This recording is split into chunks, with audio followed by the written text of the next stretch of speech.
bring home.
Hello,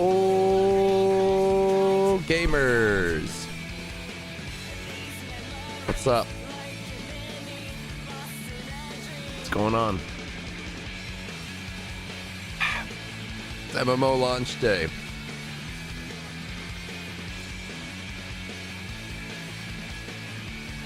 It's that thing we've all been waiting for. We all finished the Elden Ring DLC just in time. Yoshi P gave us like just a long enough period of time to get her done. Now we're ready. I was reading, but now you're streaming. Raise your hand if you've read a book in the past 10 years. My hand is down. Wait. My hand is down.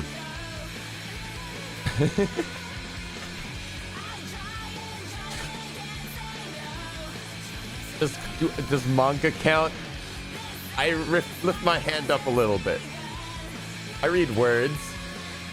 No, I put my hand back down. It has words.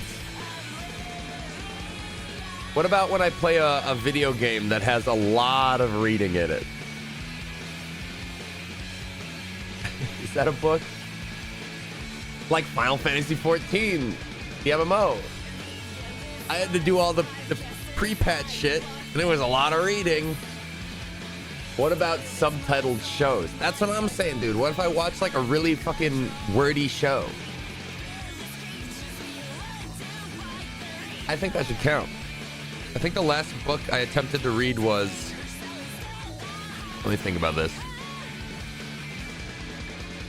I think it was The Hobbit. I think. We had like a little book club for a couple of our friends a couple years back. We were like, okay, let's read The Hobbit.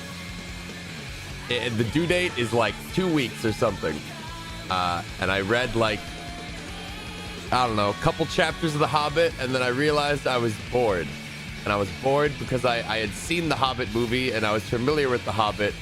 So like I knew what was coming. So reading it was just like, all right, I know what's gonna happen, even if the words are like interesting. But there's differences, yeah. But like reading about, like, I don't even remember. Reading about all the intricate details of the Shire, and I'm like, dude, we just like get out there, man. I want to see the part where you freeze the trolls in the daylight. Brain rot? Probably. I think the last book I actually read and gave a shit about was like, I think The Hunger Games. I sat down and I read it all in one sitting at my grandparents' house because it was that or nothing.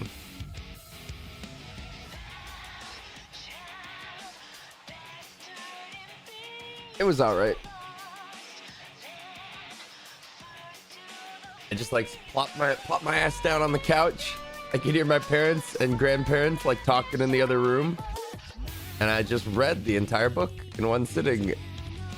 And then I like looked around and I was like, oh, I'm done. Remember when Gmart beat the DLC on his own? I remember. Yeah. Just me, myself, and I. Dude.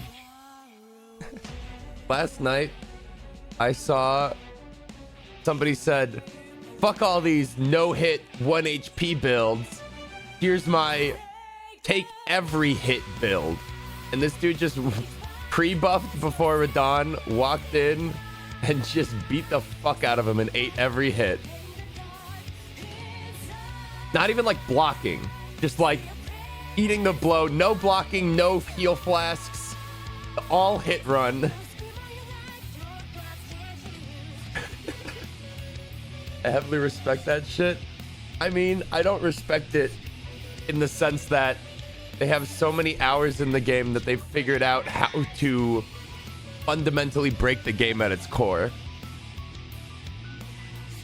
Like, I admire their tenacity to come up with this nonsense, but like the execution of it is rather fucking boring.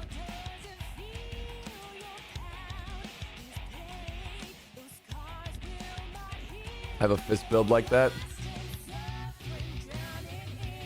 And then I saw a different build where a guy killed Placidusax, and he stood outside the boss fog and he went, "Bwah," covered himself with holy light, "Bwah," covered himself in protection, "Bwah," covered himself in some different shit, munched on some fucking shit, drank some fucking shit, munched on some shit, munched on some shit, munched on some shit, and then walked into the boss and just 3-shot him in like 10 seconds. Like the buffing process outside the fog and the walk up took longer than the entire boss fight. And I was like, okay, like that's a cool build you got there, man. I guess that's fun.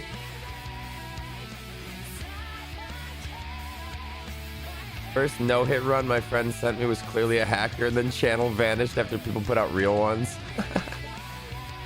Good tweet, by the way. Dude, nobody appreciates a fucking banger tweet. I thought that would do numbers.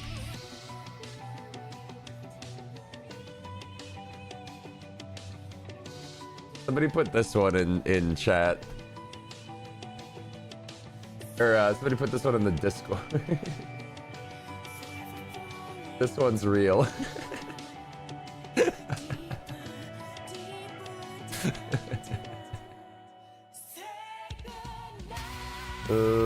This image is so fucking funny.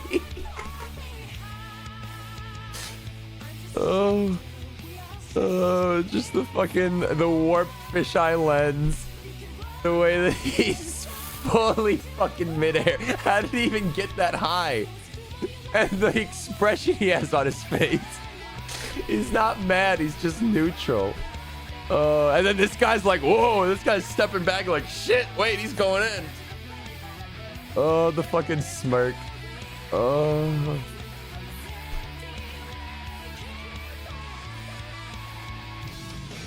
Guy in the back is headless and missing a leg. That was trippy. It was 2 songs at once. That was trippy. Just another day in the life of a cop, I guess. So, you guys watched the debate last night?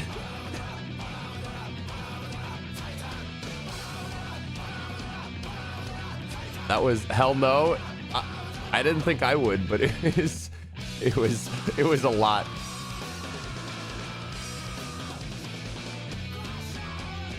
First of all, it's just insane to me that it was just 2 geriatric fucks on stage where I'm like, god damn, like we really this is like the best we could put out from both sides. These are our options.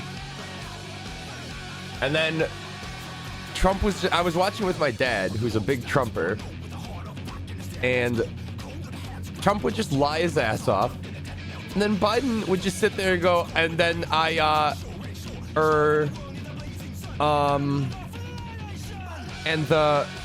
with the 10 million people are cut, and it's like, holy shit, Joe, wake up, Joe. Where's the tweet I saw? Here's the tweet I saw last night. Biden, look, the fact is we don't, look, here's the deal, and there is no fooling. Trump, there are 10 billion Guatemalans attacking the Lincoln Memorial right now. Trump, Wisconsin is gone. Every single Mexican came and poked holes into the earth of Wisconsin and sunk it beneath Lake Michigan. Biden, the only thing in Wisconsin, West Condor. Like, one person's an insane, like, liar, and the other is just like, he's just an empty husk. Words are barely exiting his throat, and he can't even form a coherent thought. Like, it's fucked.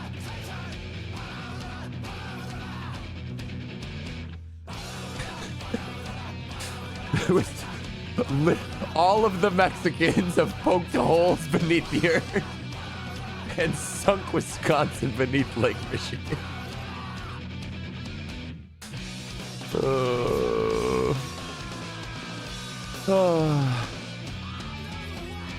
All right, let me try to open up Final Fantasy and see if there's a queue. I guess I should have checked like ahead of time. I figured it launched like 12 hours ago or something, so like surely it's all worked itself out.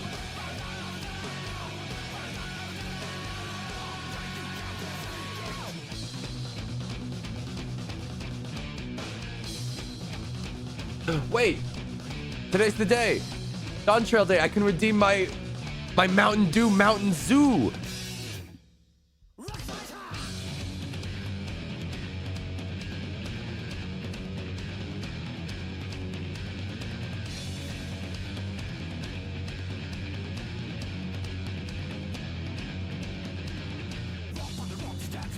I've been saving this in my email for a month.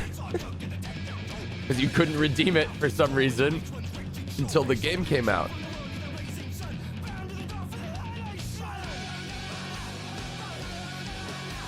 Bro, let me log in.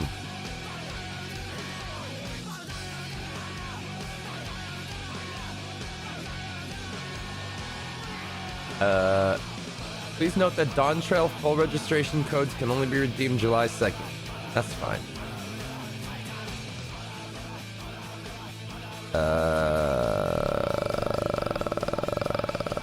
Redeem.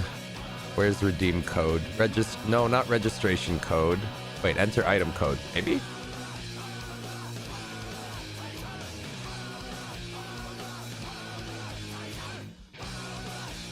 Mountain Zoo!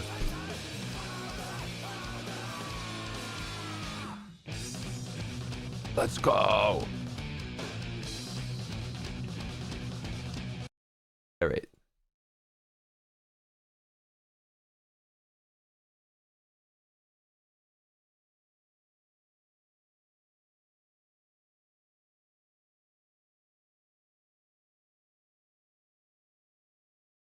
Didn't know Gmart was a 14 gamer. Oh my god!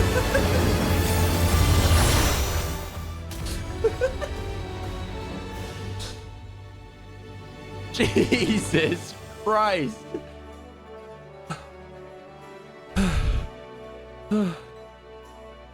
Why?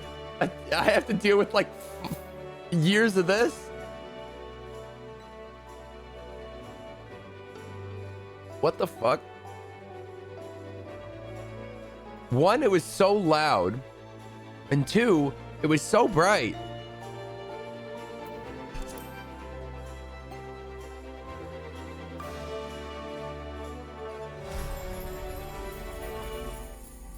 Oh. My character has died due to server issues. That's not that bad. That's like a normal day. I thought it'd be like 10 trillion.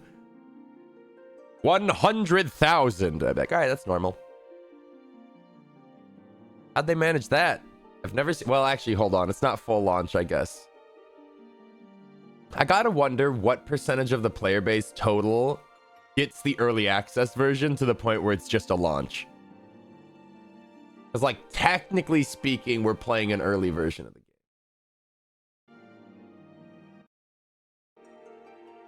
So, me tapping the shoulder of the guy ahead of me.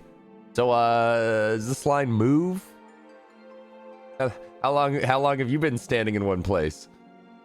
Oh yeah, no, we've been here for 3 years. When's the full release? Full release is like 3 days. So like I always hate this shit, especially on MMOs. Whoa, 50 people just got let in. I've never really understood it in MMOs when they're like, all right, the servers go live on this day, but like technically that's just for early adopters. It's like, no, that's the launch. It's pretty important, especially for MMOs, like when it comes out. Some people have shit to do right out the gate. They got goals that are time sensitive. I am not one of them. New trend is not good. I mean, in this case, it was just if you pre-ordered, you got early access, right? I don't think it was like a premium edition. I could be wrong, but it's a really stupid practice.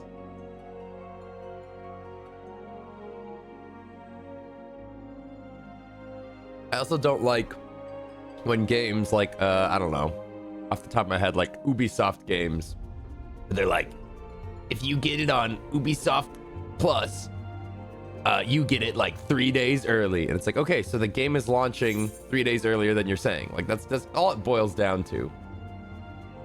And then you're just locking it off for a majority of the users.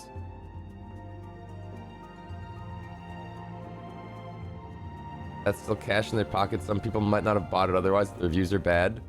Okay, I think the crossover of user that is going to buy, going to pre-order the 7th expansion in an MMO for 3 days early access, and overlap of user who would not like what's in the content or would be upset that they pre-ordered it. Like I don't see an overlap of those two people.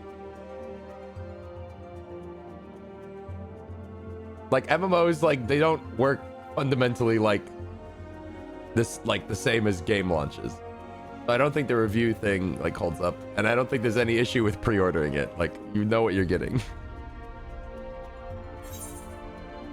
I've always kind of hated the sentiment gamers have where they're like, don't pre-order, literally never pre-order, there's no reason to pre-order.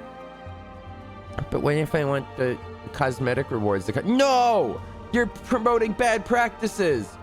But what if I'm just gonna, what if I'm already, like, what if I'm 1000% gonna buy the game regardless and I got cash now, I might not got cash later?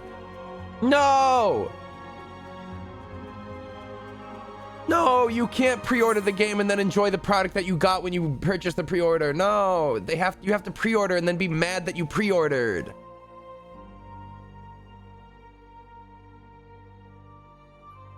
I asked Sam if he wanted to do Dawntrail, and he was like, I'm doing a sponsorship for some fucking mech game I've never heard of.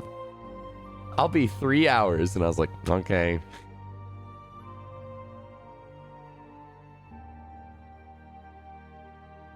That dude is making a bank.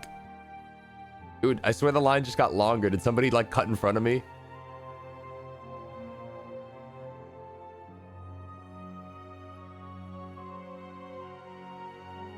I don't know what I want to do first when I get in.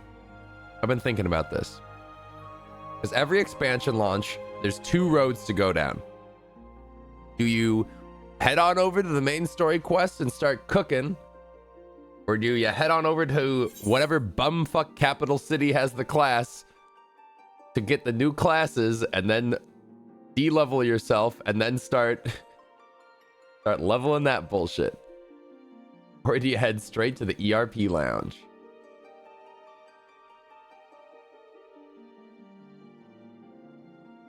A good method of splitting the crowds. I mean, this is gonna suck ass this time around, because they released 2 DPS and that's it.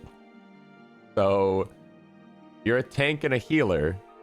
You have no obligation to be like, yeah, let's do some fucking level 80 dungeons. Wee! Like, no, they're off. They're going to the fucking main quest.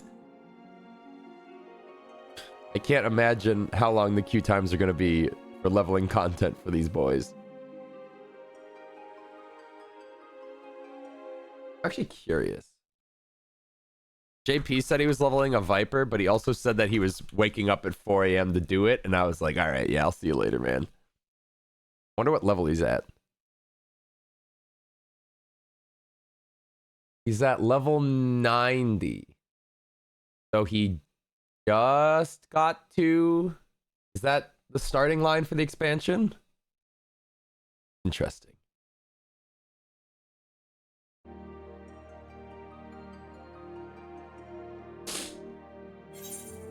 So that took him like wait, that can't be right.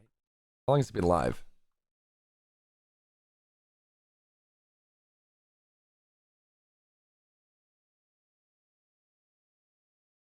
Two hours. That can't be right. He played 5.5 hours and now 2. So it took him like 7 hours to get to. Okay. Okay. That's daunting. Maybe I just do fucking MSQ as Dragoon. I don't even know if I'm gonna like Pictomancer. The problem I always have in MMOs is I go, wow, that class, like gear-wise and spell-wise and thematically looks really cool. And then I try to set up the bar for it and I'm like, this feels bad.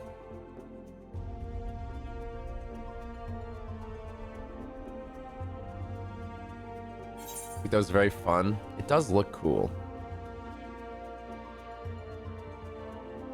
I've noticed they let in 50 people at a time. I'm just picturing a big, like we're in line at Disney World and then just like a big metal door comes down and just like cuts right in the middle for 50 exactly and then just burn pushes everybody into the fucking ride. They're like, go! Unlocked both jobs and liked Picto, but def doing MSQ with Red Mage.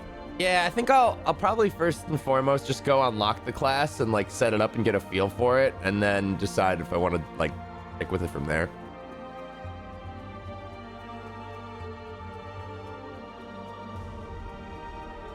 But like I probably am always just gonna default back to Dragoon. It's just like what I feel comfortable playing. It's what I've got the most like equipment on. It's got most mogs. What have I played in this game? I started Summoner, then I went to Red Mage, I think. Wait, I can just check my jobs. What do you mean I unlocked the Dragoon gauge, motherfucker? I started Summoner, then I went Red Mage, then I did Gunbreaker for a little bit as well, and then I did Dragoon and stuck with that, and then I did Reaper for just the act of getting it leveled up using Beast Tribe XP. I didn't like play it. Astro I also tried for healing, felt weird. Level 1 Conjurer, never touched Gladiator, never touched Dancer. 4 levels of Archer. How's the graphics? I don't know. Apparently our characters are like more detailed now, which like, I guess. I don't know. If you say so.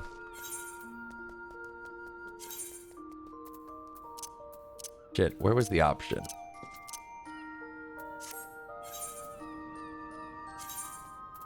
There's the new option to hide people that are near the quest. But I don't know where it is. Oh, here it is. Hide nearby players when close to quest NPC. Hide nearby players when interacting with quest NPC. Big. This isn't a bunny boy. Nope. I am an Aura.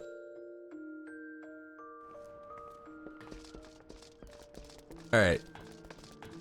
Where the fuck do I go and get Picto? Oh, I could be him. Dude, that was the armor I was looking at for that one raid.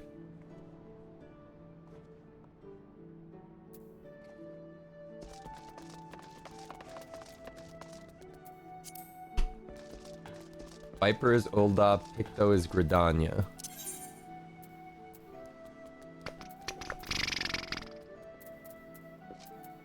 Gridania. Is Viper cool? What armor does Viper use? Free Fantasia is also in Ulda. Free Fantasia?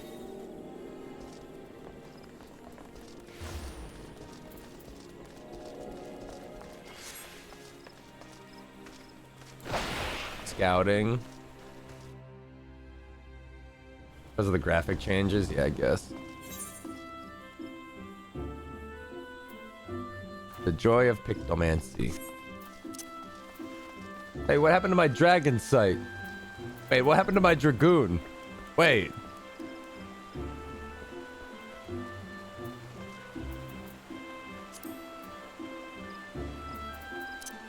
What do we get in Turn.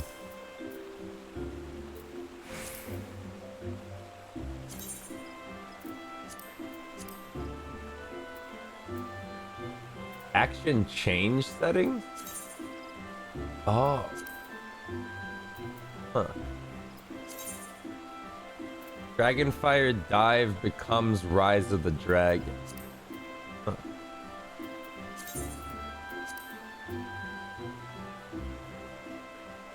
They do anything else to my shit?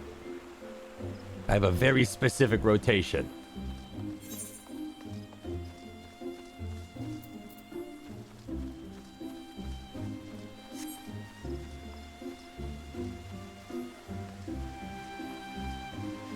Why am I walking?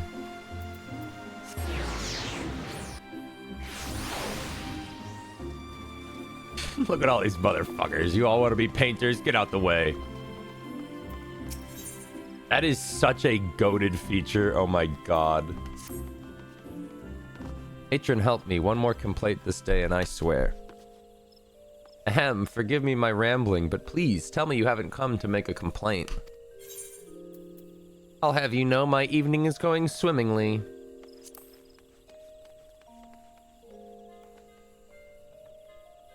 The awkward pause where your character has to go wah wah wah wah wah wah. He's always so funny to me. Well, I should warn you that a Moogle has been making a nuisance of himself here in Gridania. That palmed pest has been harassing adventurers in an attempt to rope them into some painting endeavor. Despite the lack of interest, he refuses to give up. You are an adventuring sort, are you not? If so, would you be wise to give that Moogle a wide berth?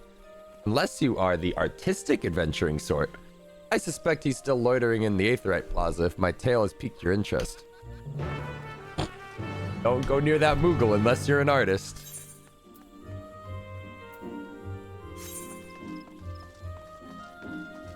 Yeah, it's a setting you have to turn on in character config.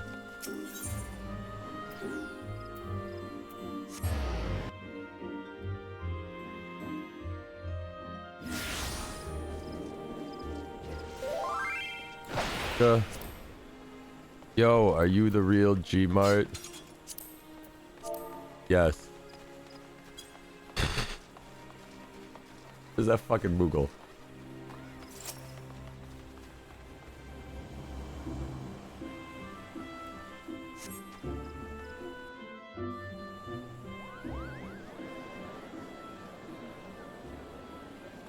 That guy's like, no, I don't want to be a fucking Pictomancer. That guy's me. Why are there so many Dragoons walking around? You there, Kupo? How would you like to do some painting? Not ordinary painting, mind you. Magic painting, where your works come to life. Your imagination's the limit.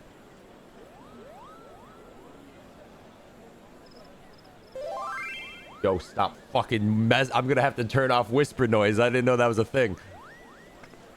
Dude, everybody's just fucking ignoring this dude. Why? Just paint. Ah, Kupo nuts. Why won't anyone give me a chance? They could do so much good with the power of painting. You had me at magic painting. Everyone hates Moogles. Why? They're so cute. What did you say, Kupo? You're not pulling my palm, are you? You wish to know more about Pictomancy, truly?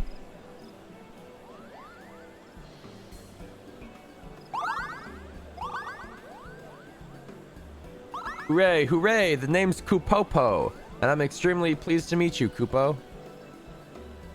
I'm the inheritor of Pictomancer's soul crystal, and I seek a creative individual who can carry on this arcane artistry. A history lesson is in the order. Ahem. Pictomancy was conceived some 1500 years ago in the dusk of the 5th astral era. While other schools of magic that originated during that period, such as black and white, are expressions of the caster's will, Pictomancy relies on something even more abstract, the imagination. By channeling Aether into a concept held in the mind's eye, a Pictomancer can give form to the formless.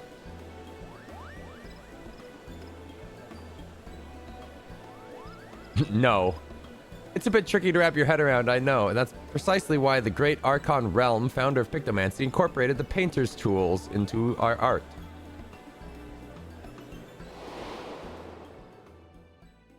gifted artist as well as a mage, Realm took up a brush instead of a staff and wielded aether like paint to give shape to her imaginings.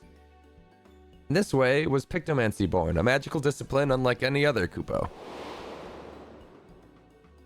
Now, Realm was a charitable soul and never ever used her powers for self-serving ends. She dedicated her life to aiding and defending those in need. That looks like fucking Tataru. During the War of the Magi, Realm traveled the land and saved countless people with her Pictomancy, and it was for those deeds she has earned a place among the 12 Archons. So, how about it? Would you like to take up the Archon's noble legacy and become, dare I say, a Realm Reborn? Looks directly at camera. They could not help themselves.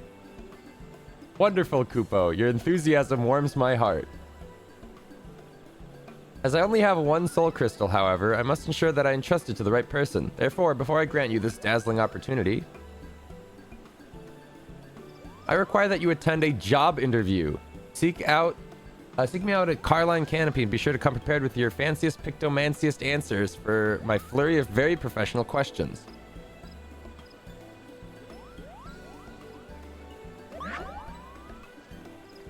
You guys telling me this doesn't count as reading a book?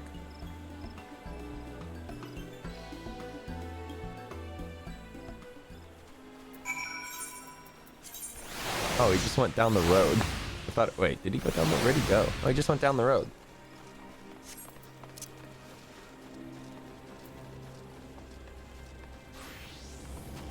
Wait a minute.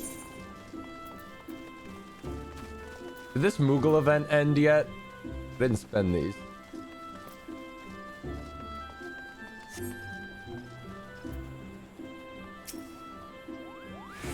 It's over. Fuck! Ah, there you are. I would have invited you to my cozy little hovel and put out tea and biscuits. Except I don't have a cozy little hovel. Or any home to speak of, for that matter. Such is the life of an itinerant Moogle, Kupo. I haven't a guild in my name either, so I can't order us tea and biscuits. But we can avail ourselves of a table.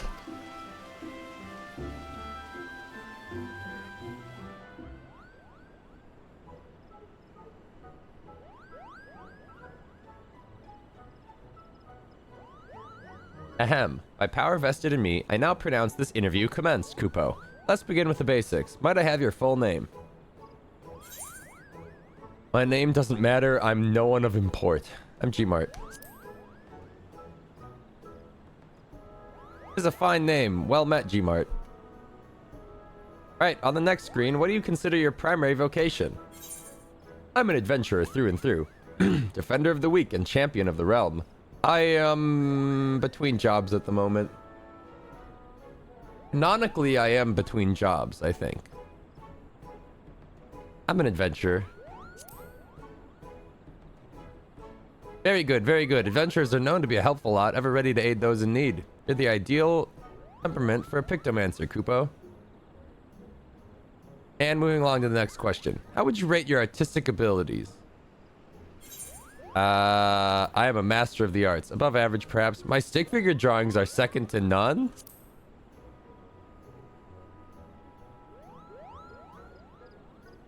Well, I, for one, think stick figures are wonderful. As is your honest answer. You'll be pleased to know that Pictomancy relies more on one's imagination than their artistic abilities, so don't fret about your egregious lack of the latter. Thank God, dude. I'm not very good at art. Speaking of imagination, let's try and put yours to work. Tell me the first thought that enters your mind when you hear the word Moogle. Fluffy and fun, irrepressible cuteness, furry little shites.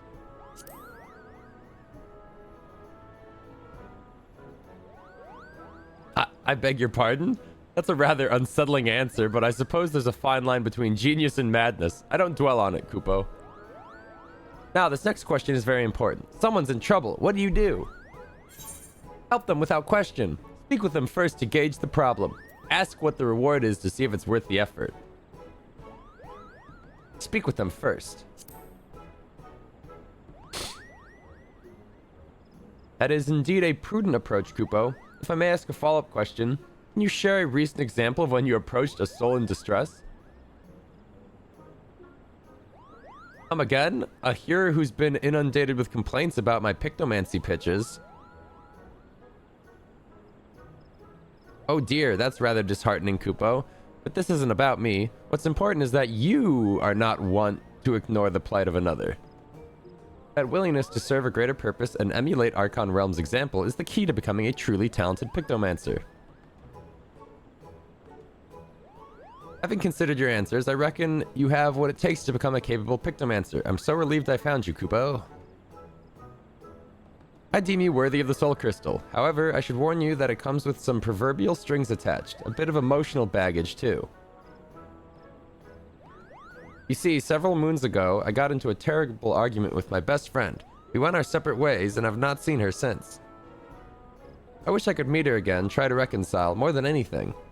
So if we hear aught of her during our journey together, I'd like you to lend me a helping hand. Bro, I just want a paintbrush.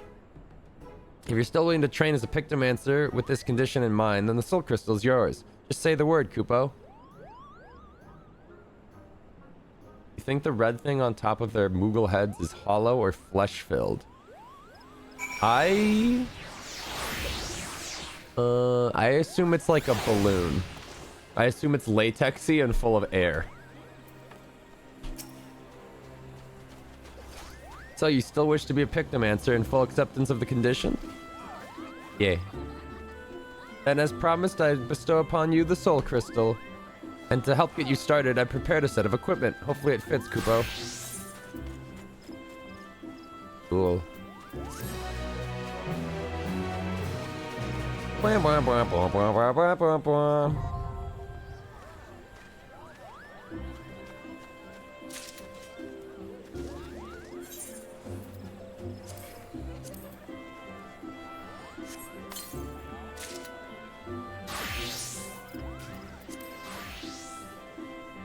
How do I even put on new jobs again?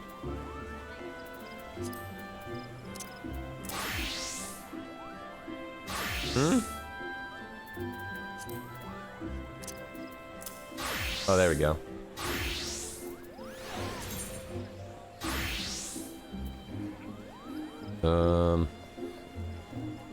Man, I've got level 70 shit. Yikes. Yo, that set looks pretty cool for a starter set, though. I'll give him that. Oh no, my bars. My bars are fucked. Oh.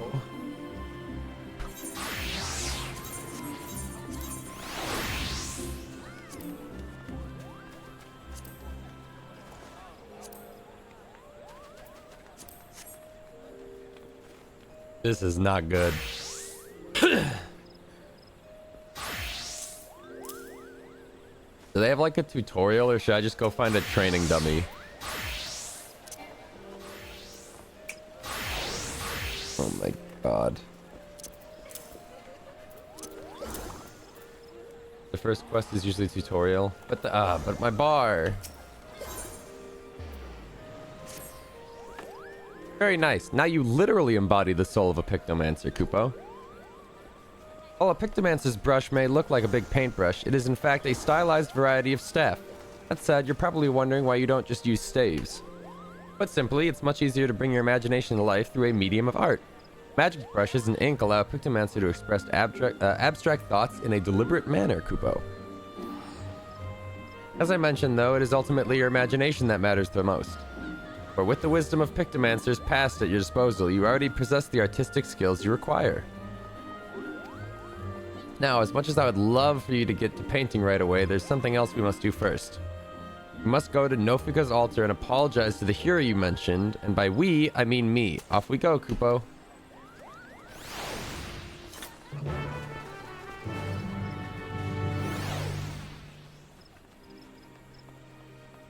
Wait, is this a Kupo? Maybe I can spend my shit.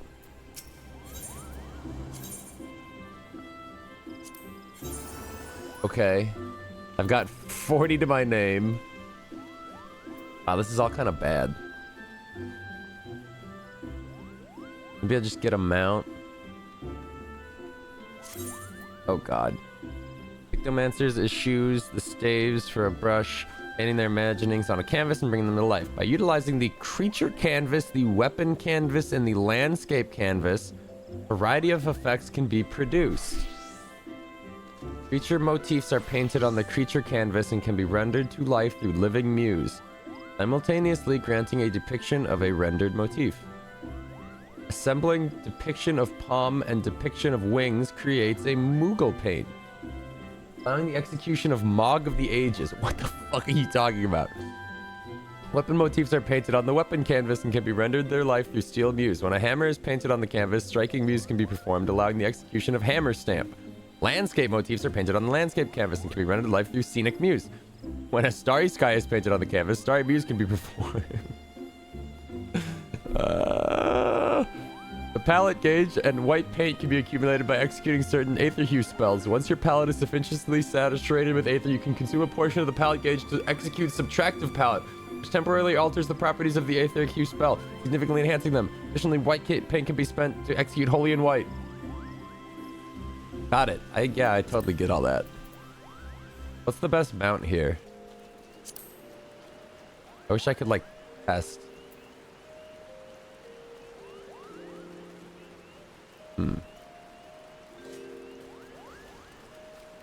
Behemoth hair. Wait, actually, what are these?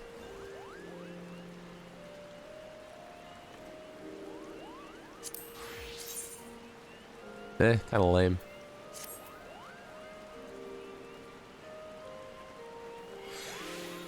That's PvP gear. Oh. I don't PvP. Legendary Falcon. Kamui blessed by Lord Byakko himself, or a dire wolf. How come this is a sell price of 120,000?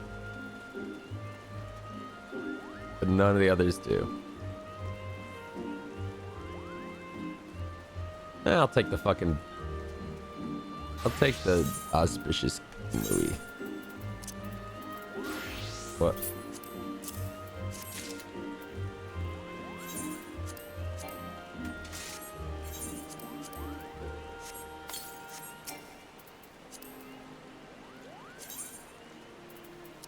Oh, that is pretty good. I got this one from Fall Guys.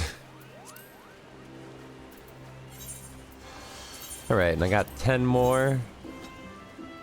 Do you got like a nerd's rope or something?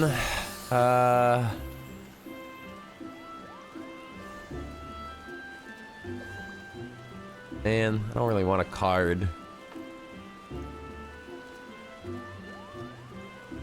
I'll take this little fucker.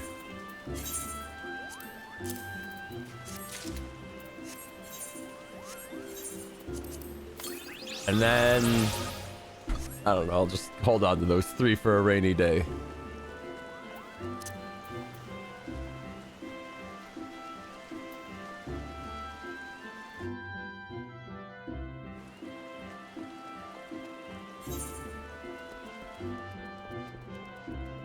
Why am I walking again? Wow, this is just the most bog standard starting item paintbrush, and I kind of love it. Whoa! Wait, that's cool. Put that on mouse 4.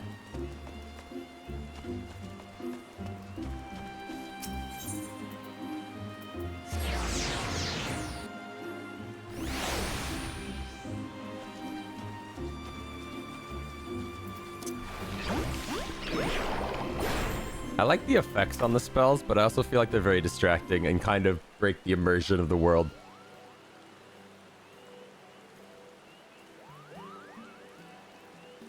Sigh, for the love of the elementals, no more complaints. Ah, beg your pardon, adventurer. That Moogle there, is that perhaps... Indeed, I'm the one who caused you so much trouble. It wasn't my intention to do so, and I've come to beg forgiveness, Kupo. Oh, I see. As you appear to be genuinely remorseful, all I ask is that you refrain from aggressive solicitations henceforth. Agreed? You have my word, Kupo. Now that I've found a capable pictomancer, my soliciting days are over. I'm so relieved to hear it. With this matter settled, I may turn my attention to another situation. Oh, and what situation might this be? Distressing noises coming from an empty manor in the Gentry's ward. Fiends are believed to be haunting the cellar, and their nightly clamor is keeping the surrounding residents awake. That sounds like a job for me, the guy with no spells on his bar. Fiends, you say? G here will deal with them. Remember, it is in the spirit of Pictomancer to lend a hand, to shine the light of hope for those in need. This is also a welcome opportunity to put your newfound skills to the test. Rest assured, I'll be there to offer sage advice every wing flap of the way.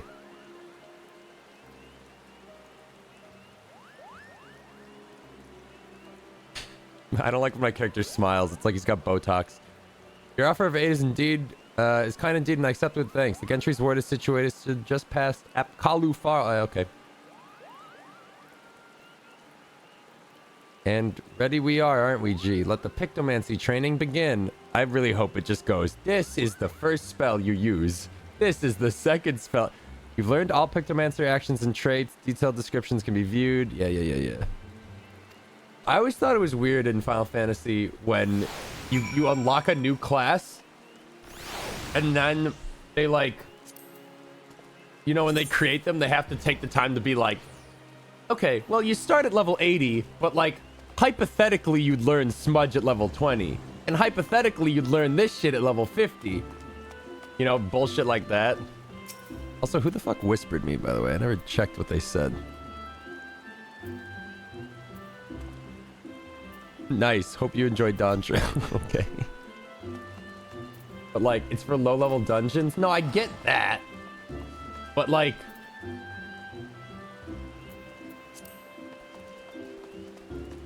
But like, then they also just like throw all the shit on your bar and just don't... Like, you know how other classes ease you in because you unlock them one at a time at a time at a time? I feel like none of these classes are actually designed with being a functional class at any given level.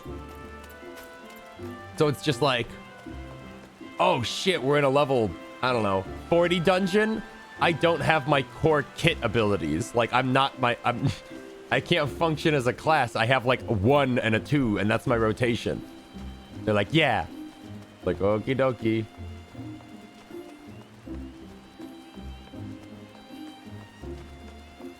Feels like you have to be max level before the class works. Yeah, which isn't true for other classes. At least not all of them. I feel like it's true for any of the ones that started out like halfway up the fucking totem pole.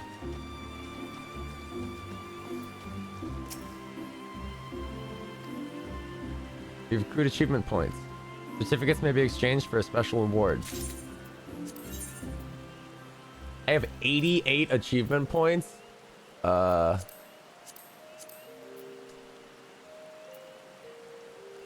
don't need any of this. I have all these.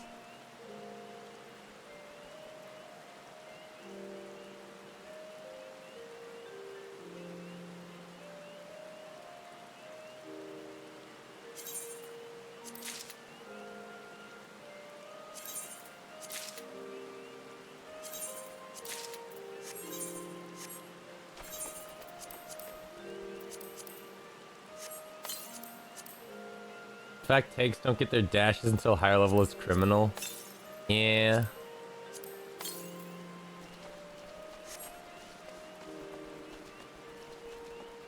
Does feel weird to just basically be maxed on a new class. I don't know, it's just like, it's super overwhelming to try to learn an entirely new class when they do not ease you into it at all. In fact, I don't even know if this is all my spells.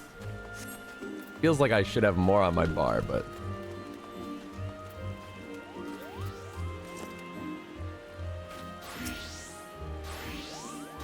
Gentry's ward lights beyond these gates. Are you ready to put your skills to the test? I'm ready to paint up a storm.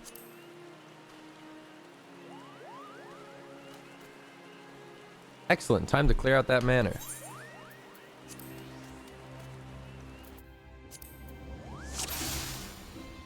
Oh, this is like a real-ass tutorial. Here we go, Koopo. I sense monsters lurking below. But before we charge in, allow me to expound upon the fundamentals of pictomancy. You must first paint a motif on a canvas. Only then can you bring it to life.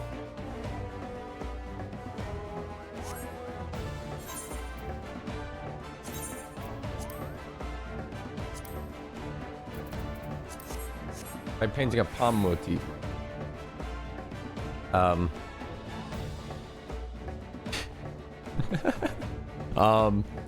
Okay, palm motif.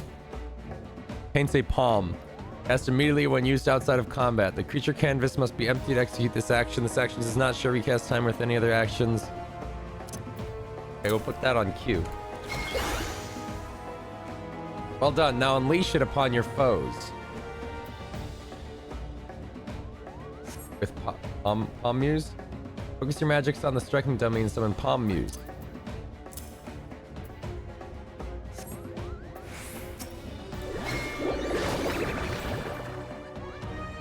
Palms away. Splendid work, Koopa. I'm already overwhelmed. Next, give me your best wing motif.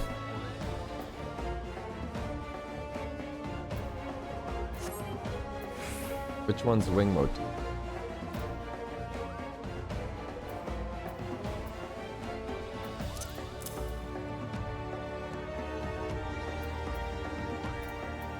Oh.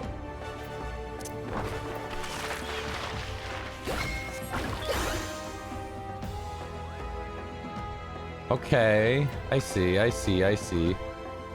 Now you may invoke Winged Muse against your foe.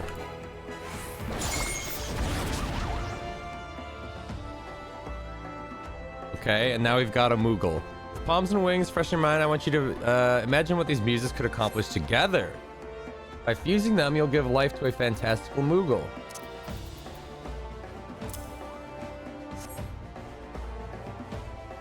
Think big, magnificent thoughts, and envision your new friend, Mog of the Ages. Okay. Excellent, Koopo. He may not be as winsome as yours truly, but he should serve you well enough. Aside from your Moogle, Hammer Stamps is an excellent alternative to pummeling foes. But if you wish to provide support, I recommend inspiring your allies with Starry Muse.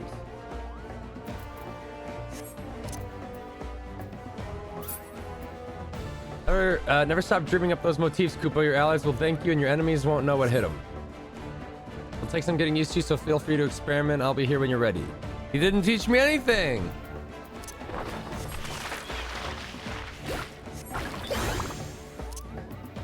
I'm already getting overwhelmed. Wait.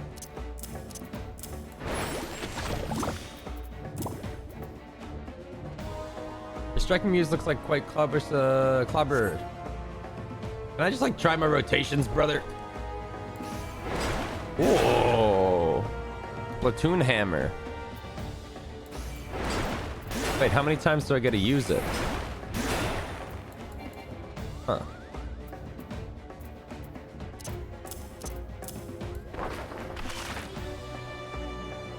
What?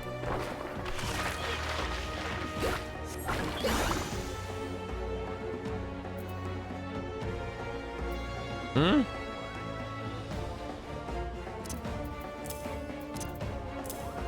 I see.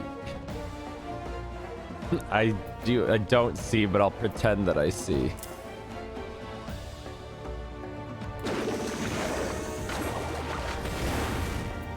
What the hell?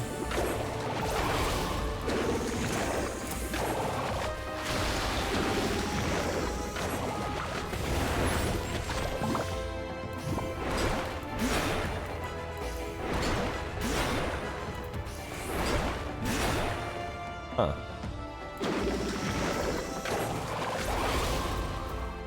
This isn't that bad.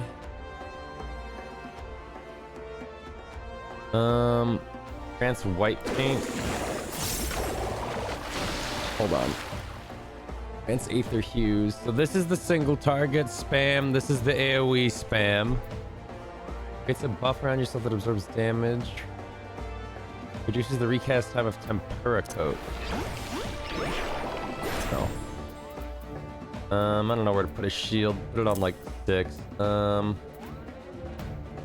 What is this? Adds 3 stacks of subtractive palette. I don't know what that means.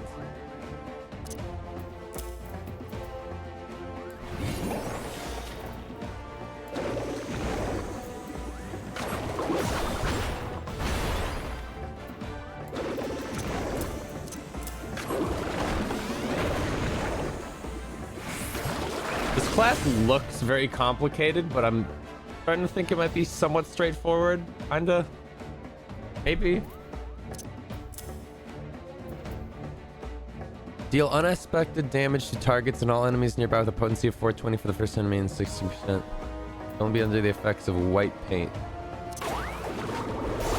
Oh.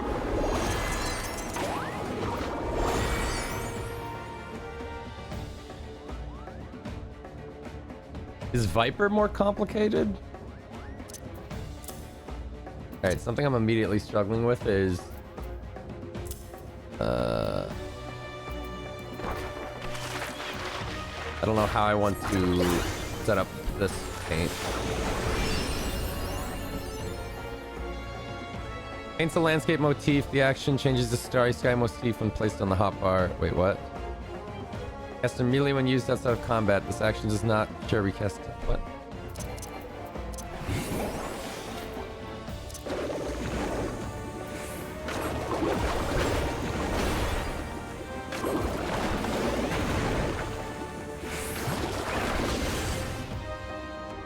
Vipers just hit shinies.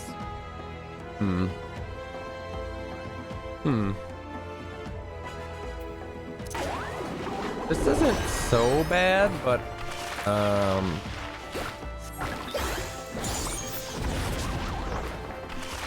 definitely struggling to see the like big picture.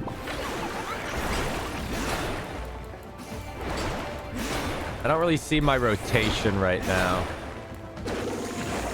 because we've got my Picto shit, so I have to be constantly trying to make paintings, but then I also have my paint that I need to be accumulating.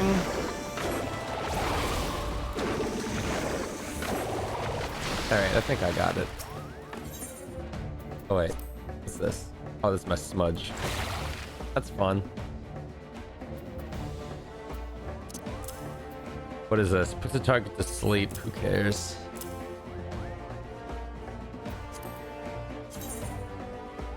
But every spell I've got. I don't have that many.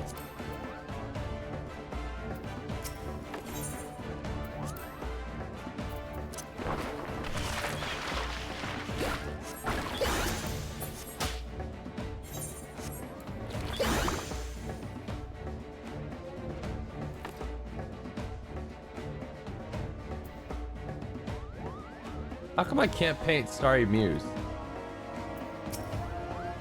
Infestation is worse than I expected. We should clear these out first. Let's make a lesson out of it. By casting spells of different hues, your palette will begin storing aether. With sufficiently saturated palette, you may avail yourself of subtractive palettes to increase might. The palette gauge will fill in performing single target combos starting with fire and red. Area of effect combos starting with fire and red 2 will also fill the palette gauge. When the palette gauge increases, reaches 50, you'll be able to use subtractive palette. While subtractive palette is active, you'll be able to cast stronger aether hues.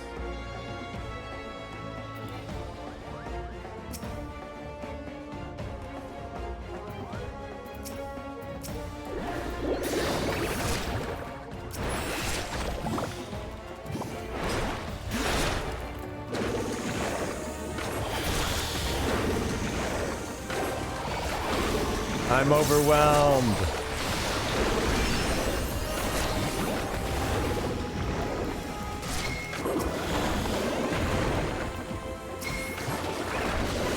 But I'm doing the tutorial, so I guess it don't matter.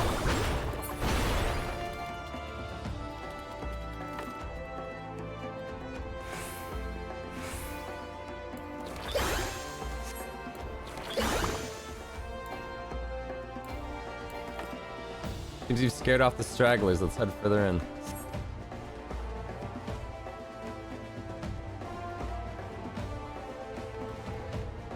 The only thing I don't like about Vipers, I wish it had more utility. Yeah, it's probably like a samurai then. Holy shit. Now that's an obnoxious noisemaker.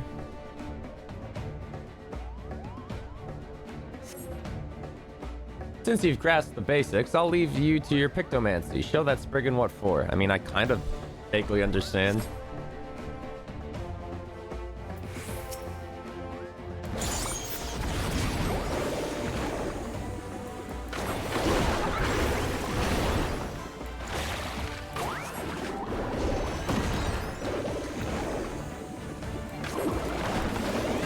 Guess I'm doing it. I don't know.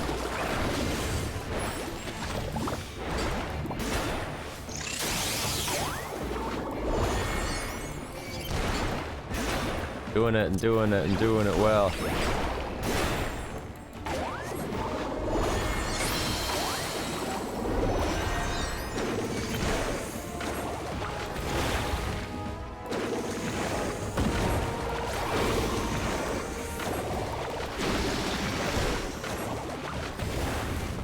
Oops.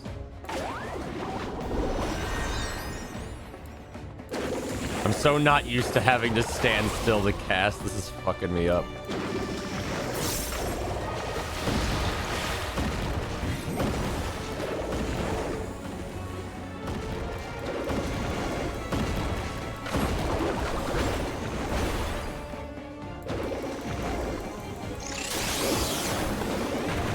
See, like, I'm confused when I'm supposed to weave in my motifs.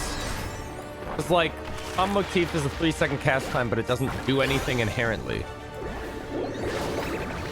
And then, like, I could be spending that time casting these other spells.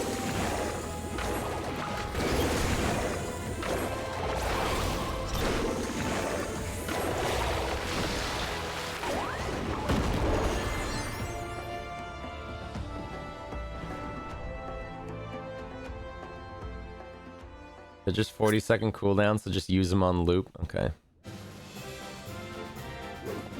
Like, it feels like I prep the paints outside of combat, and then spend them, and then use my paint shit to generate paint and do all that bullshit.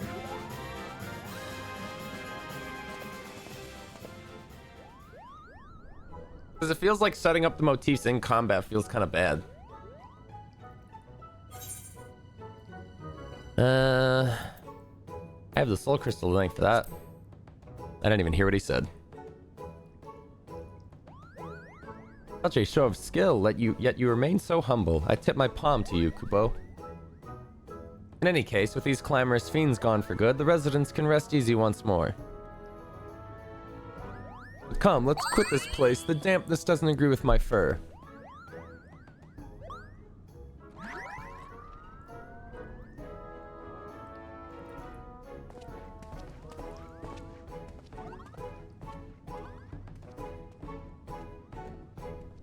Swiftcast is your friend. I can't be fucked.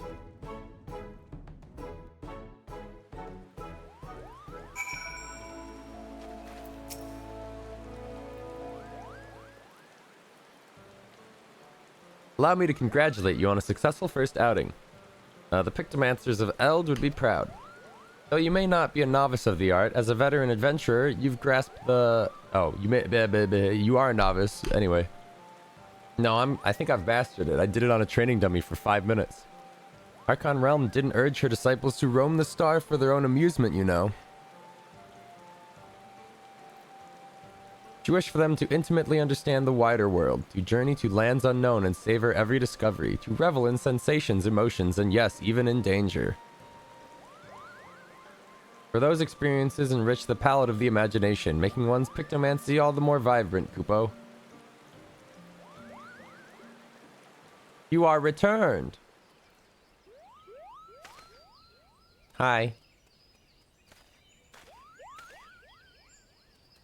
I began to worry and came to see whether all was well. Dare I hope you've dealt with the fiends?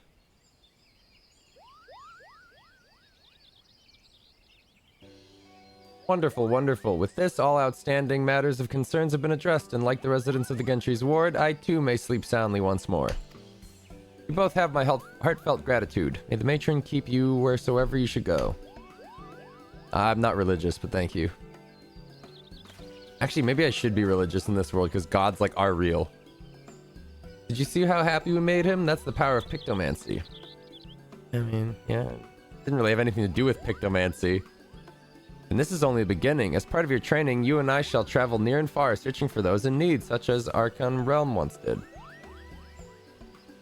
But you mustn't forget our promise either. Before we take the road, I'd like to see if the locals know anything about my friend. In the meantime, I bid you dedicate yourself to honing your skills. Thought he was gonna give me a new move.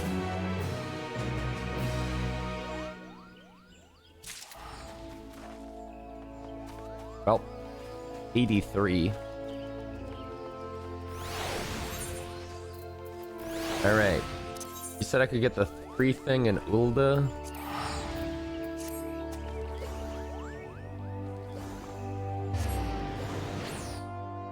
I don't hate this class so far. The rotation feels, I don't know, kind of weird.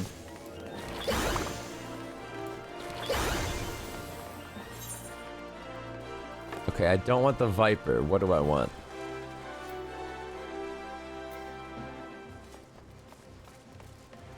I spent my Fantasia, found I didn't want to change anything, so all I did was change my patron deity. What the fuck? Where do I get the free Fantasia? Not you.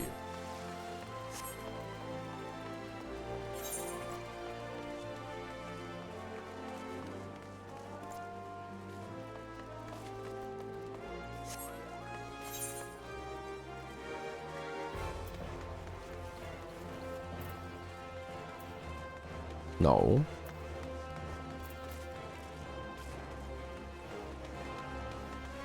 Where do I get it? I only come to this city when there's an event quest that I'm forced to come to. Like right now. I'd be in the market. By the market. Where the fuck's the market board?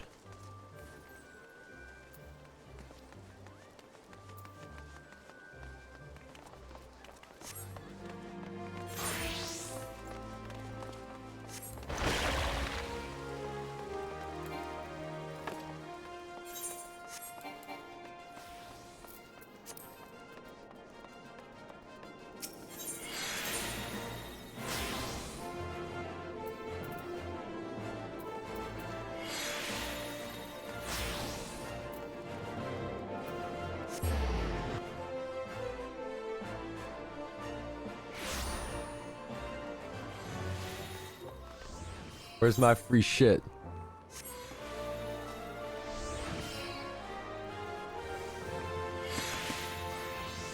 Go north. Ah, Bottled Fantasy.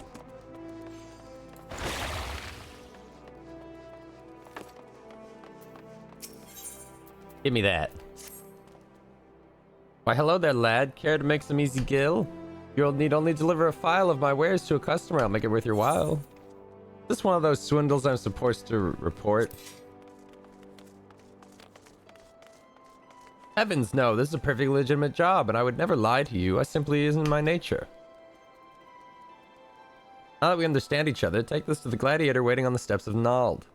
Once you receive his dues, bring them straight back here. Rest assured, I will know if you're even a gill short. This feels like something they should have just given me in the mail.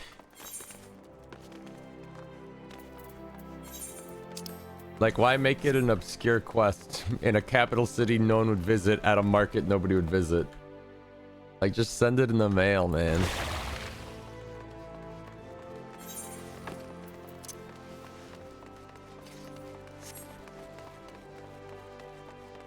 Especially because you can't see the quest unless you're in the zone. Like, you can't even, like, zoom in on Ulda and be like, is there anything new I can do? Like, no, you have to stand in the zone, then it'll pop up.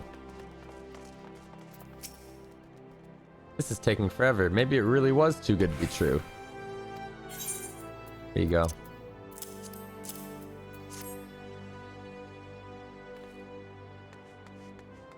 Ah, thank you, sir. I've been waiting for what felt like an age, and finally it's here, my milk will drought. Oh, you don't know what this is? This, my friend, is a file of a mysterious brew called Fantasia. Legend states that any who drink it before lying down for a nap awakens a new man or woman. My Coliseum debut is coming up and I'm terribly nervous, so I thought this medication might bestow me some self-confidence I lack. Is he gonna become a fucking like hot girl? And a chiseled muscly body besides. Huh? Can't wait to show off my subligar. Take this to the medicine merchant with my compliments. Now if you'll excuse me, I'm off to make my dreams come true. Okay.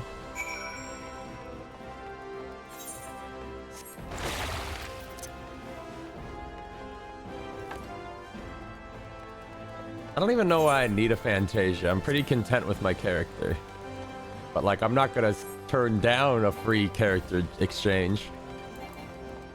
That's value just left on the table. For the Lalafell sub goal. Yeah, of course, dude, yeah. Here you go.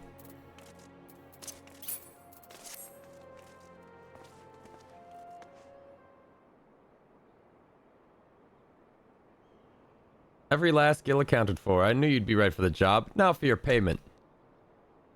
But what's this? There he is! Wow.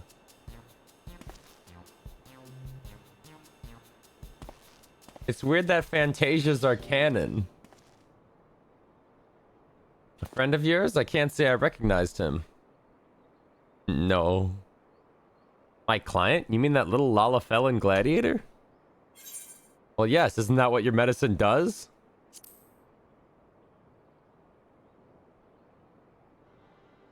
Who's to say? I have no way of proving that man was indeed my client. But if it would sate your curiosity, I believe I can spare you a file for your own experimentation.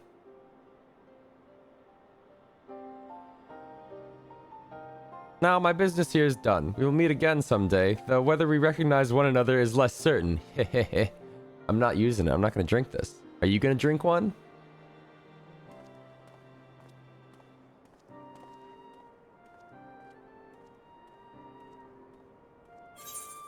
Cool.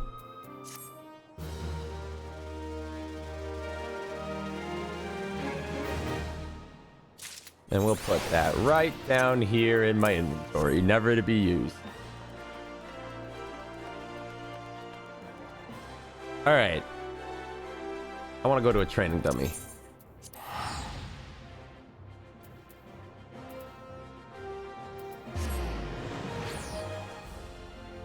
I'm not super content with my button rotations right now. I've always felt my MMO keybinds were bad.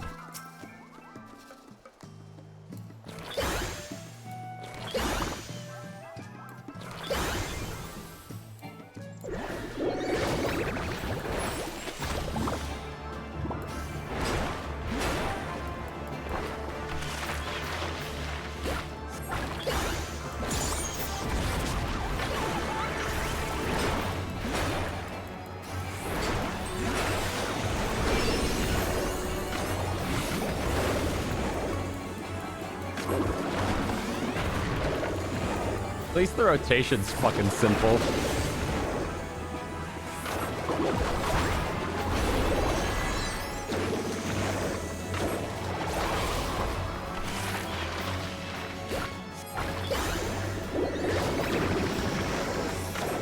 It definitely is visually a clusterfuck, but I kind of like it.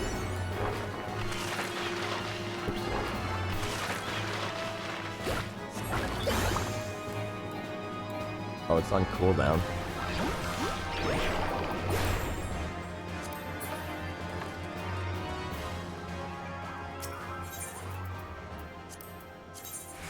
Mountain Zoo!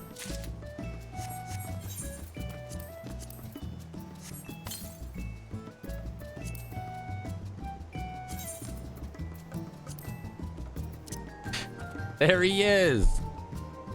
This subspecies of monstrous zoo is known to inhabit the mountainous regions of the Near East. Seeking to tame the ill-tempered bird, a niche alchemist fed it a specially concocted brew, which had the desired effect, which caused the creature to give off a refreshing citrus aroma.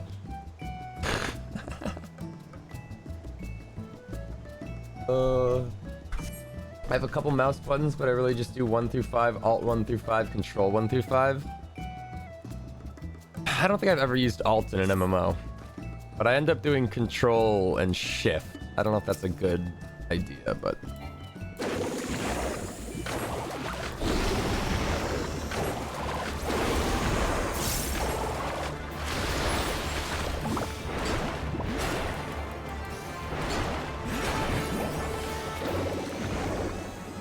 Is that a Mountain Dew mount? Yeah.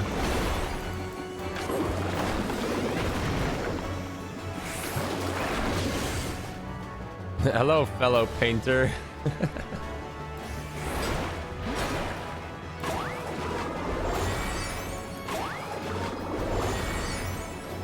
Alright. I kind of do want to level this. What is the best thing I could queue up for? High level dungeon? How long's the wait time for a DPS in these trying times?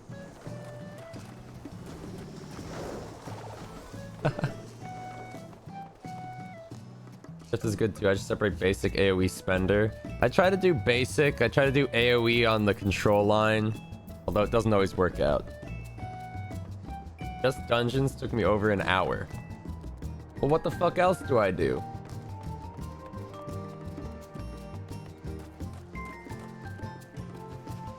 Alliance roulette.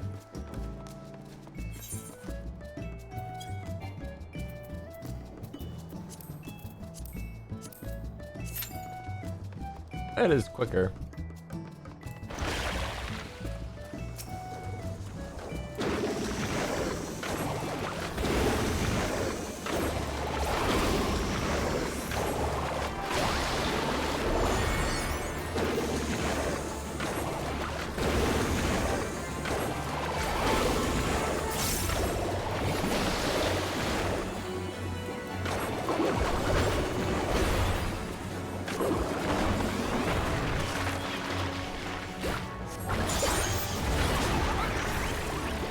Cool.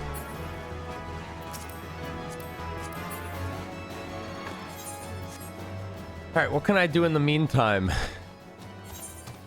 What do I do in the meantime? 10 minutes to kill. What can I do? What can I do alone? Bait? Oh god. Fucking where? What's a level? What level am I? What's a good level 80 zone?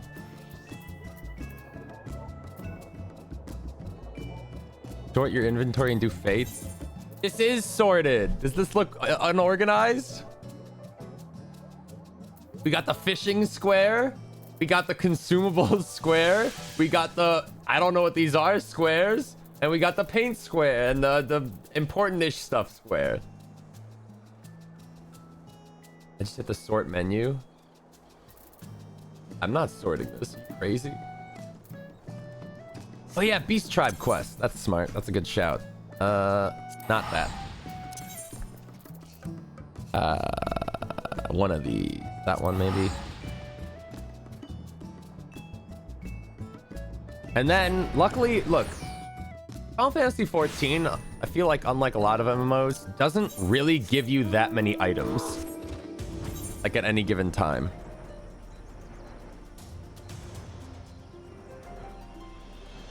Like they don't throw that much bullshit at you. That's not Mountain Zoo. You're right.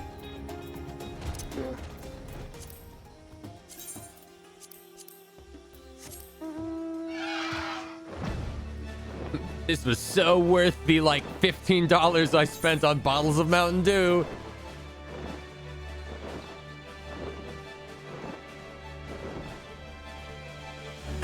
This is just a recolor of a different mount, right? With a green tint. Wait, it kind of flies cool though. What the hell? I like the way it like tilts. Just a zoo. It's the MSQ zoo? Wait a minute. Do I have a zoo?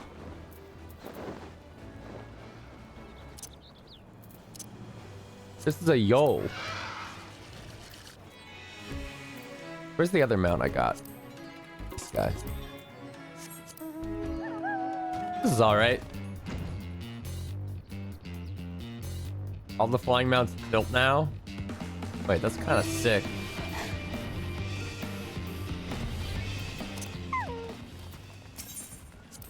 Your quests, give them to me.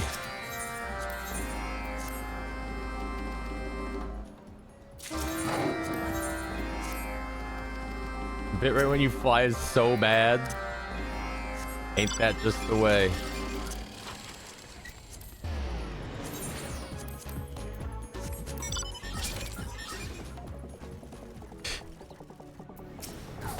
Well, that was short-lived. Anyway.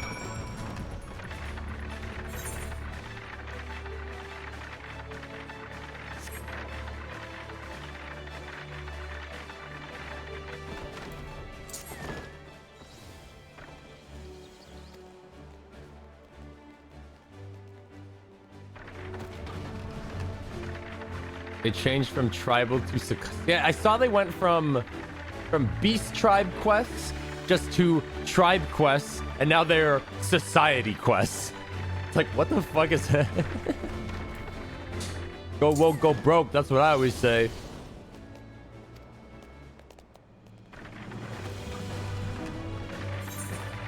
I saw somebody joke that they're like, the next time they change it, they're gonna call them like superior being quests or some shit.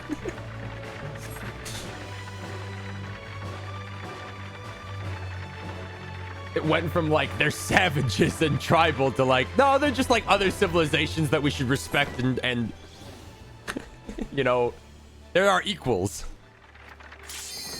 Oh shit. Utopia quest.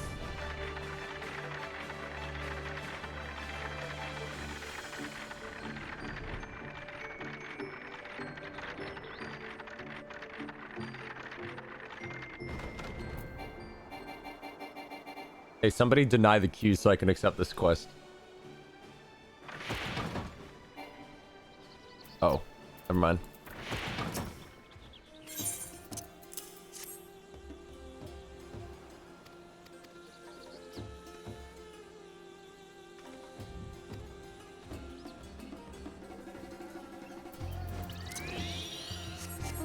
Oh yeah, do you guys like this macro I set up for a UI bar on the right side of the screen? This took me like an hour.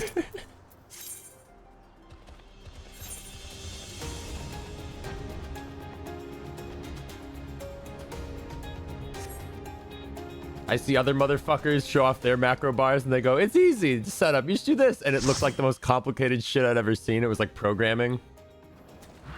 What'd it do? It's got my Wonders trial. It's got my other jobs, I guess. It's got a bunch of food buffs that I'm probably going to forget this dropdown even exists. And then it's got a random minion spawner. And it's got a sorting macro for my equipment.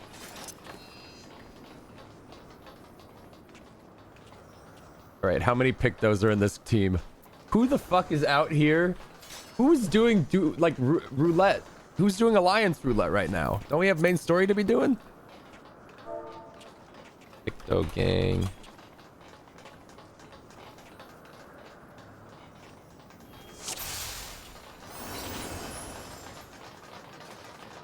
Anti-pre-order people. Huh. At least we gotta do a fun raid like the near one. Oh yeah, these are worthless. No! No, I should have spent them. Fuck.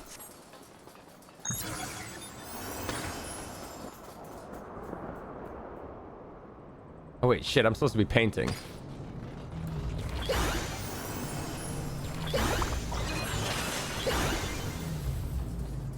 What am I, A?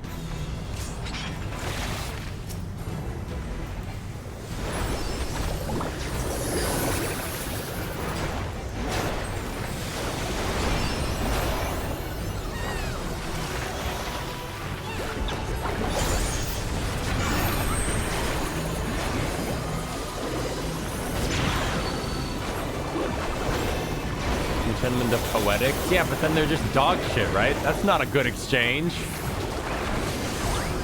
You get poetics from fucking everything you do. Where do I need to be, guys? Oh, I see.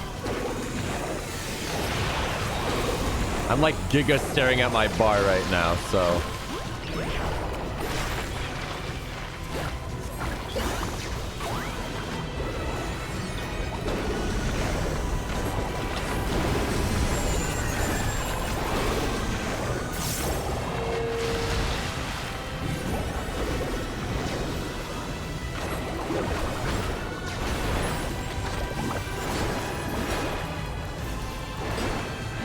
I honestly can't tell what my spells like are worth casting. Does that make sense? Oh my god.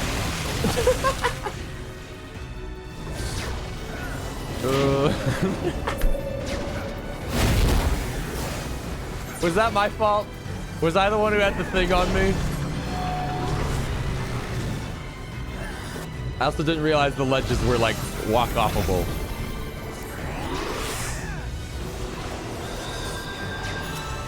It's not Dragoon Brain. I'm unironically not looking at the boss.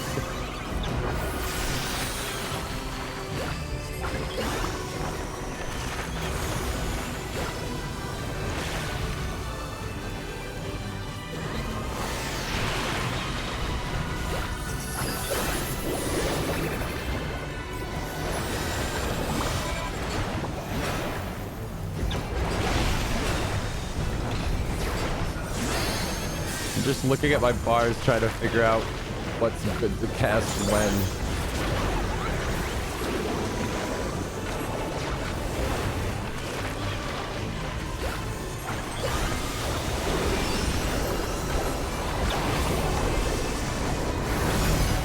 Oh wait. Uh-oh. Fellas!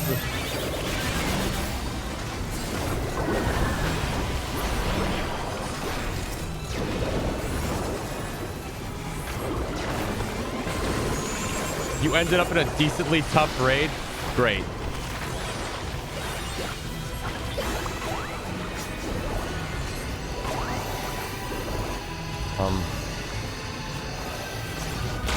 Holy shit.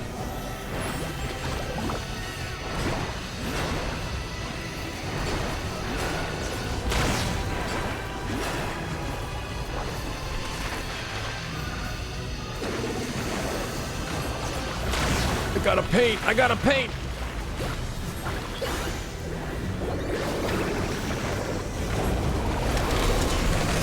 Hit him with my fucking addle.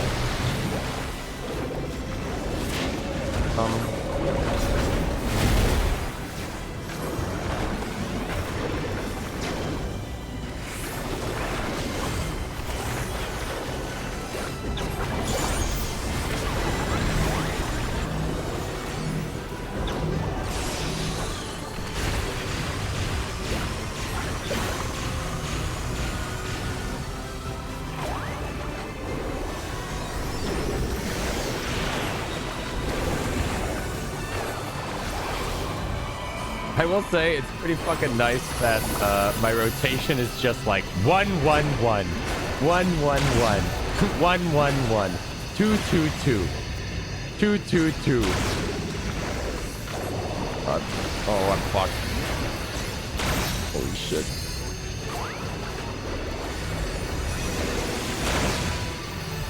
Yeah, this kind of sucks ass for me, the guy who has to stand still and cast.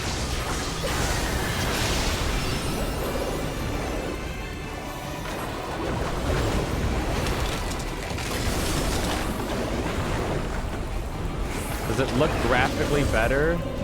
I mean, I think so, but like, I don't know. I'm not like a graphics nerd.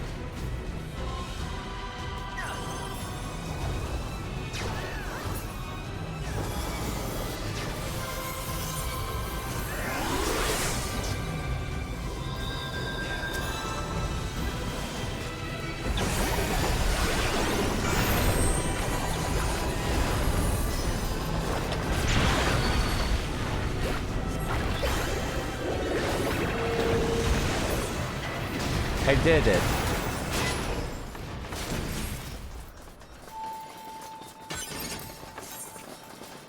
Yo, I need that. Yo, I pass on that.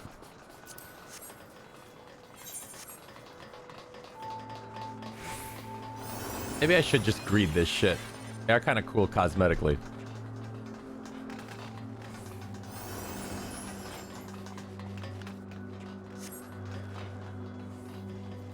Like, I genuinely would need a side-by-side graphically before I'd be like, oh, yeah, you know, it is different.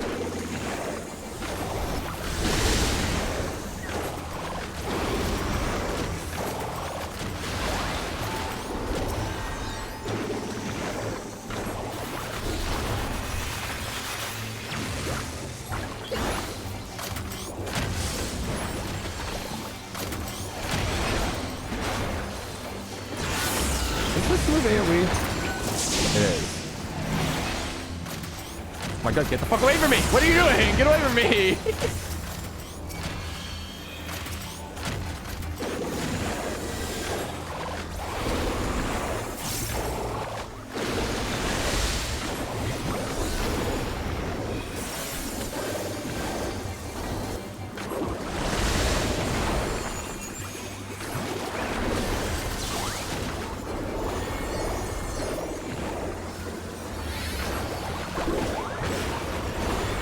I wish I had my totally not allowed GPS meter so I could tell. Holy shit.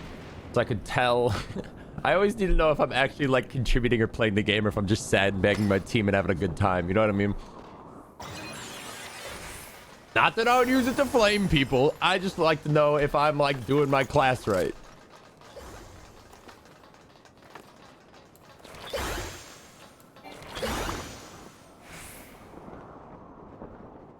Kind of tell by your place on the aggro list. I don't even know what that means. I've played this game for 10 years. What is the aggro list?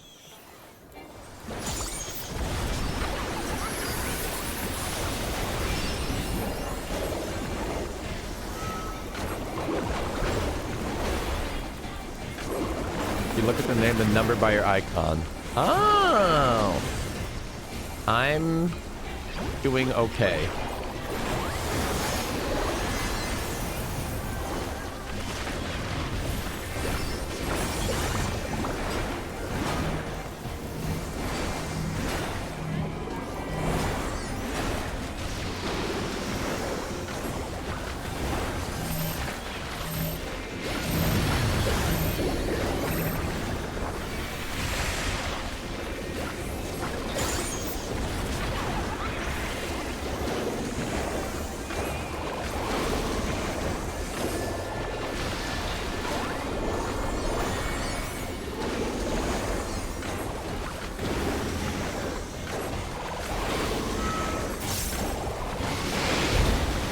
Yeah, this class is actually, it looks complicated, but so far it's pretty straightforward.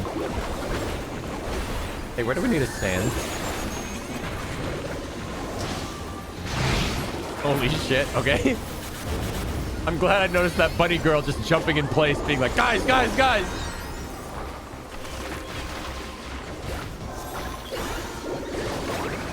Can't believe you baited your team. Do you mean how I clutchily slid into safety last second? When I realized what was happening.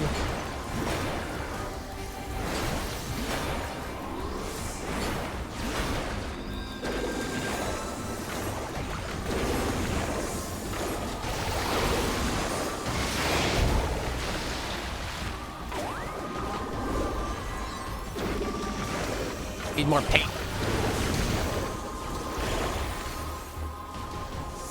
I actually really like their like mobility slide. Feels good.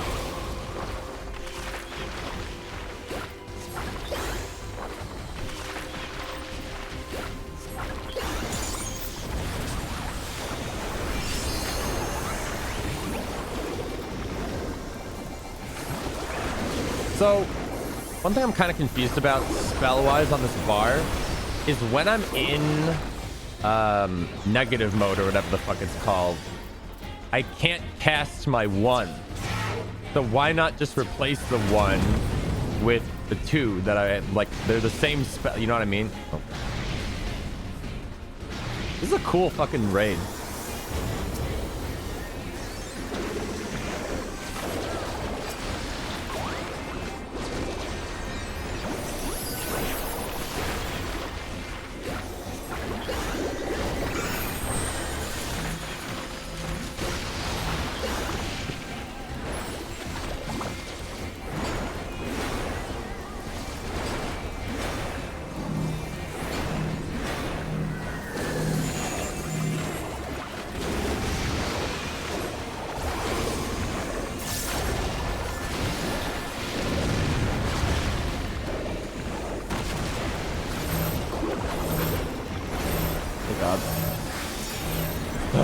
I'm here.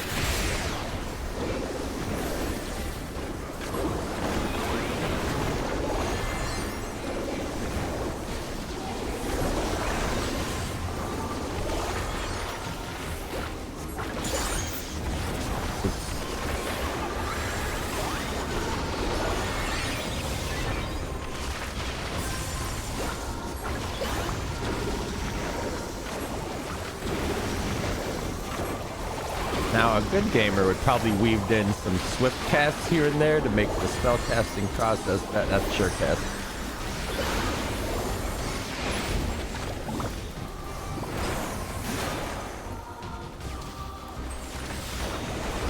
Oh god! Wow, I really biffed that.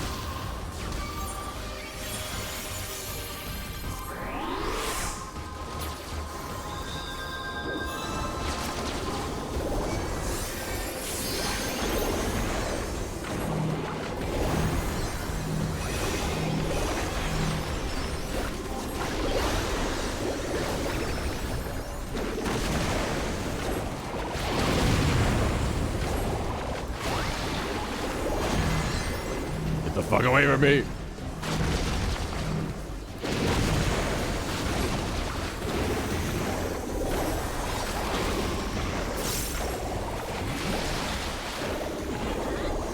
I don't know if I should be spamming this white magic spell like on cooldown. Because it has its own resources and spenders, so it feels like to just use it if I have it.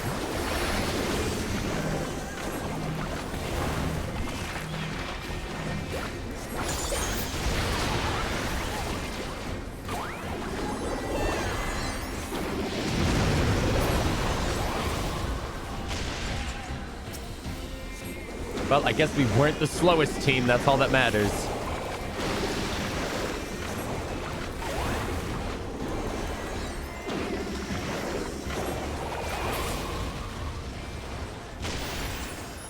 Oh, that was a boss.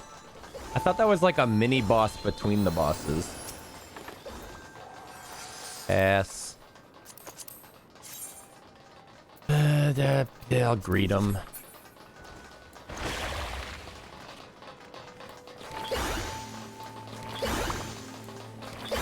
I do like the prepping the paint spells before combat.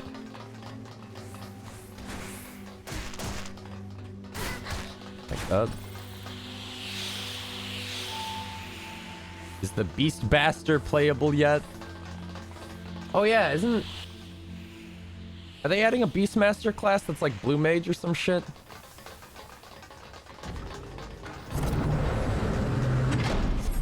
In one of the patches. Huh. Later. Huh. I never fucked with Blue Mage, so like, I don't think that really appeals to me, but like, oh.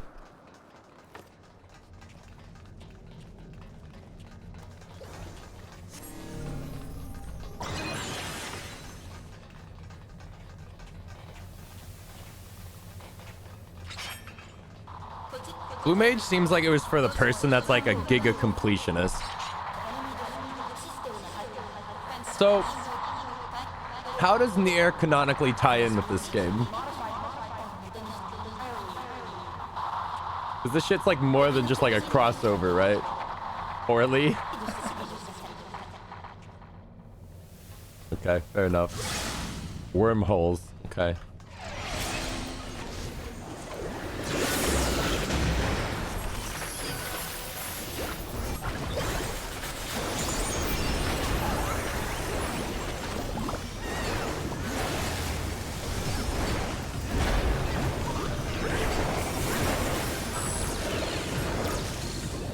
Oh, hammers off club will cool down. I see.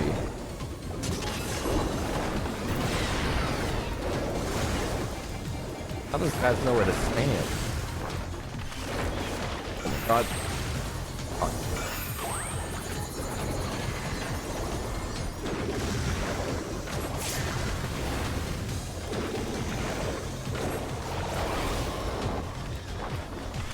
Don't know why I'm prepping this one up. Oh.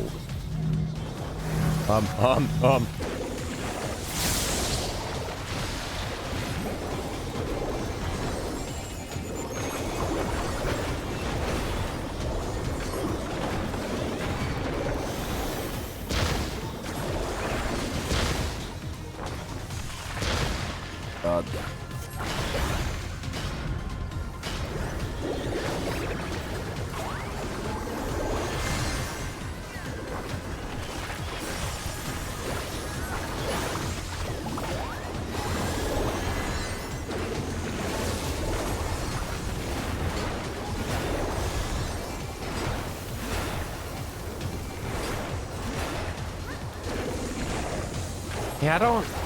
This rotation feels simple, but like clunky.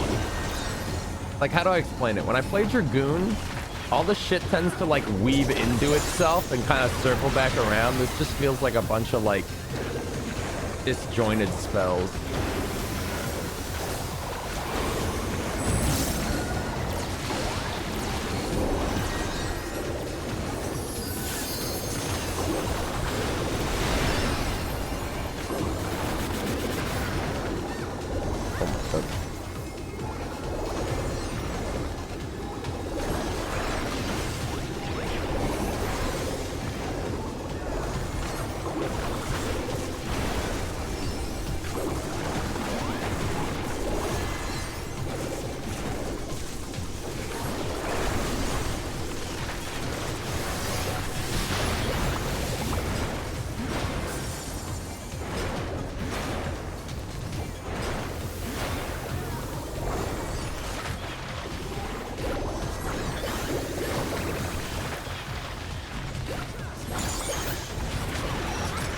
Is this Moogle Beam my strongest move?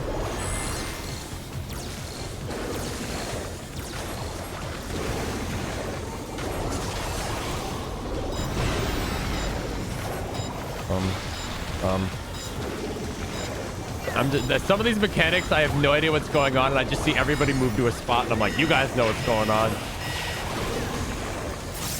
I'll stick close to you.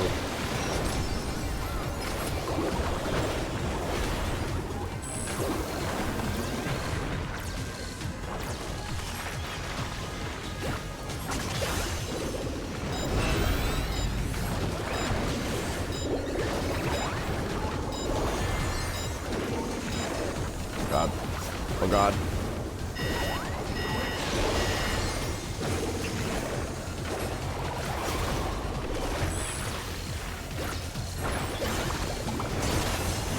Oh, is hammer a range? Oh, hammer's a ranged attack. I thought it had to get like melee-ish. Everybody in a thing? How many do we need? Okay. Oh, I got nothing else going on. I'll go do a little painting.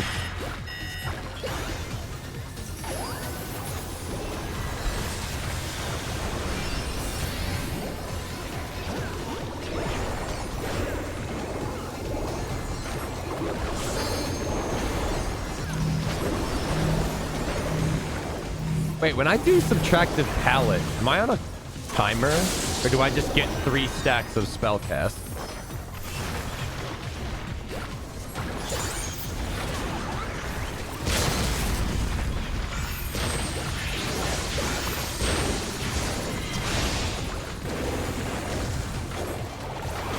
Oh no.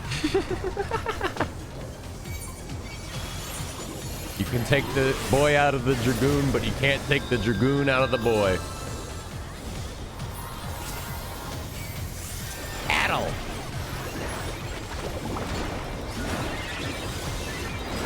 I'm assuming this is the Viper debuff or something, because like, holy fuck.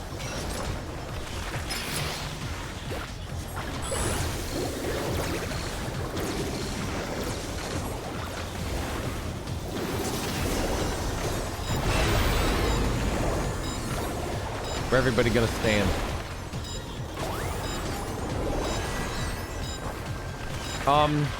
Yo, we picked so wrong.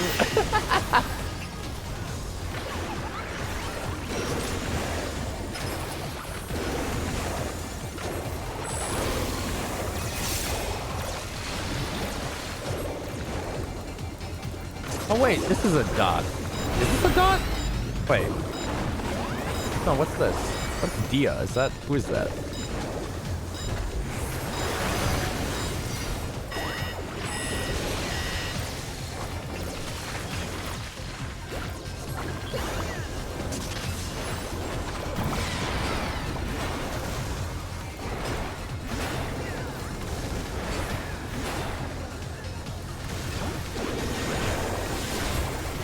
He is the white mage? Okay. I was like, I didn't think I had a dot. There's just so many goddamn white mages.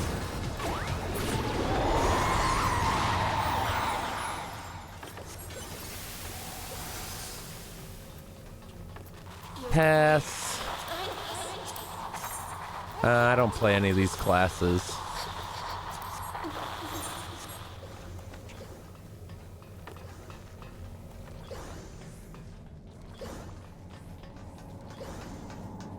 Alright, how much XP am I getting for this nonsense? Am I getting power leveled?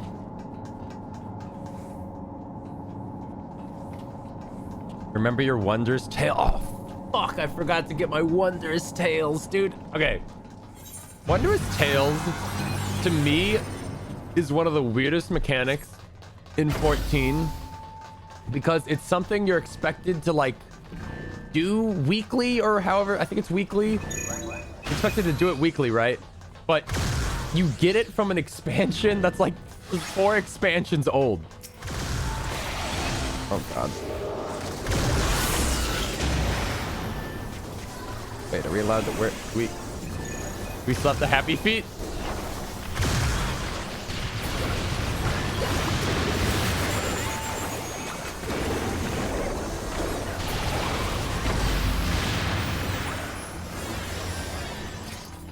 This is a really involved alliance raid.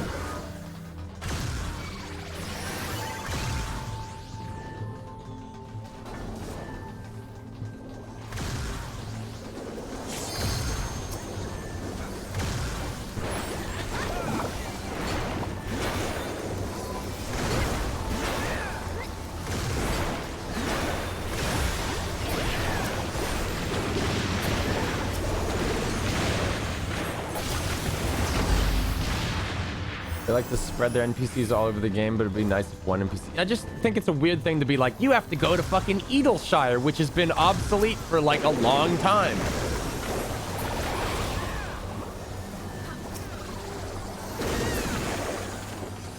Then and only then can you pick up this very important weekly thing from this obscure NPC on a side booth on the road. Like, I wish they would just situate her in like every major city or something. They're like, I don't know. Yeah, imagine if you're a new player. How the fuck am I supposed to figure that shit out?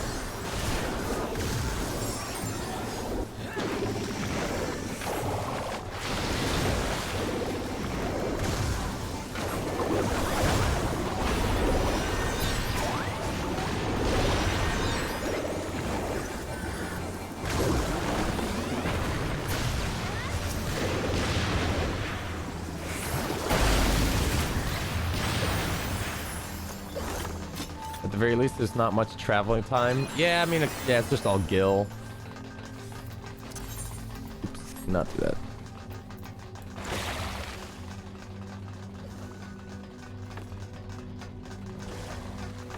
I gotta admit, Viper, like, thematically looks cool.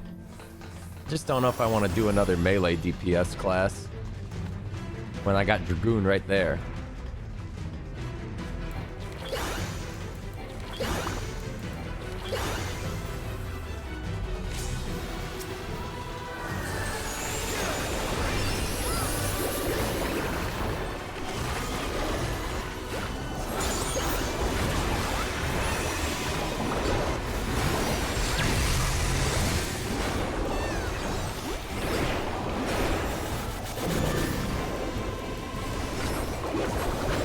I haven't done melee DPS in every expansion.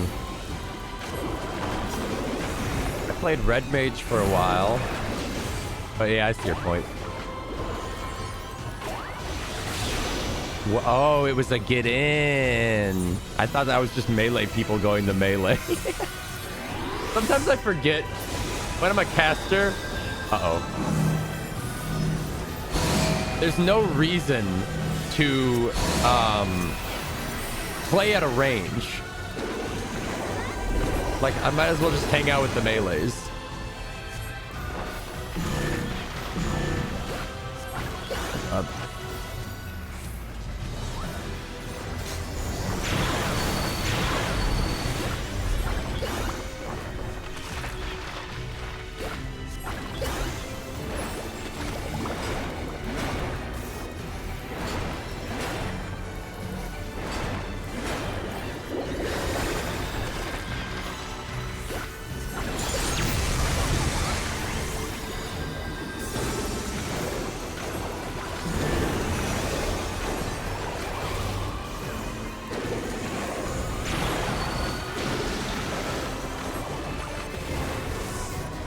I want to hang out by you guys. Never mind. Oh, fuck away from me.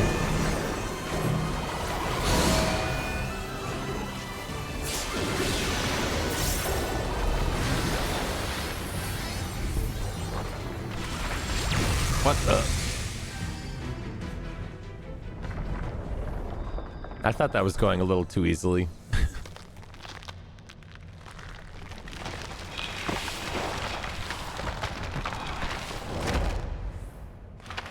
It's kind of crazy that when Final Fantasy XIV does a game collaboration, it's not just some half-assed like, look, you can get this like t-shirt that has the logo on it. It's like, no, we'll make like an entire like fucking game mechanic around it. Like, oh yeah, you guys want to do a Nier collab? Okay, you get an entire wing of a raid. Oh, you guys want to do a Monster Hunter collab? Okay, here's a trial. What the fuck is this? Big lady made out of little people.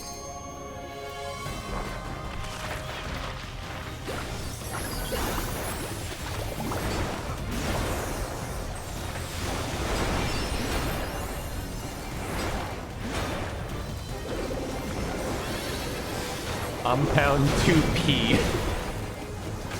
Huh.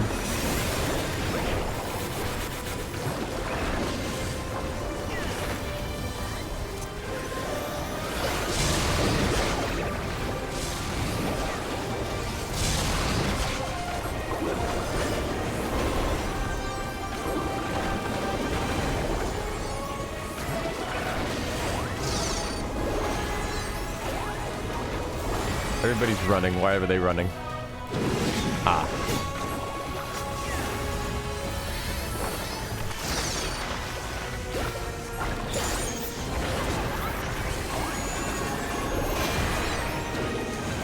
Wow, I ate so much shit on that.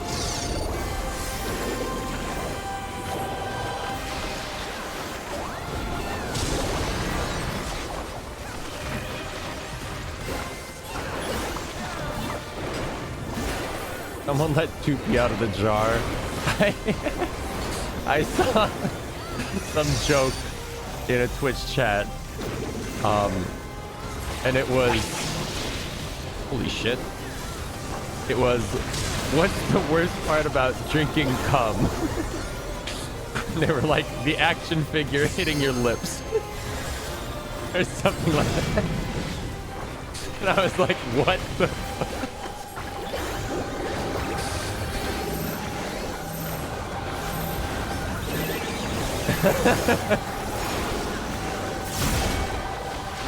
Oh shit, oh shit.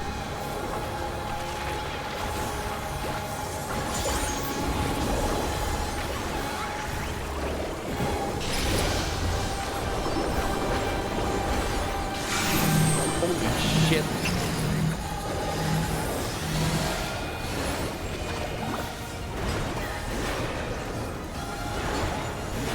Everybody's fucking dead.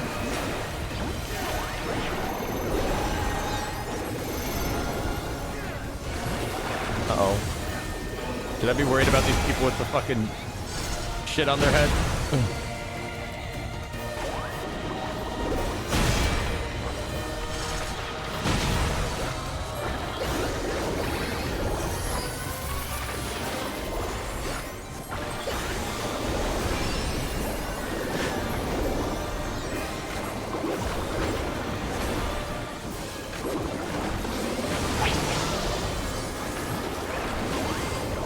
I'm also curious, Pictomancer doesn't look like it provides a whole lot of utility.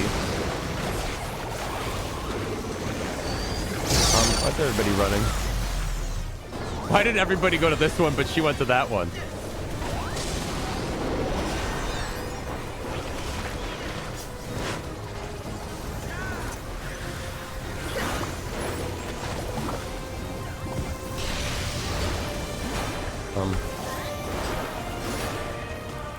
We need more than one person in these? How do these work? Bubble.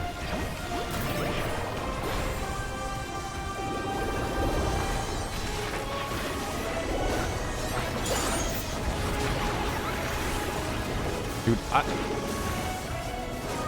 don't know what the fuck is even happening. My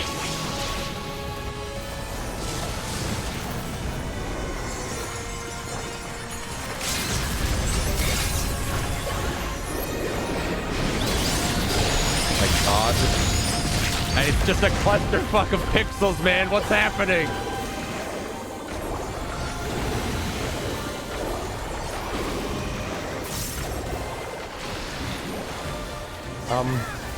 Everybody's just kind of scattering. Nobody knows what's going on. Oh, fuck, man. That is a lot of people dead.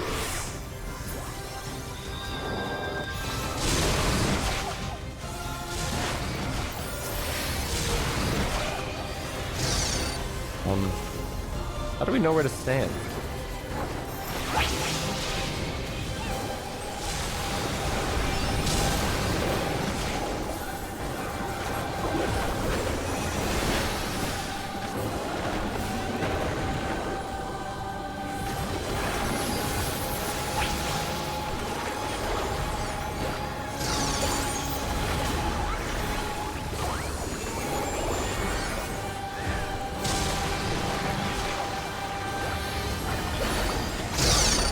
I have no idea what the fuck is happening in this fight.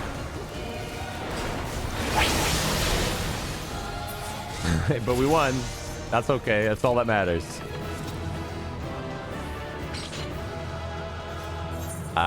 You have the pretty... You are dabbing. That's a lot of loot. Pass. Need. Pass. Pass. Pass. Pass. Pass. Need. Pass. Pass. Pass. Need. Now, what do I win? Show me my loot.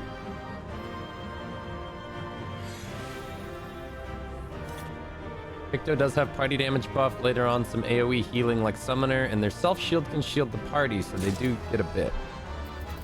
Oh, I got the 2B.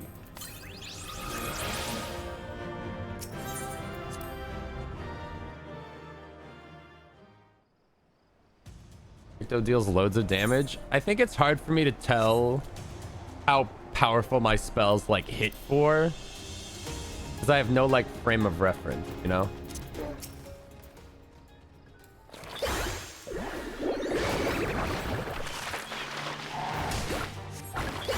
Like, I don't actually know what is like a good damage number.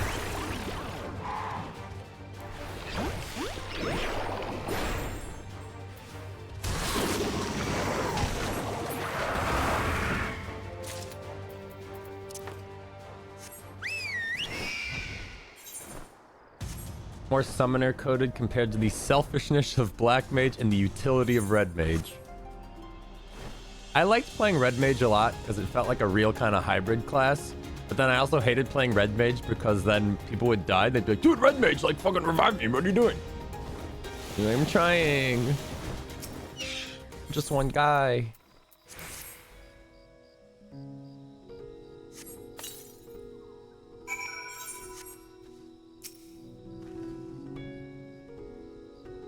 Time to put her in the jar.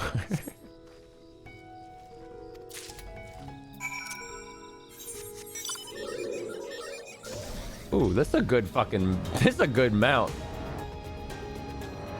And who carries you? Especially with the fucking swaying on the mounts now. It's like, let me down. I often forget that you can res as a summoner. Real? I didn't know that.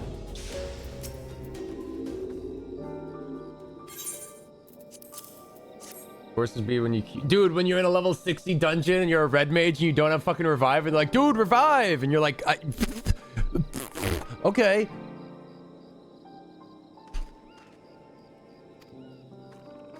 How you liking the new V update on your model? I don't know, dude. I don't have a fucking eye for it.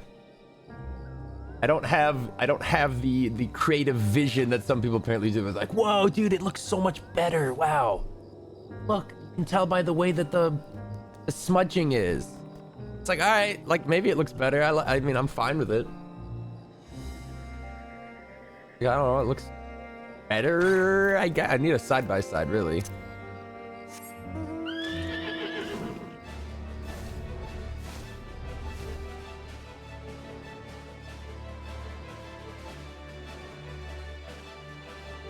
It's just less pixelated. Yeah, I mean, okay.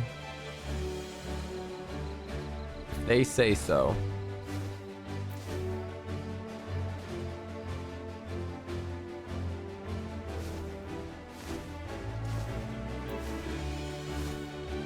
This spell feels like it'll never get used, unironically.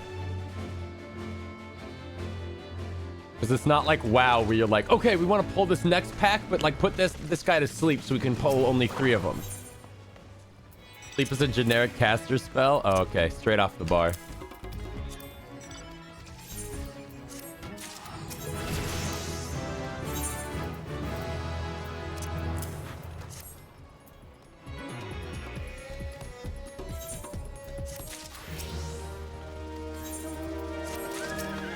Cool. 81.5. Let's go get my fucking wondrous trials.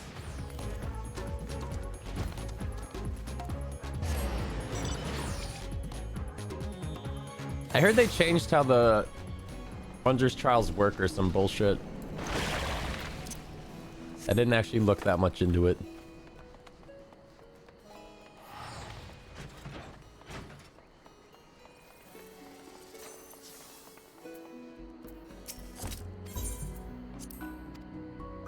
Hey, I didn't get any journals. Give me a new journal.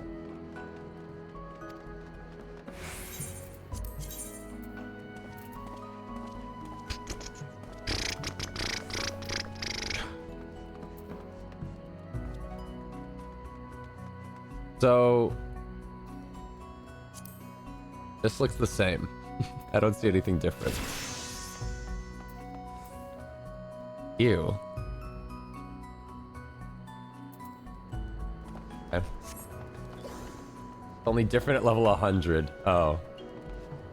But why would you do wondrous trials at level 100? I always use them for leveling. I guess, like, I don't know.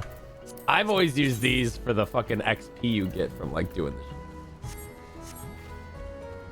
And stock up on 2 wondrous books from the week before.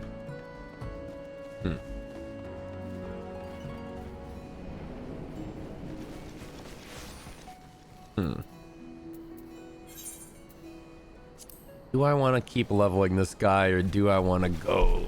I don't know. Let's see how bad the fucking roulette is. 28 minutes?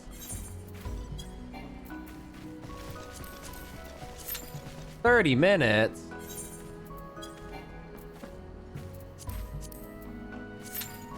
$30 minutes.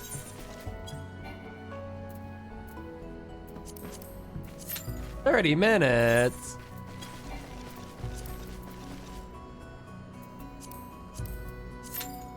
minutes. Man, this is fucked. Yeah, you'll need to grab a tank or healer from FC. Yeah, no, I'm not. There's nobody. Who the fuck would be like, oh yeah, dude, I'll help you do some fucking roulettes. Like, no, there's new shit to do. Who the fuck wants to do all dungeons?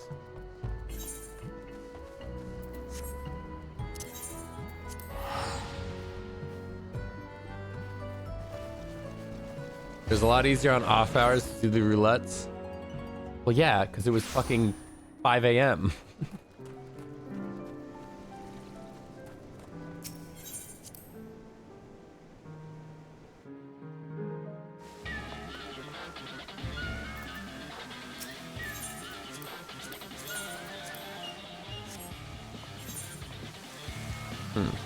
Oh yeah, they got rid of belts. Belts is kill. Now we get a face wear slot. Why is it below the feet?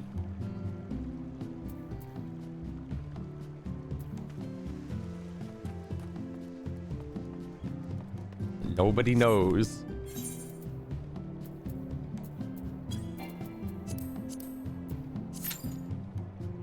But I hate PvP.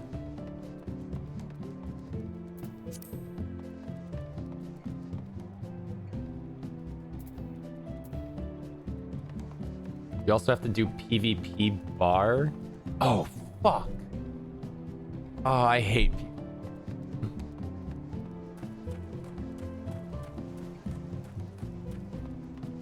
PvP. Do I just want to do MSQ? Oh, fuck. Will I get in trouble if I'm caught AFKing in PvP?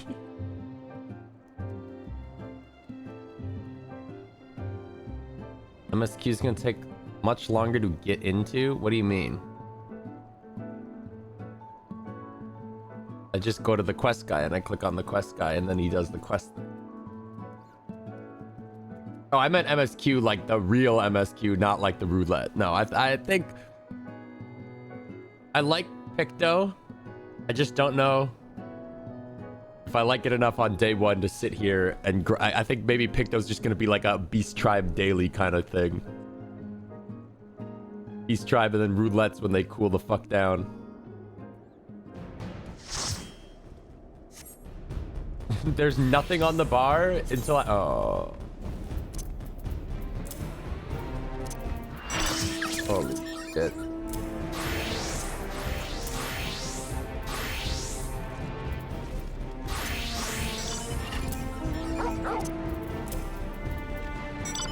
Wait. Wait, which of these is the right?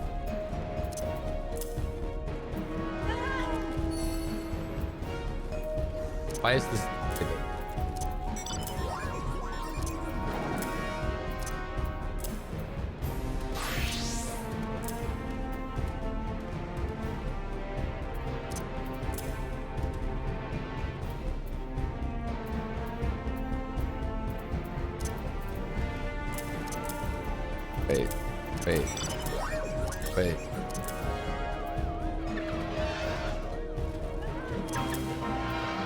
Wait. Oh god. You need the abilities from the PvP profile? What do you mean? Oh god. It's not... Right? Did I just do this right? Where's my fucking mount? Same button, the menu bar, but... What are you talking about?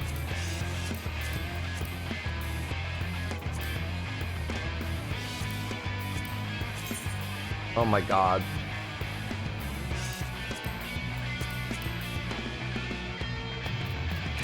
Are you shitting me?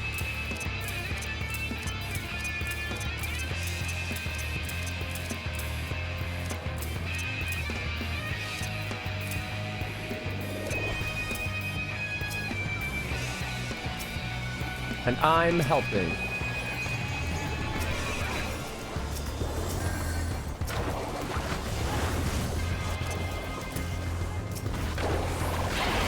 And I'm helping.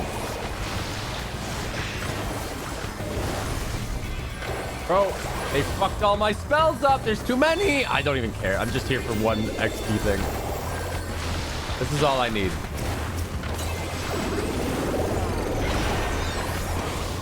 Casting the red on him.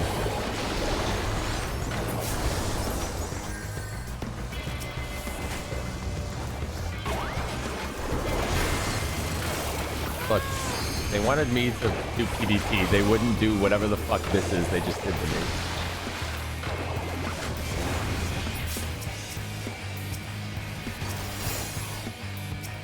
Looks like red team's gonna win over there.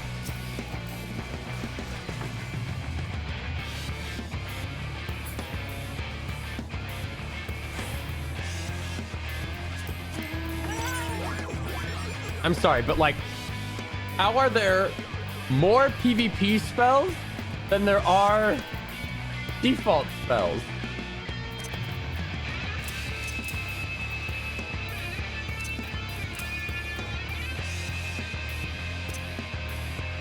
They're giving me spoilers for my spells. Where'd my team go? Most of these aren't actions. Then why are they here?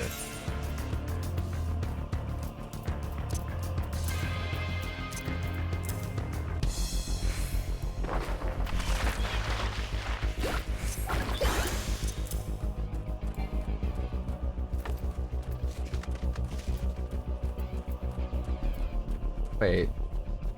Another motif.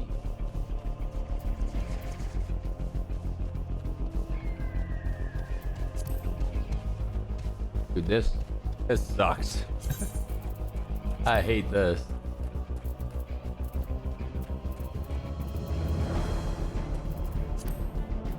Here.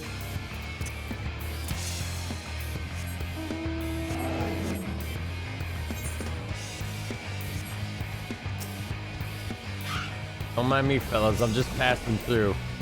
Just don't even worry. Yeah, don't even worry your little pretty little head.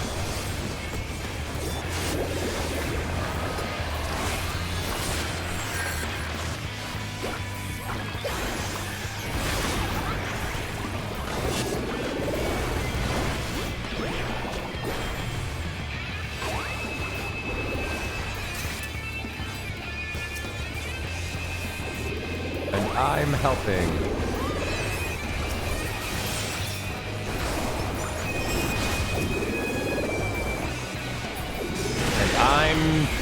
What the fuck just happened to me?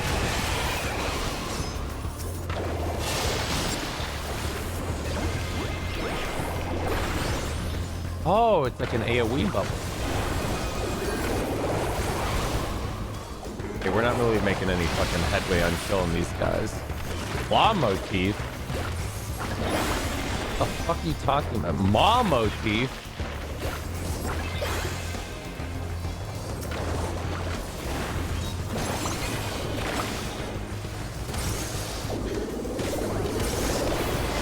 Hey, I'm no rocket scientist, but I think we need to focus the healers.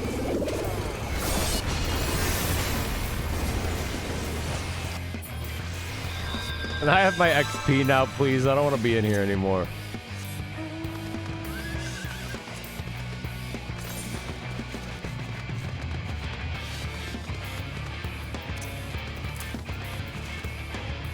Why did they take away my hammer motif?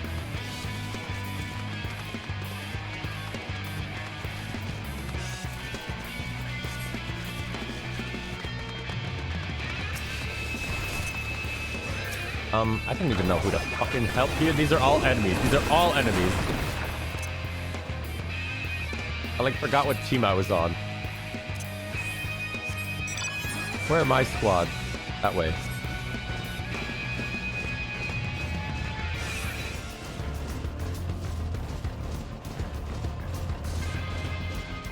I'm gonna be real. I've always hated Final Fantasy 14 PvE with like a passion, because it seems like it just boils down to hiding behind line of sight so spellcasters can't cast at you while constantly like, I don't know, dude. It just feels so sweaty. How does this work? Hit him with the big one.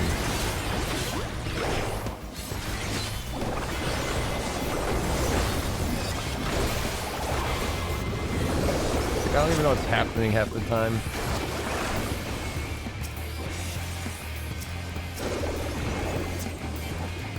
Kill that guy. Kill that guy. Hey, why won't that guy? He's doing that Death Knight thing where he doesn't die.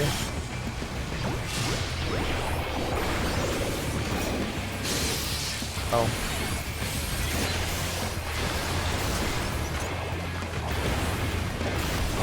Oh.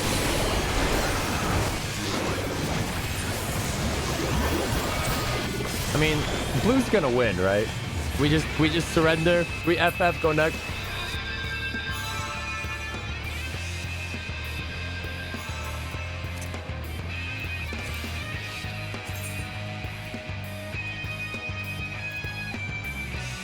Why do I have like such a limited moveset, but also such a complex moveset?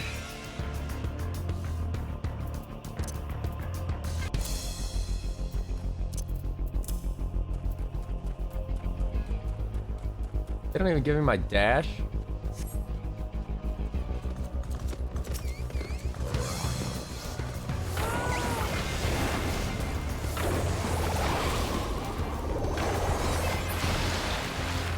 We broke the rock. Good work, team.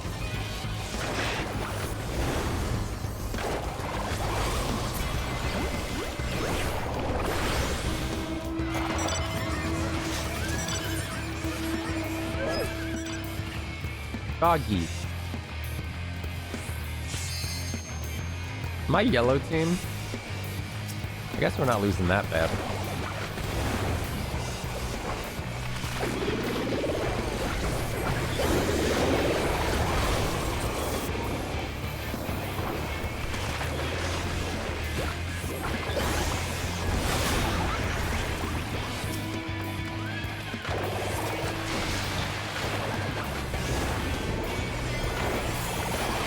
How is this Viper still alive?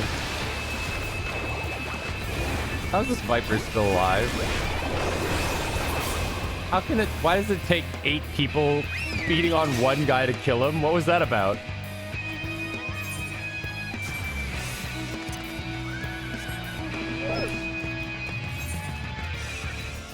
I don't even know how to help.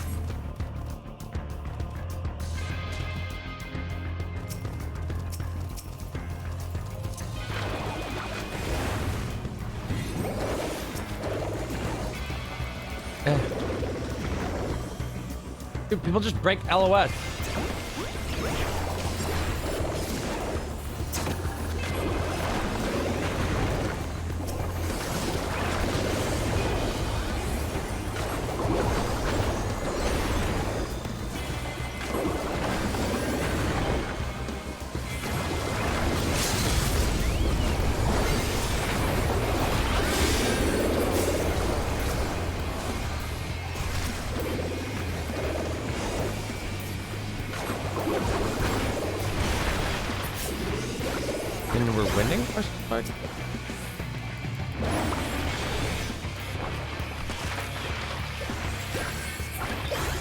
Oh, everybody just left. Never mind.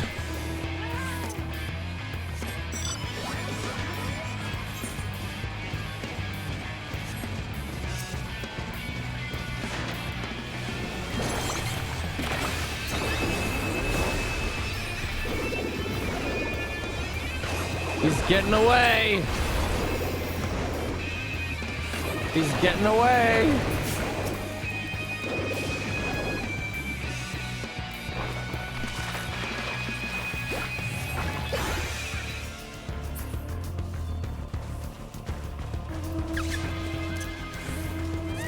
Potion move in your bar is spammable?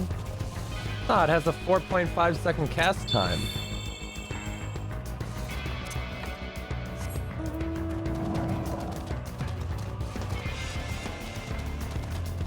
There's another.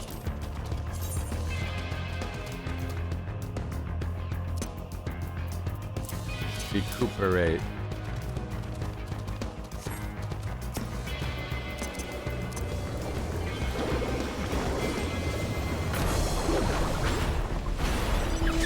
Cool. Did we lose yet?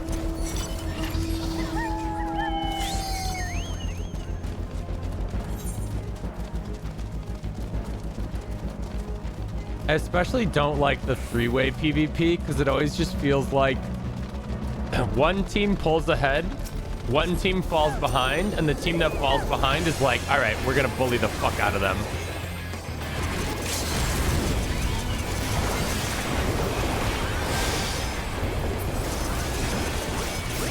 I'm helping. Dude, watching all these people fucking scatter to the hills.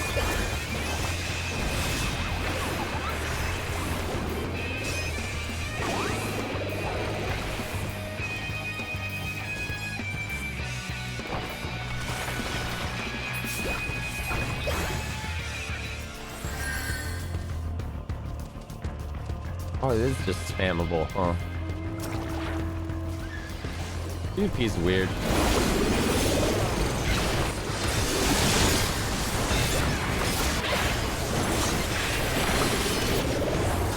Ow.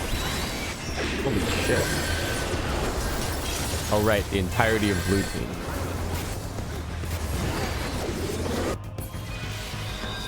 Like, right now, red has been determined, like, you are the team that will lose the most. What is this bar?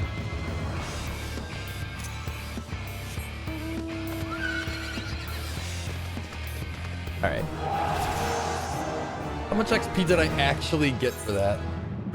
I leveled up? Okay, wait a minute. Maybe I was too harsh on PvP.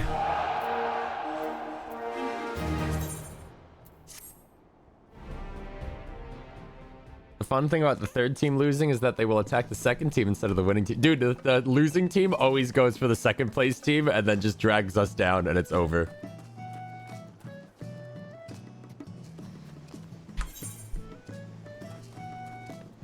All right. Roulette queues are probably just gonna be impossibly bad. I wish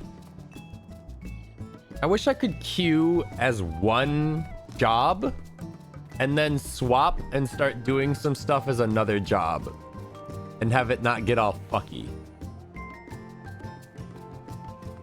Like, I wish I could queue up for this dungeon as a Picto and then just start doing the main story quest. And then in like 40 minutes, I'm like, oh, your dungeon's popped. It's like, oh, okay, yeah, I'll do that. Yeah, let me hop on.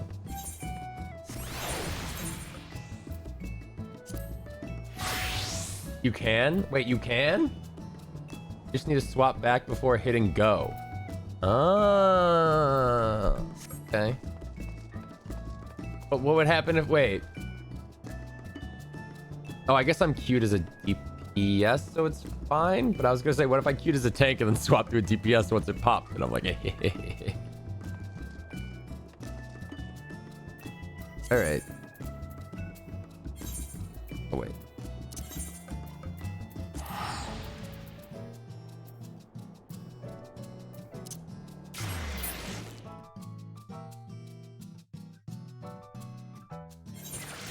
Job you hit Q with? Okay, that's big. Yeah, what's with this box?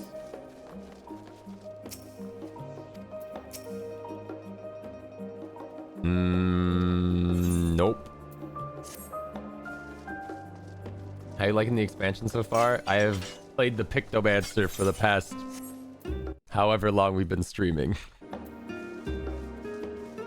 So it's okay. I haven't even started it. Which I guess I'll do now. But first, I gotta pee.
Okay.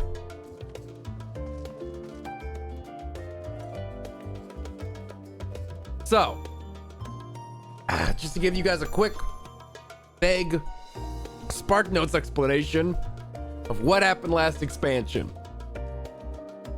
We beat the big bad Zodiarch, but oh no, it's the end of days. The apocalypse is starting. So naturally, we went to the end of the universe and we fought some fucking like emotional fucking being and we defeated it. and we saved the day, and we stopped the universe from ending. And then we went on vacation to go check out a treasure island. But oh no, that treasure island's actually a fucking main quest area. Suddenly we're in the world of darkness, and we're doing world of darkness bullshit. And there's a dragon, and she's trapped in the world of darkness, and she has been for fucking eons. So we help this dragon guy, this leader of this place. We help him get his sister back, and we beat some fucking world of darkness guy. And that's now we took light from the world of light from the other expansion, and we shot it into the world of darkness, and we used it to beat some big bad dark guy.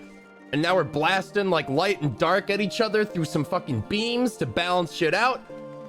And then we went home, and then some cat lady was like, hey, I'm from some foreign country across the sea, and I'm looking for strong adventurers to help me with a trial that we have to do to become leader of the country. By the way, I'm a crown princess or whatever. And we're like, okay. So now we're gonna go to the other country to do fun things like explore and fight and whatnot. Yep. It's been really weird how this expansion has, the biggest marketing push has been, dude, it's the summer vacation beach arc. You guys, we're going on vacation, dude, the sunny beaches. They even went all in on that advertising thing where they're like, come along to the land of Tuval or whatever. We've got all kinds of amenities. Which is such tonal whiplash from the last expansion where it's like, the world is fucking ending. The universe is ending. Only one hero can stop and save the day. You. And you're like, whoa. The thrilling conclusion to the narrative built up over the course of like a decade. And now it's just like, nah, we're going on vacation. MC's managed to secure a passage to Tyrol aboard a guild ship. Why don't you wait in the main hall while I go and inform your travel companions? It should only take a moment. Oh, I need to switch into my beach outfit.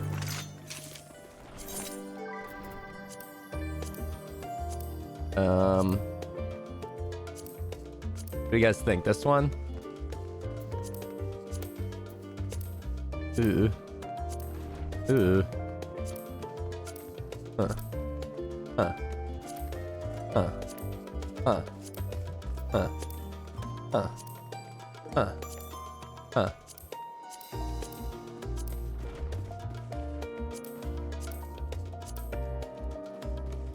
This one's kind of chill. Number 4. Nah, I don't even have some of these apparent. I can't even wear half this outfit. I don't know, I like this one. This one feels very fucking sea travel, beach adventure. I don't know. Or this one.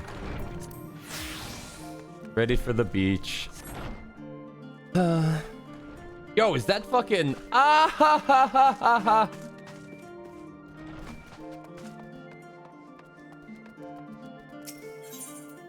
How do I have gloves? Wait a minute.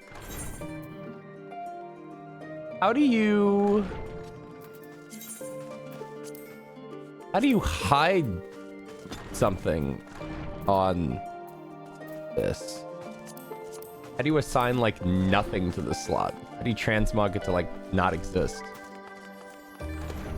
You need invis gear gloves. Gotta use a glam called Emperor's New X. Where do I get that? Like a market board?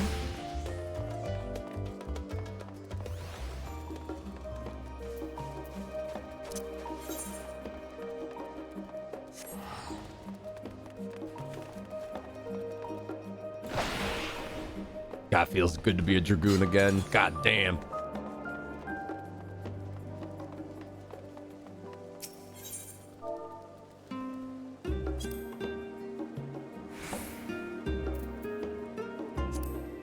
Huh.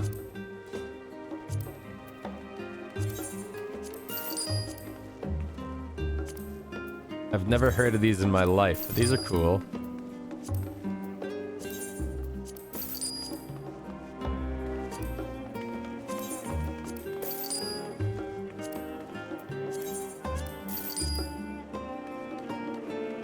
Do I care about shit like this? Not really. Why is there one for specifically Monk Fist and that's it?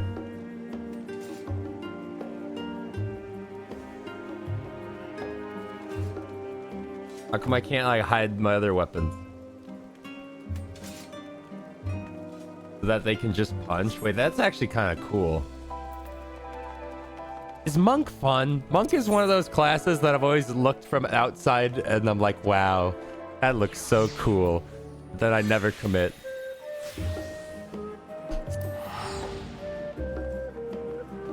Monk always changes each expansion. I think positionals kind of stress me out. I don't play DPS. I rated as Monk. Fun, but they didn't try to change. Oh. Where the fuck am I? This is not where I wanted to go.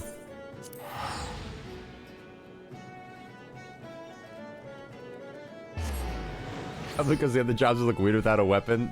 I didn't even consider that. You're right. It is because every other job would be like, what the fuck are they doing with nothing in their hands? You know, I didn't think about the fact if you can't tell, I'm looking for an inn right now to go put these clothes away, but I didn't think about the fact that old Charlian probably has an inn. Maybe. I just don't know where it is because I just don't play this game enough.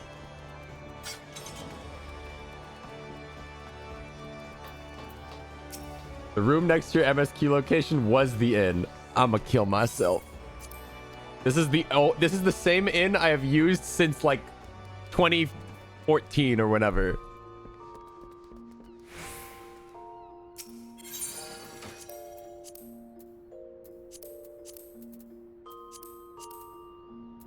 Emperor's new. Emperor's new. New.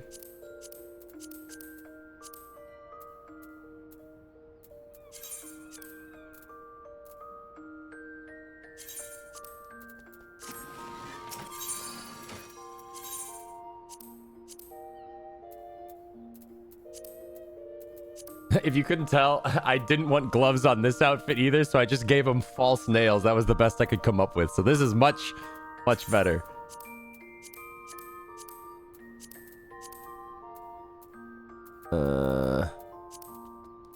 Fuck it, no shoes.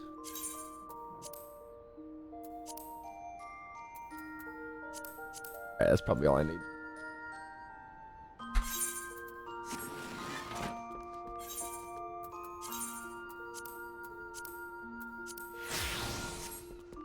Ready for the beach, smile.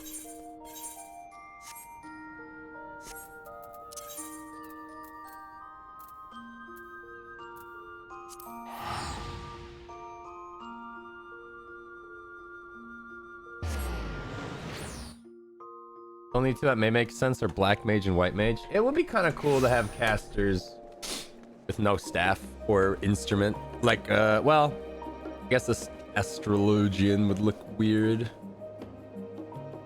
Yo, that guy looks kind of cool. I like this get up. This a good mog. How you doing? I like this get up. This a good mog. Oh yeah, wait. How does the new die system work?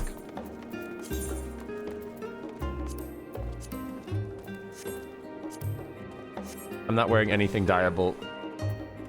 Fuck. Whatever. That's default warrior. Okay, well sometimes default look good.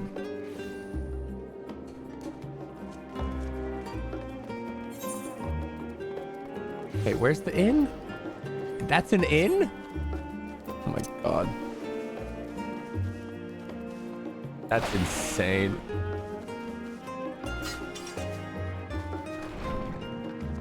Look, it's in the same vein as this to me is one of the coolest fucking like looking Dragoon sets in the game, and it's just like bog standard default bullshit.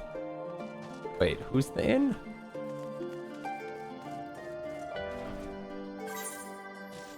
Andron? You're not Andron.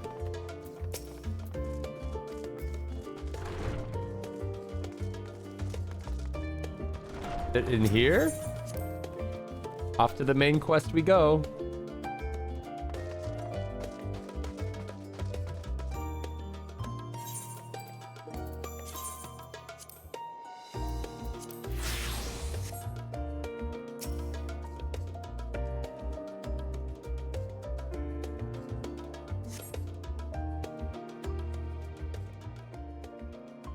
Why am I wearing a fucking swimsuit? Why can't I should have put on my cool pirate outfit, man. Fuck. I have a flat ass.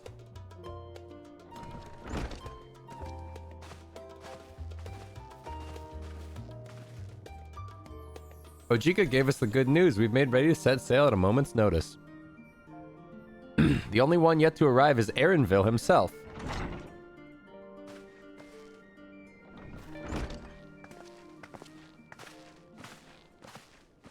You could use the Fantasia to enhance? I don't think I could. I don't know. Ah, you're all here. It took some persuasion, but the Gleaners Guild ship has granted us places aboard a vessel bound for Tyrol. There'll be passengers, researchers, and artisans and the like, so we'll need to share deck space. That's fine, Aaronville. I doubt anyone had expected we'd have a ship all to ourselves. I'm really surprised this shit ain't voice acted. They're not casting off just yet, so if you have any lingering concerns, now's the time to voice them. This is the first cutscene of the game, and we're not... I wouldn't call it a concern, but everyone's still clear on what it is we'll be doing in Tyrol, yes? We've not forgotten. The nation of Tuyoyo... I don't know how to fucking... As your chosen allies, we shall assist you during the rite of succession and support your bid to become the Dawn Servant. That's a cool fucking title. In addition to that, Alphino and I have another objective. As part of Reconstruction, Garlemald seeks ways to reconcile and re-engage with its neighbors. By visiting Tyrol, we hope to learn more on how its myriad of cultures interacting with one another, how they find common ground, develop stronger ties, the sort of insights that might help our friends in Ilsebard.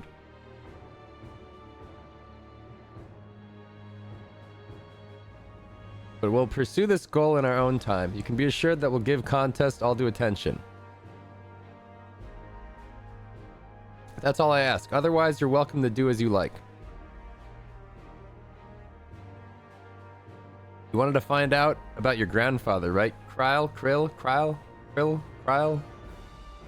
Yes, as far as we could determine from the old missive I found, we had been tasked with investigating the Golden City by your father, the Dawn Servant. Yet oddly enough, we have no record of investigation in our archives, and nothing to explain the earring which accompanied the letter. She's just fucking wearing that shit? As for reasons both official and personal, I should very much like to get to the bottom of this mystery. Oh yeah, there's also a golden city of El Dorado. I'm sure there'll be a chance to speak with Papa. You can get your answers right from the source. I look forward to meeting him. In any case, you're not the only one with an interest in the City of Gold. The Golden City is a children's bedtime story. I am part of this expedition only because of the third promise has commanded that I serve as guide. Still playing the part of stoic servant, I see. Dude, my throat's killing me. We're fucked. What of you? Don't you dare tell me you've changed your mind. I forgot I was in this scene. I go wheresoever adventure is to be found.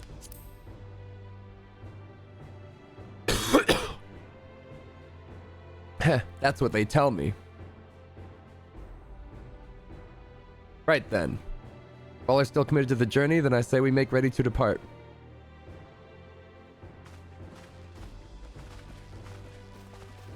I don't like this mog. This mog feels bad. I don't even think this is a good swimsuit in general. Just like, what is this? What do you guys? It's like my shirt shrunk in the wash, and I was like, yeah, whatever, I'll still wear it.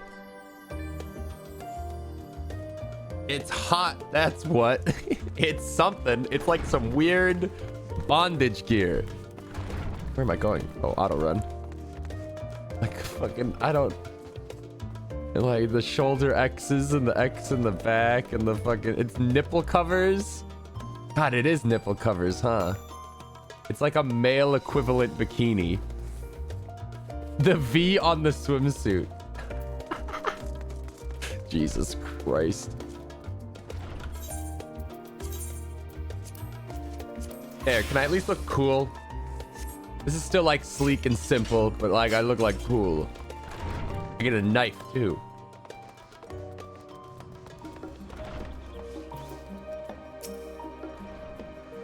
Eager as they are, the others have already left for the harbor. We're not in danger of missing the boarding call, but perhaps we should be on our way as well. Wait, the inn.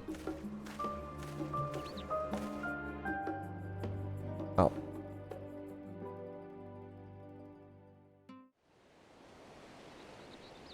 You look like you're wearing the Monster Hunter clothes you have under the armor. God, it is like naked Monster Hunter clothes.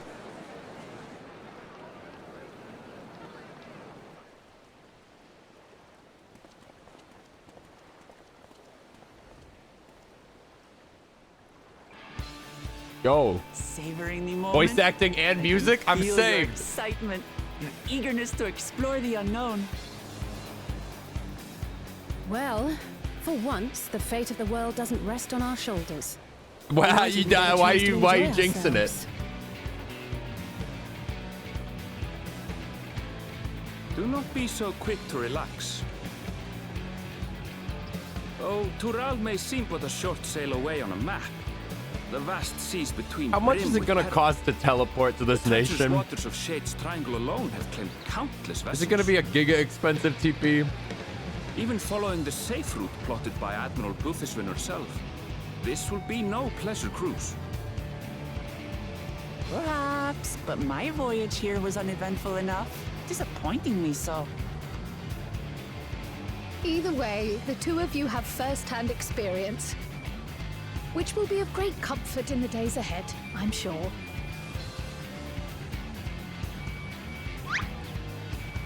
Oh yeah, I forgot in the cutscenes now they've gotten very like cartoony. It's nothing new to us. Like people have fucking sound effects like like that shit. We're casting off. Did Kral VA change? Unsure. It's I need to time. listen closely. I That trust wasn't you? have No. everything you need.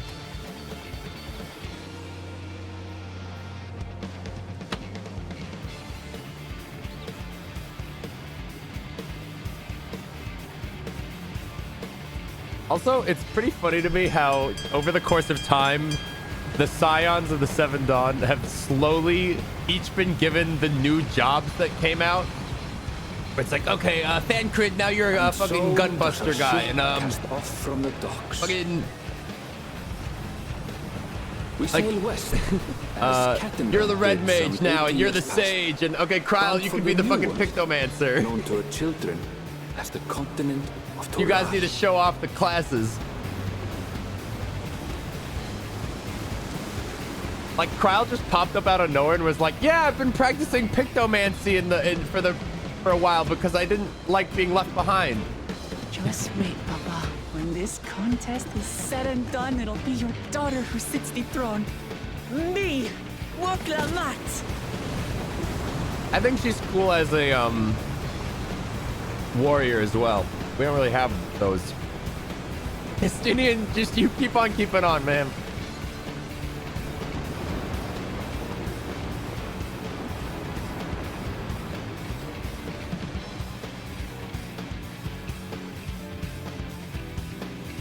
I will say, any cutscene he's in with me always makes me feel like second fiddle.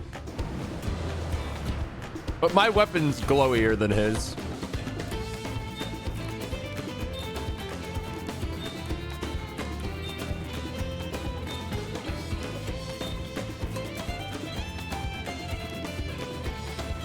Oh yeah, by the way, there was a post-credit scene where Estinian was at a dock and they were like, "So, are you going east or south today?" And he's like, I'm thinking maybe west. So he's gonna be fucking me up in the cutscenes for sure.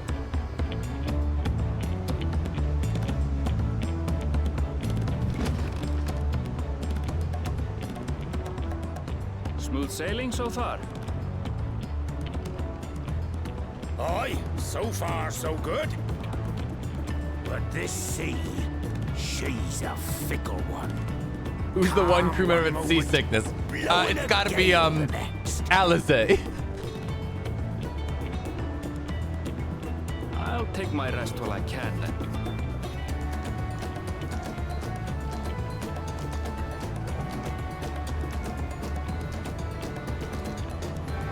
God, I look fucking good, man. Shit.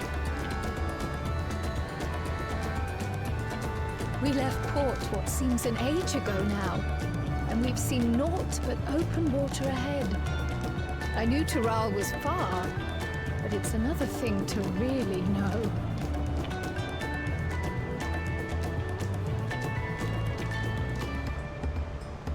Speaking of which, some of our fellow I just realized the passengers have made dungeon this queue's trip probably before. gonna pop on in Several this. times, in fact. I was able to learn a few things about Tuliolal and the right of succession. Since we still have a long way to go, why not have a chat with them yourself? Do I have to? I'm sure you have questions of your own. Not really. It's just America. I know there. Sky, how long was queue? Like 10 minutes. Did you look out across these same waters, Grandfather?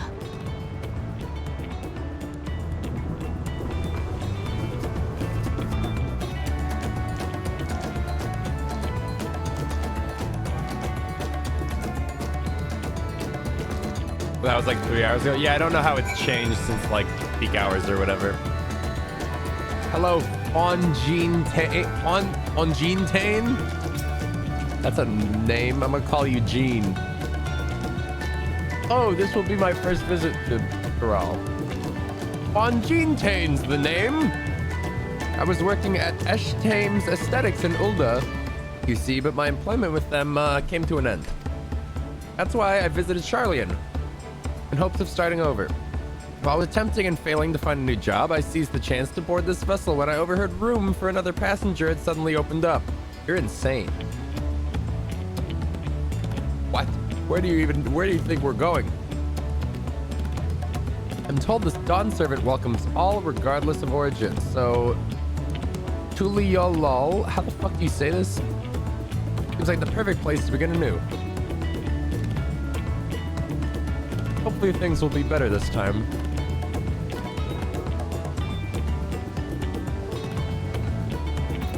We're still in queue.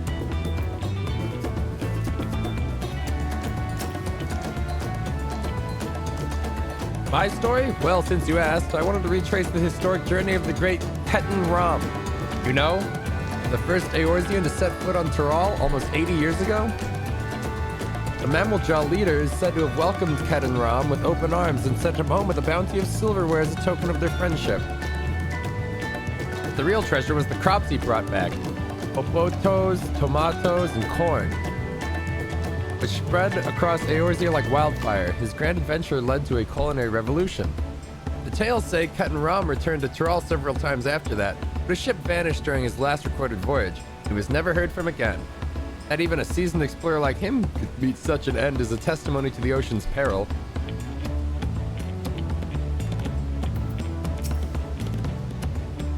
I see you in Eorzea before, you great and famous hero. Gah, I've had enough of playing the simpleton. What? There was a time when we took great pains to maintain the deception, but with more of you Eorzeans coming to Tural, it's more impractical. This guy was faking it? Huh? Besides, my mercenary days are over. Too many of our warband may have fallen, so we head home to lick our wounds.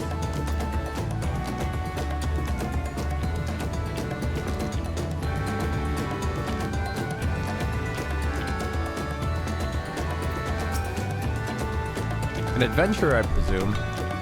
I'm a merchant myself, based in Ulda. Specialty imports and exports Eorzean and Turali both. This is your first time crossing the salt, as they say? You remember that the social mores of Eorzea are not necessarily the same as they are over yonder. Consider this. It is not uncommon for the various races to be referred to instead of names of certain clans. For the Mikote, the Hetsaro. The Hrothgar, the Erxerbal. This is a nightmare. Because every member of the given clan is of the same race, mine, but because many individuals of said race are associated with that clan. A fair assumption in certain cases, but take care not to give offense.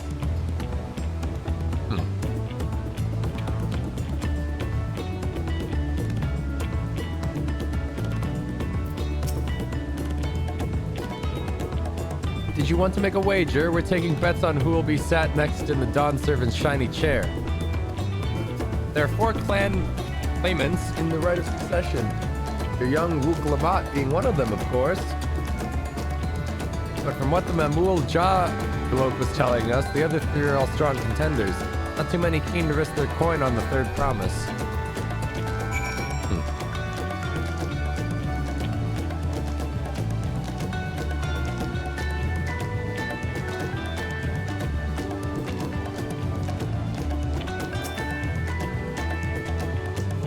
Did you learn anything of interest?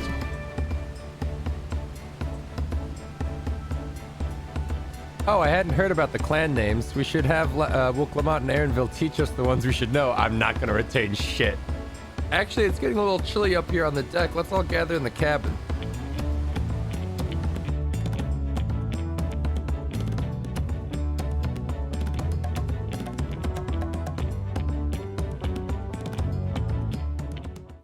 At least to me, almost every Final Fantasy proper name is a nightmare. Dude, fucking random ass just languages I don't know how to fucking say. And then non-voice acted, so I have no frame of reference.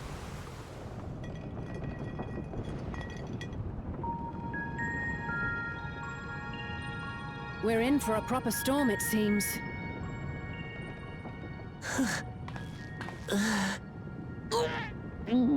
It was her! She's the seasick How's one. your stomach any better? Ow. I don't know what you mean. I don't get seasick. Gotta do that trope. Gotta do that I'm trope. just feeling a little nauseous is all. Isn't that what seasickness is? Dude, I didn't think I got Aaronville, you were born in seasickness, but then I Tyrol, went on a boat tour in So many of the Alaska that areas was there. like, I think it was like 4 The hours Satona, long or as my some people are bullshit. called, have settlements mainly in the north. And I was In like, I'm Satura. good. And then like 2 hours in for some reason, I was your like, family? I'm not good. I know nothing of my father, not even his name. As for my mother, Ooh, time for that Aaronville lore. I did not think Aaronville would be a major, like, party member contender. Pirate! Oh dear.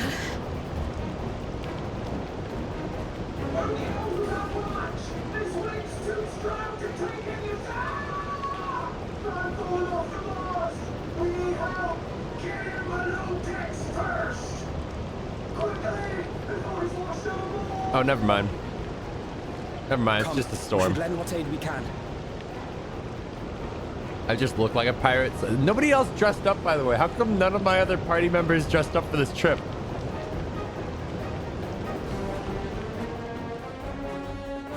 Kyle looked so funny running in that scene. I have not seen the ocean rage with such fury before or since.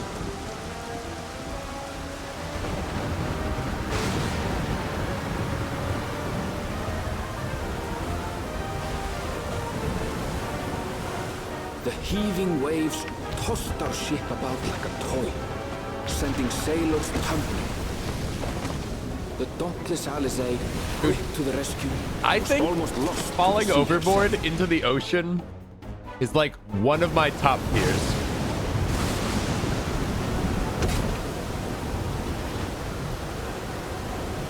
What is that gonna do?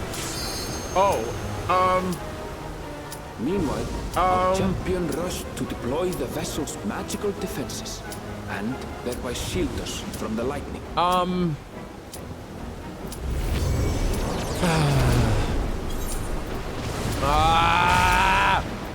What an extraordinary life he must lead to be able to operate such a device with practiced ease.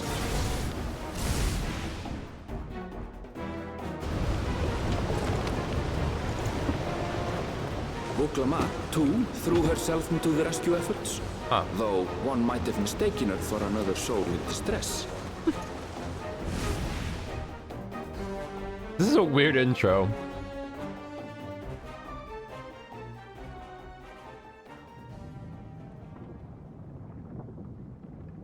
By the time the unruly seas had calmed, our strength was all but spent, and we had yet to even glimpse the shores of Tural.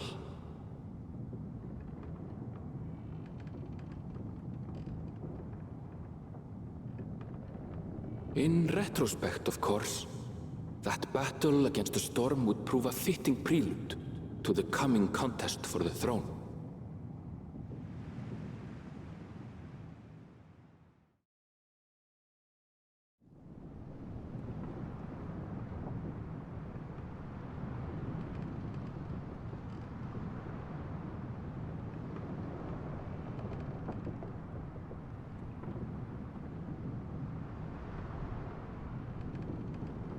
Where did everybody else go? Like, you silly, you overslept. We all went to the beach. Dude, my horn in the light there looks fucking sick.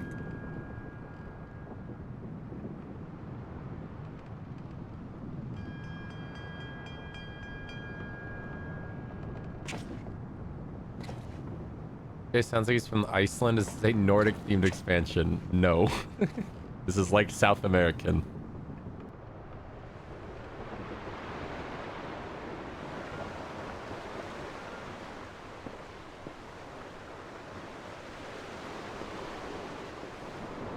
Wow, we're here.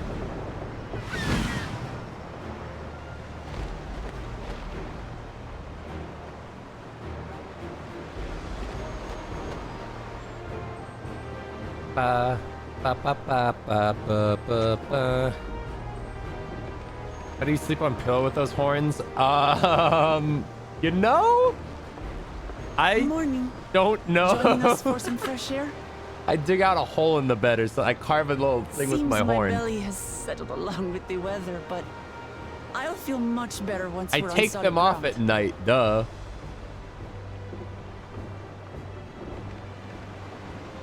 I'm gonna Google it. Can't be much farther now, can it? Final Fantasy 14. How do Aura sleep? Land must be near. You need only hold out a Auras while have longer. tails. I can't imagine they sleep on their back. But unlike Mikote, they can't sleep on their sides because of the horns.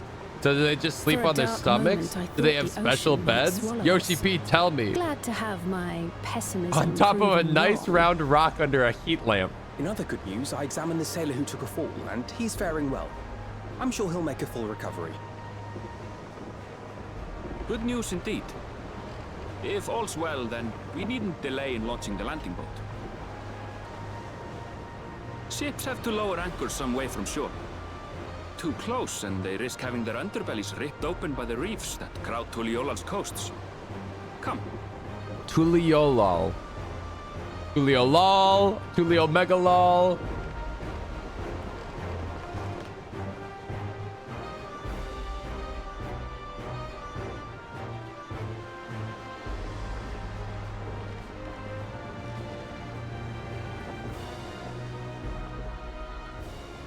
Thanks for bringing us all this way. Ha! We only did what we were paid to do. Couldn't hardly set you adrift halfway. Why you gotta be so tsundere? If anything, it should be us thanking you for helping us through that beast of a storm. As a matter of fact, everyone's starting to fancy your chances in the contest. At this rate, we won't be able to lay wagers no more. The windows. Tuliomegalol. Then I better not let you down. Till the sweat drip down my balls. What the? Oh. Easy, stomach. Easy. Me when I get off the airplane. We're the last to board. If there's nothing left to say, then let's shove off, shall we?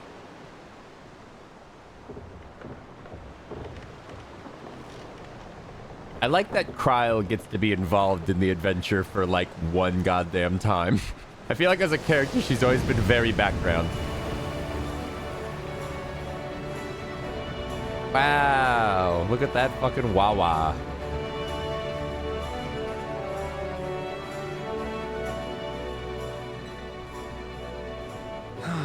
Blue seas, clear skies, and boundless possibilities.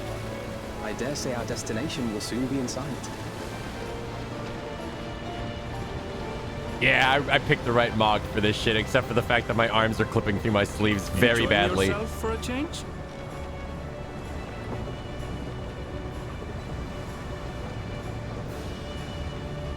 Dude, it's just like the trailer. But I'm not a Viper. Look, my friends. Behold the scene of our next great adventure.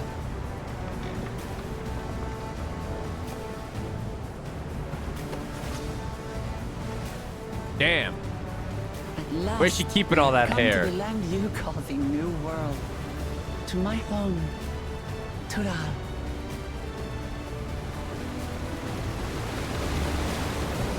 My spear's way too glowy. Damn, this is fun. Wah.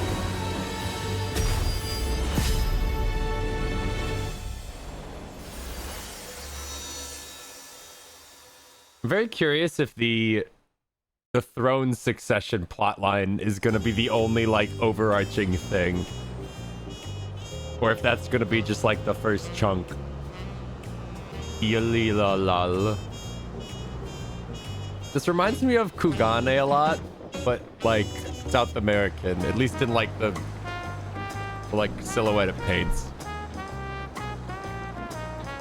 Crazy how long it takes just to start an expansion. I mean, we haven't, the whole stream hasn't been starting the expansion, but yeah, you're right. It has been like quite a long series of scenes.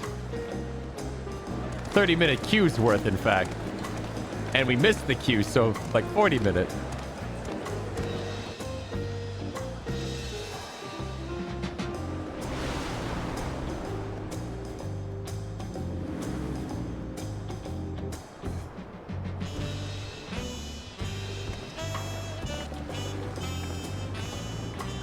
Ooh, I like the way their aether crystals look.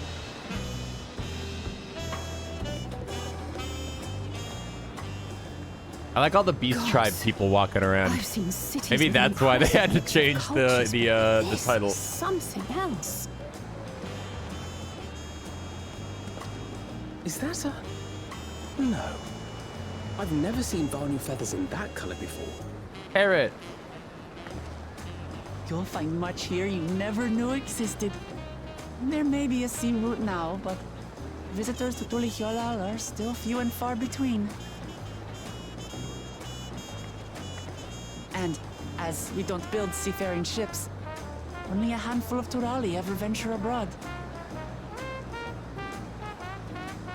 Mamulja sellswords mostly.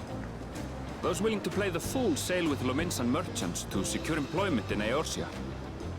Calling people beast tribes is pretty weird when you play as a 7-foot tall suppose that lion. makes us a No, rare but you sight see in they're your country. inferior races to us or something. There really is like no Rare good and way around it. currently Undocumented. Were there some forms we should fill out, or Forms? Did you forget who you're traveling with?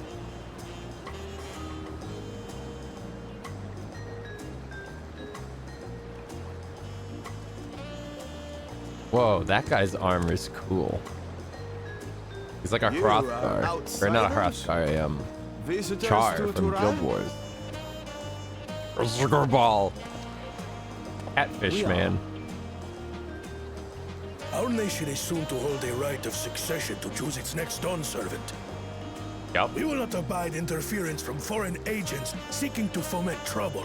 What brings you to Tulihiolal? I don't know, looking around. I can answer that. These fine people are allies in my succession bid. Third promise. If you vouch for them, then all is well. Of course. Please, accept our apologies. No need to bow and scrape. That our soldiers are so diligent in their duties fills me with pride.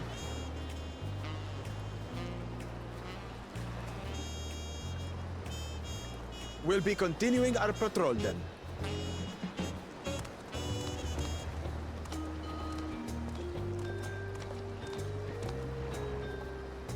Well, well. You really are a figure of authority here. We are here to do exactly what he accused us of, though. We're just foreign entities here to meddle. Anyway, And if it's anything like every other foreign nation we've been to, we are going to shake the status quo.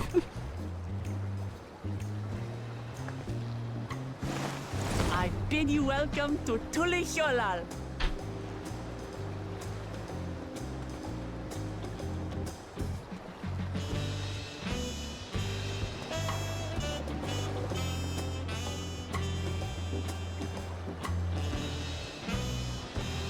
Yeah, but we were invited. Yeah, I guess. Big difference than just randos. You think all these people were invited, man? It's just me. Wait, actually...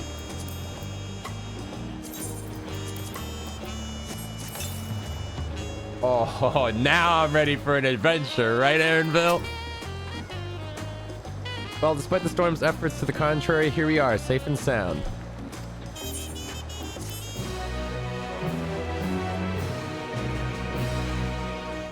You arrived in Tulihyolal.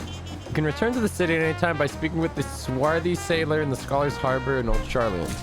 How much is the teleport? Depending on where I go, pretty expensive.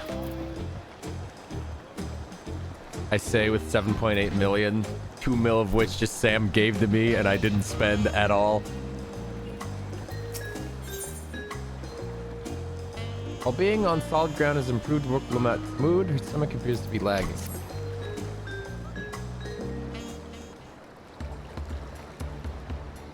Right then, first things first.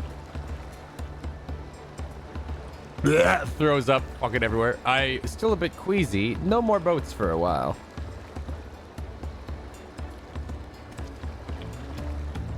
I realize we've just arrived, but we should get familiar with the city before the rite of succession begins. I really like the architecture here. It's cool. No argument here. I should very much like to explore. Then I'll guide you. Are you sure you're in any condition to do so? Oh, these guys look cool. Aha, we were wondering who these strange folk were, so the Third Promise has found herself some new followers then. Followers? Woklamat, are you unwell?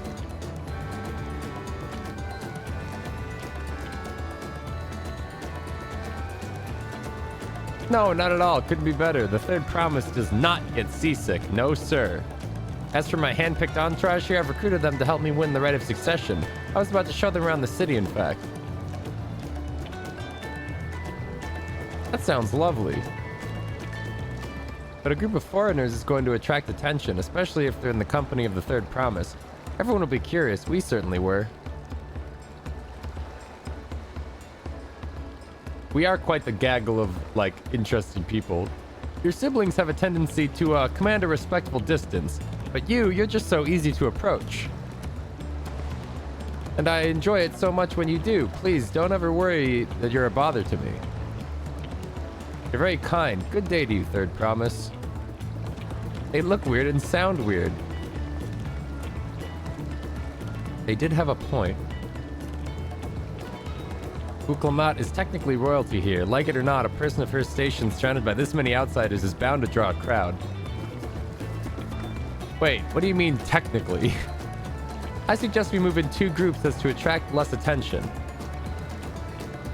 Just technically ignoring me then?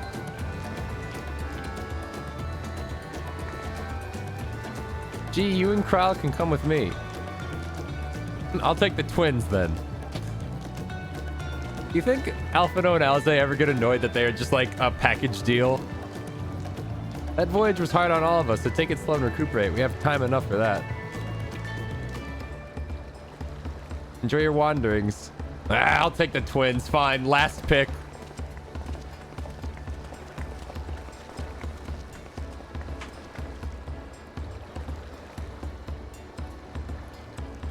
Perhaps we should wait a bit. I didn't read that. No need for that. Look, I'm ready to go. Ugh.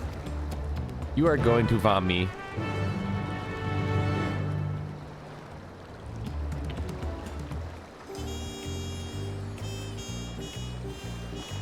Wow, new expansion. The fate of the world is at stake. Final Fantasy 14 new expansion. Let's go on a tour of the city. I mean, WoW's kind of done that. Wow, let's go on a tour of this Panda Land. Wow, let's go on a tour of this Dragon City. I'm fine, really. I can't stand around all day feeling sorry for myself, what with the contest looming and all. Now then, seeing as we're already here, I might as well tell you about the harbor. Andrill already mentioned the reefs and the coastal waters, which explains why you don't see any big ships moored to the docks. Only vessels with shallow drafts can navigate the bay, mostly small fishing boats and barges ferrying cargo up and down the rivers from inland settlements. Much of the incoming traffic is from Yogg-Tural, the southern landmass. The clans there produce various goods and export. Their wares are unloaded here and carted off to the merchant stalls in the neighboring market. Speaking of which, Bayside Bevy should be our next stop. Ultimate and Kryle, yeah. What was Dragonflight even about? Dragonflight was ancient dragon race of people wake up on an island, send out a beacon, and all the dragons are like, oh, it's our old ancient, like our home. We should all go home. And then, oh no, we let big bad ancient dragons out of jail. They were in eternal jail, and now we let them out. And now this dragon's gonna let the other evil dragons out. Oh no. And then I don't think and then there was something to do with the Emerald Dream. And I didn't really play that much of Dragonflight now that I think about it. God, this is a big ass backpack.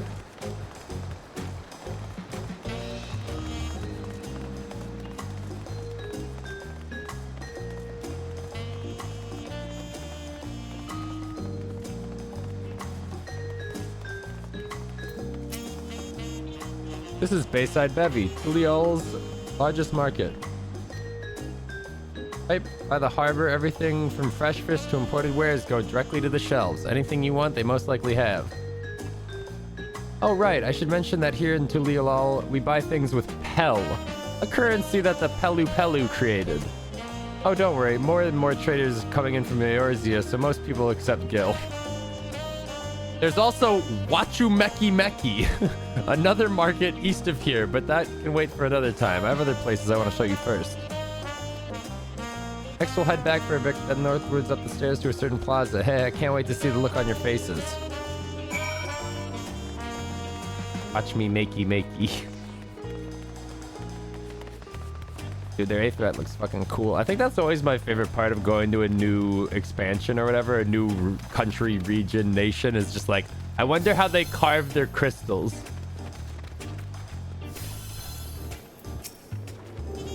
What do you think of that, eh? Pretty cool. Goodness me, you have Aetherites in Tuliolal?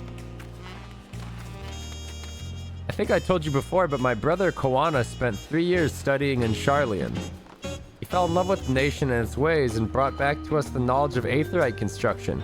Papa warmed to the idea at once, had one built immediately.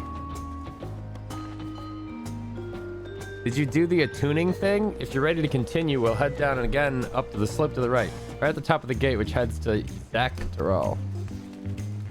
Let's make a stop at Bright Bloom Post on the way, though. That's the headquarters for the Landsguard.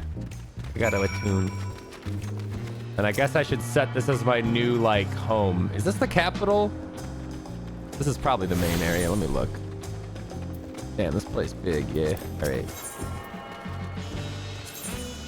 Goodbye, old Sharlayan. Hello, Tuliolal.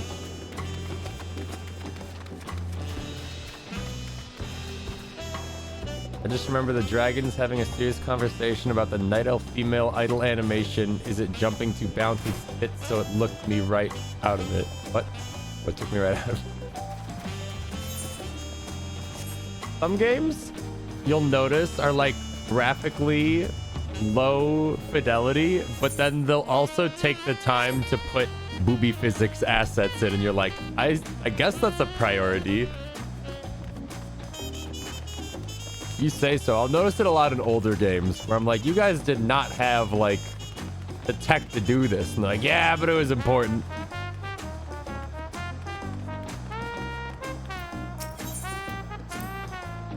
We have a lot of narrow winding streets that crawl up the sides of the mountain. As you can see, though, the builders made sure the city's main thoroughfares were wide enough to accommodate wagons. Trudging up and down all these slopes and stairs is exhausting. I understand now where Wuk-Lamat gets their endless endurance.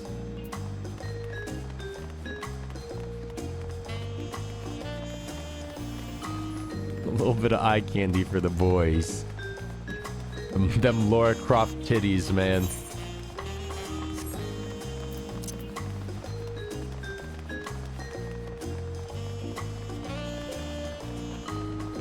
Didn't they say they added plant sounds?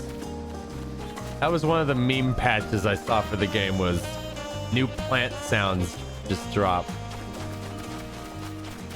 Like, yeah, I guess the sound of me running through grass is prevalent.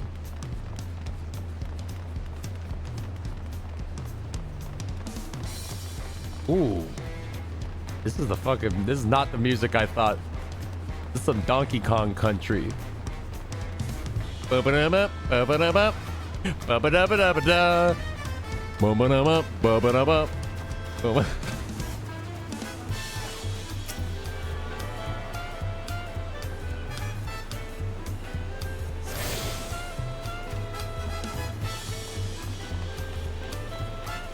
Just wait till it's nighttime. Ooh. Here we are, Bright Bloom Post. The soldiers stationed here are responsible for defending Tulialal and preserving the peace. Landsguard are led by our nation's strongest warriors, so naturally Papa has commanded them since the beginning. At least until 3 years ago, when Zeral Jah took over as commander. The title is no empty honor. It means the first promise is considered equal to the Dawn Servant in martial strength. Meanwhile, I haven't even managed to... Well, I'll discuss my brothers and their accomplishments later. Alphino and Alizé should be around to hear it too. Come on, it's time to show you the Skygate. It's right at the northern end of the Talon March.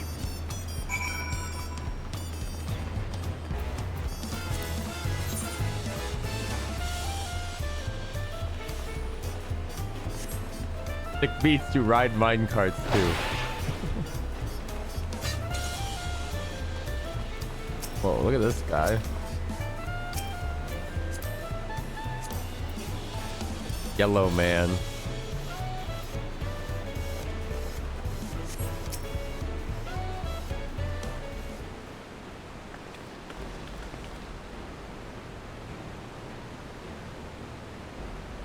That's a big door. Massive, isn't it? That's what I was saying. And on the other side is an equally massive bridge to match. Both were constructed by a race of giants, the Yok. Wait. Strictly speaking, Tural is actually two separate continents. Yak Tural, the southern lands of the mother, and Zak Tural, the northern lands of the father, which lie beyond the bridge. Legend says it used to be one great landmass, but long, long ago, the two gods fought a titanic battle, and when one threw the other to the ground, the impact was so devastating it split the continent in twain. A familiar sounding tale. I am put in mind the conflict between Hydaelyn and Zodiark. Getting back to Zak Tural, those lands are also part of the Tulialal nation, correct? That's right. Isn't my father incredible? He united the peoples of two continents into a single nation. The many clans of Tural have been at war for generations. It was only when Papa traveled the lands and put a stop to their myriad of conflicts that we finally had peace. And that's the main reason I want to win the throne, so that I can preserve the peace he built.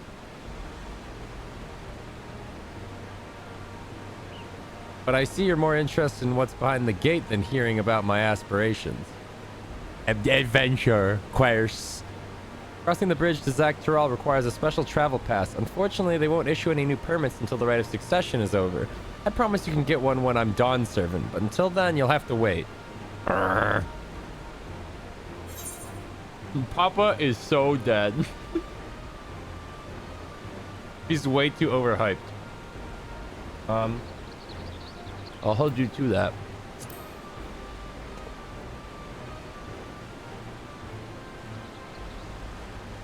I've never broken my word. Once the throne is mine, the travel permit is yours.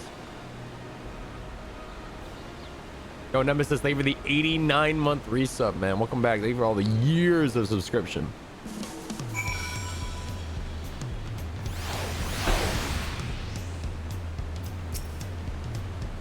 Must have covered half the city by now.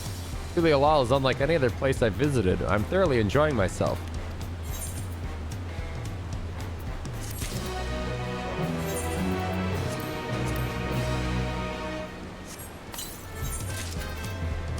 Alright, what's the first weapon? Wow, that is so bad. Oh well.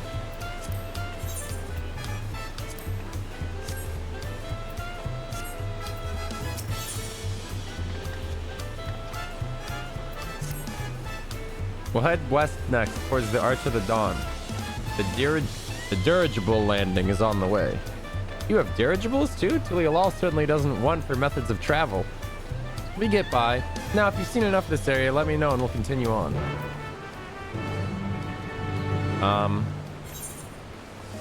Yeah.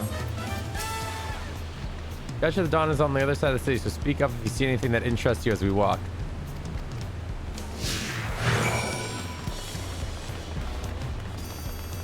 Yeah, I feel like her dad has been giga hyped up to the point where, like, he's too cool to live.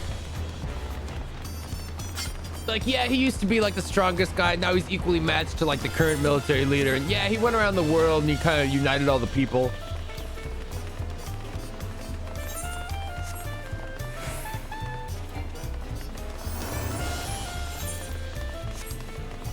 He's gonna, okay, here's what we're gonna do. We're gonna do the entire Right of Succession contest or whatever, and then he's gonna be announcing who will take his spot, and then he's gonna die.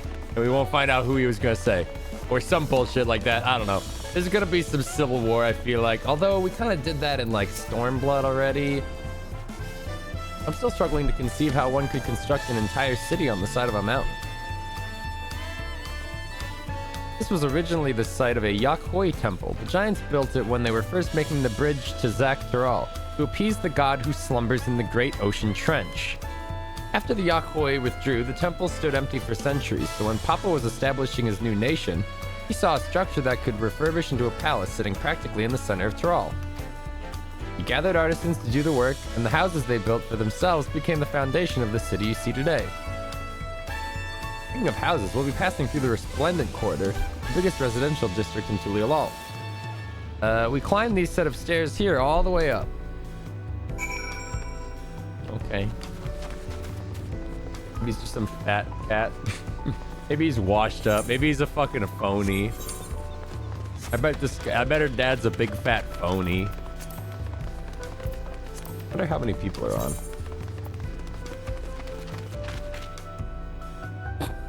Sam is online, but he's at the guild. Oh, he's playing League.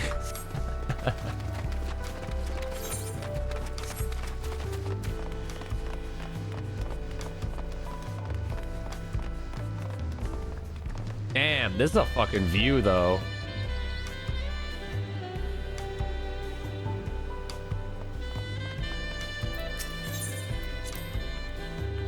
The sheer scale of this place is incredible. I wonder what the carving at the top represents. Papa's palace is called Volak Shunsa, which roughly translates to invincible resilience. You probably want to take a closer look, but we'll be coming back here later, so let's move on for now. I want to touch the... Can I go inside and touch the crystal?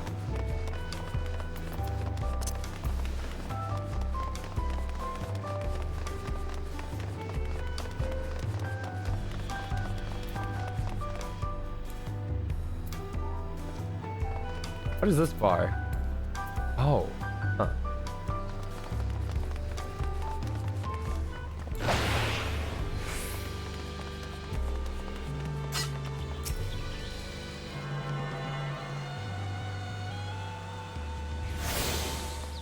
Only time will tell if people hang out here more than Charlian. Wouldn't people have to hang out here more than Charlian? Is Charlian just like the prettiest place that people hang out? I don't know how the community works. I still see fuckers in Limsa, so like who knows?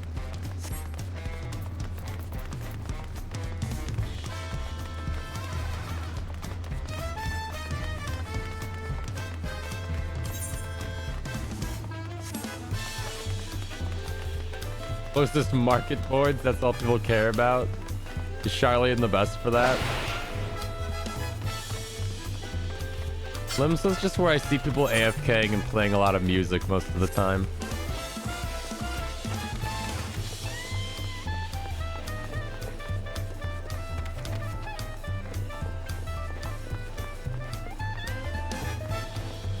What the hell? Yo, big hat. Amon's hat.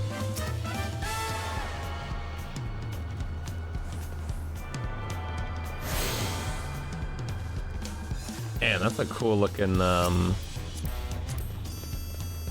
bard set.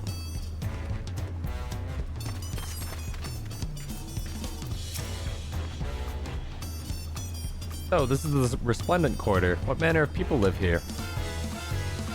Oh, we have residents from all the Yaktral clans. Mumuljal, Zerbral, Pelupelu, Moblin, Hanuhanu. We also have the Tonawawata, Huedsaro, Setona, who moved south from their ancestral lands in Zaktral. You're killing me.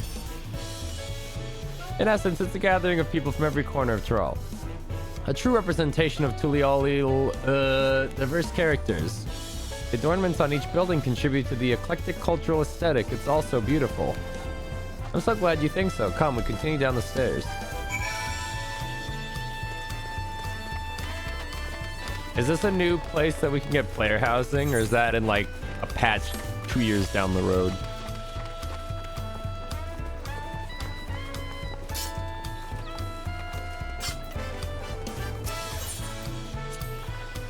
That big drum there is called the Dawn Herald. They play it for formal occasions like when honoring the Landsguard's return from a dangerous duty. I tried hitting it with my axe once and ripped the skin. Turned me a proper scolding, let me tell you. I think that was the time Papa held me upside down by the ankle. Huh. I've never seen such an enormous drum. What would you even use that to beat such... what would one even use to beat such an instrument? Probably a really big fucking stick.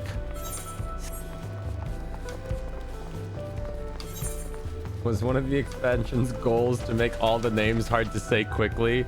Yeah, they're just trying to fuck with people that have to read, which is everybody.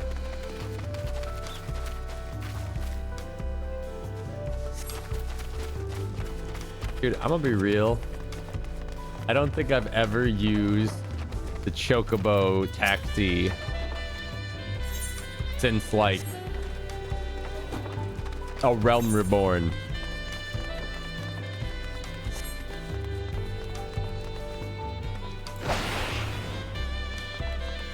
So they got a fall guy.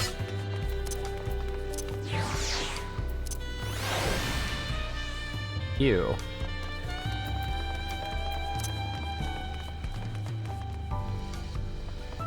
Usually when I'm feeling extra lazy, anywhere I've ever wanted to go, I just teleport or fly with a auto run.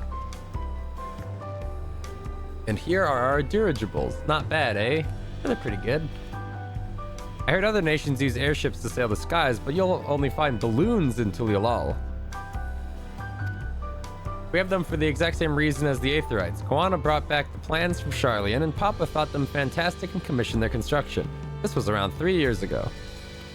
Since that time, we've added flights to other settlements. Trade with the frontier communities has never been easier. But that's enough about dirigibles. The Arch of the Dawn awaits. Well, no, I gotta go grab the thing.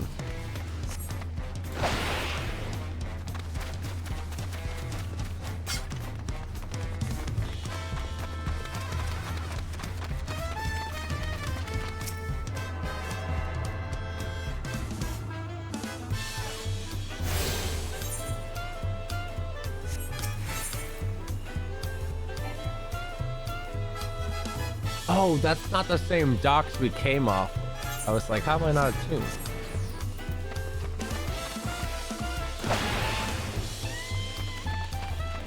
Who all plays this in the group?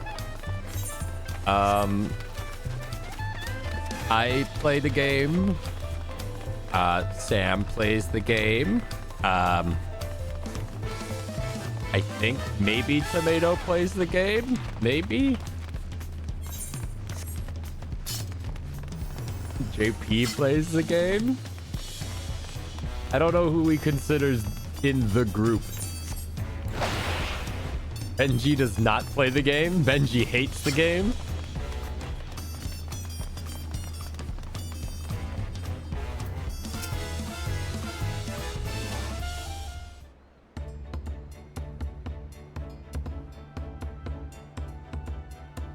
This is it, the Arch of the Dawn. When the Giants were still here, it was known as the Dawntrail Land Gate. But when Papa founded Tuliolal, everyone began using its present name in honor of the great achievement. Through this gate is Kazama Uka, a wetland south of the city. Depending on what the right of succession asks of us, we might end up going in that direction. Kazama Uka. That name alone is intriguing. Speaking of which, what are those fluffy animals we passed earlier? Oh, they've never seen an alpaca.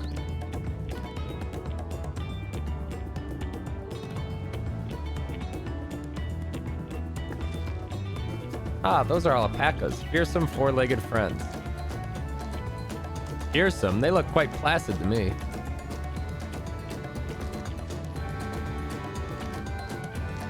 You'll learn soon enough, Kryle. You'll learn soon enough. They're gonna spit on us? What do alpacas? No, that's llamas. What do alpacas do? They just get sheared. But forget the alpacas. I have something far more important to show you. Come along.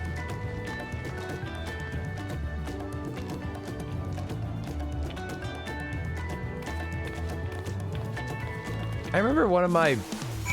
I was gonna say friend. We weren't friends. Someone I knew in high school. Their like family had an alpaca farm. And I thought that was so weird because I was like, how do you just like end up in that position in like bumfuck Wisconsin? Just be like, yep, we raised alpaca.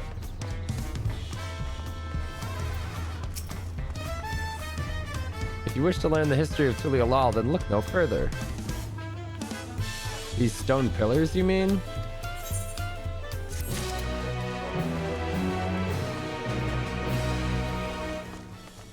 I was really hoping they'd make up a BS name for alpaca. Yeah, I thought they'd call it like a Paca or something. And you're like, oh, yeah, I get it.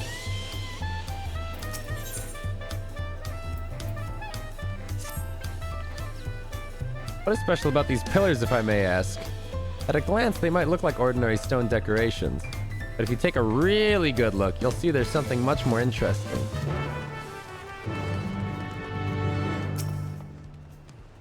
Following events cannot be skipped. You may wish to cancel any pending duty registration. I forgot to even queue up for a roulette. Anyway.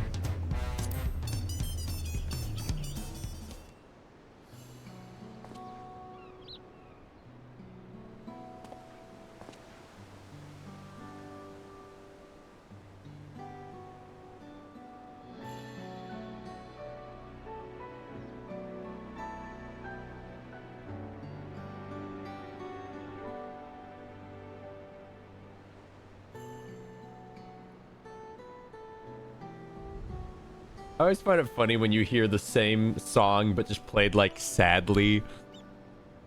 Like this is like the main theme, but it's like, what if we played it like gentler? Pictures? Wait, no, these are glyphs. They seem to tell a series of stories, many of them featuring a two-headed Mamulja. Oh, then this must be...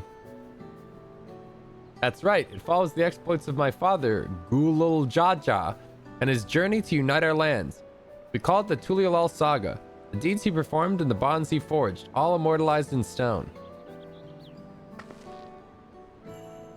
There's no better way to learn how Tuliolal came to be. Study them as long as you like.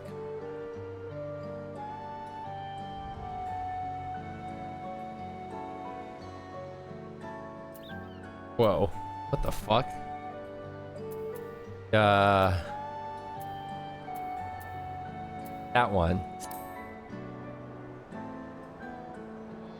This pillar tells a lay of the Brotherhood. It depicts the scene where Papa granted an audience to the foreign explorer, Ket something. I could never remember the name. You mean Ketan Ram? Ah, that's the one. Ketan Ram's arrival to Tural is what prompted Papa to embark on his journey. It said that the two grew to be close friends, brothers in spirit, if not in blood. But no one knows what became of the explorer in later years. Ketan Ram's disappearance is a mystery in Eorzea as well. The records say he traveled between our lands and yours for a while, but then it's assumed he was lost at sea. This will be on the quiz.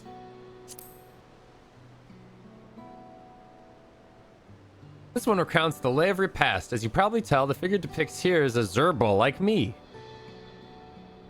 For decades, the Zerbal and Mummeljal were at war. Papa's actions took to end the conflict that has been hailed as the first steps in founding of Tuliolal. There's a clan of Hrothgar and Baja known as the Hellions. In their society, the women rule as queens and their men serve as devoted subjects. Yet here in Thrall, Zerbal men and women appear to be in equal status. How dramatically culture in varying locations.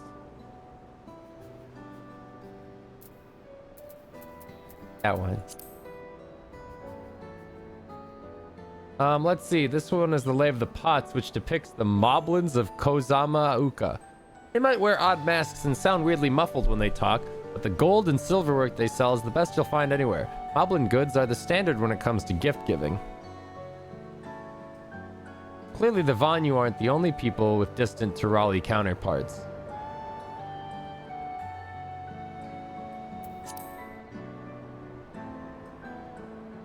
Here we have the Lay of Reeds. This is the story of Papa visited the Hanu in their village in Kozama Uka. Ah, the people Alphen, though, almost mistook for Vanu. If not for the colorful plumage, he spent a fair bit of time among the Vanu in the Sea of Clouds, so it's no surprise he took an interest in your countrymen. I don't know how it is with your Vanu, but our Hanu are a bright and cheerful sort. They hold this festival every year, very famous and a lot of fun. Or they really just changed one letter and we're like, yep. If you're done with the first half, we can move on to the second. Oh my god, sure. I love lore.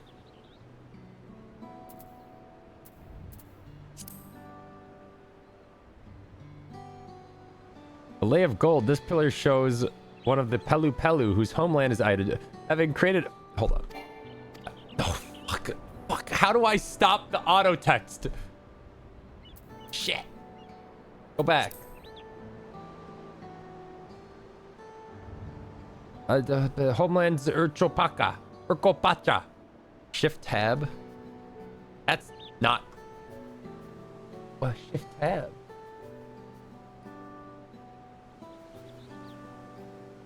Working. Having created our currency, the Pelu are rightfully known as the Merchant Clan. They oversee Tuila Dole. Decides fully they might be mistaken as children, but beneath these beaked masks, they are clever and calculating traders. Whatever.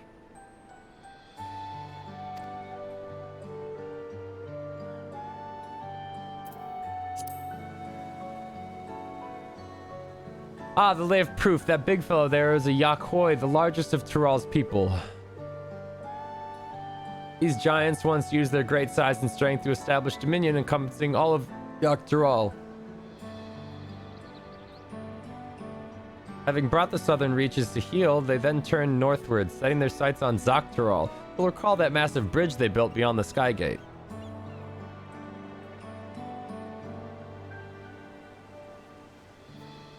Sometime after launching their campaign, they just gave up. They abandoned the lands they'd conquered and withdrew into the mountains of Urkopacha.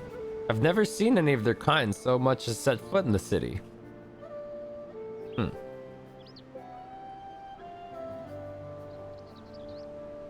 Maybe I made the speed too slow. This was a people with the power and resourcefulness to raise a temple on a mountaintop and build a bridge across the sea with stone. What would move them to renounce their ambitions and their place in the Turali history? That is weird. A mystery to unfold. Oh, this one is my favorite, the Lay of Ice. It depicts the battle with the legendary Tural Vidril, Valigarmanda. I sense a trial. I should explain. A Tural Vidral is a creature that has lived far beyond its usual lifespan and awakened to preternatural power. Atru described the Far Eastern auspices in similar fashion. Could this be the same phenomenon? Balagarmanda itself was dubbed the Sky Ruin, a name earned for the destruction and terror it visited upon Tural every time it stirred from its slumber. But 80 years or so ago, its ruinous reign was brought to an end. After a great struggle, Papa and his comrades managed to overcome the raging Vidril. and sealed it away in Urcopacha Mountains. By its reputation, however, Valagarmanda is also a symbol of power. That's why you'll see its likeness on Tuliolal national emblem and adorning the banners at the palace.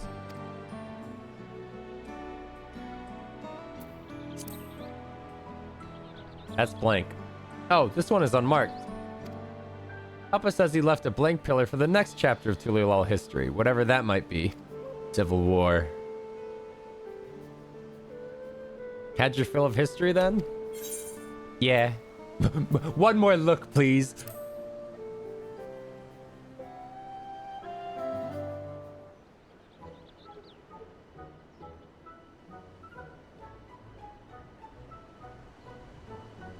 Glad to hear it.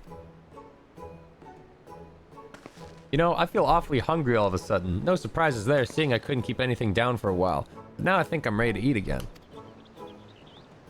Let's go get ourselves a bite of the local delicacy. Come, I'll take you to the best restaurant in the city. That was a weird camera angle. I like the sound of that.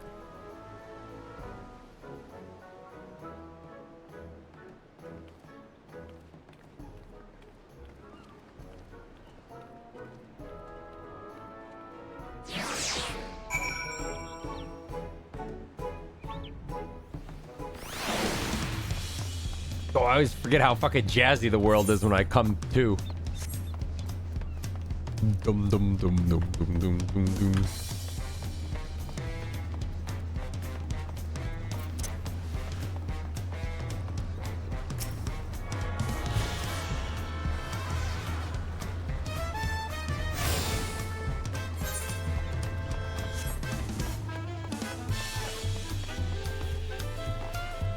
You know, something I didn't really think about till right now is MMOs really just have to make the same game again and again and again and again, and people will, like myself included, will just keep buying it. Like, every fucking expansion, you go to a new capital city, you walk around that capital city, you get all the same fucking crystals to teleport all over, you see the same fucking merchants you've seen in every other place. Then you go do quests where you kill the same mobs that you've been killing, doing the same rotation that you've been doing. Give it a new coat of paint, different world, boom, bam. Have you ever had tacos? They're a Tuliolal classic. You take a crunchy shell made from corn flour and fill it with meat and salad. A lot of shops and stalls sell them, but I like how they're made here at Xbalyavtaye Fest. I need one right in front of me right now. Let's head downstairs and place an order with old Brook Ivu.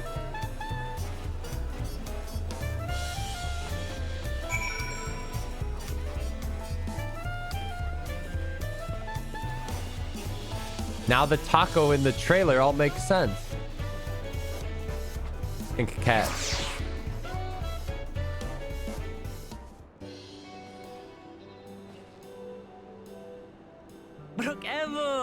Brook Evu! My companions must Is this sample the your cutscene they heavenly voice? I'm tacos. so confused One how they for each decide of what us, please. cutscenes they voice or not. Right away, promise. And I'll pack them tight with my choicest feelings. Only the best for you and your friends.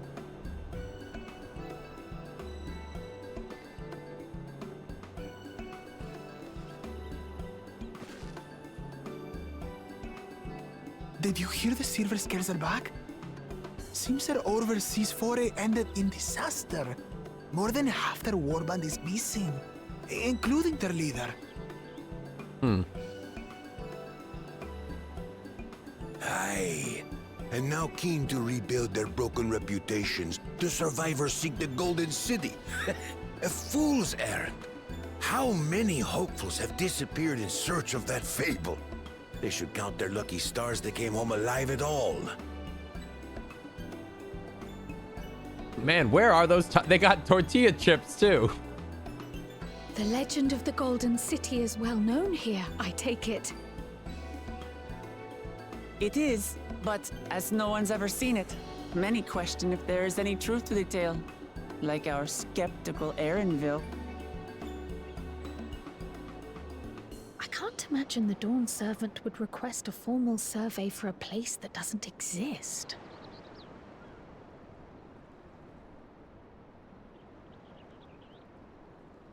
Anyway, where the fuck are my tacos?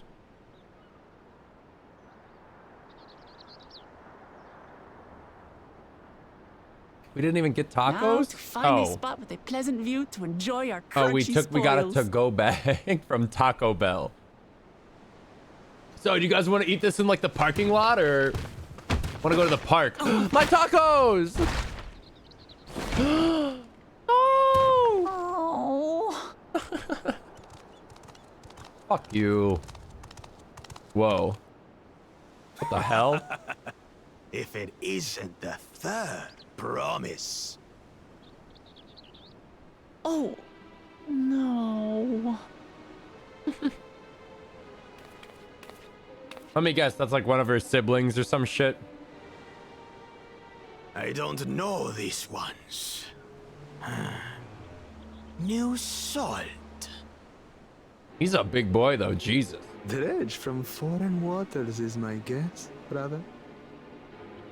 So, are these one being or two guys? Oklamat is so afraid of the coming contest that she went crying for special help.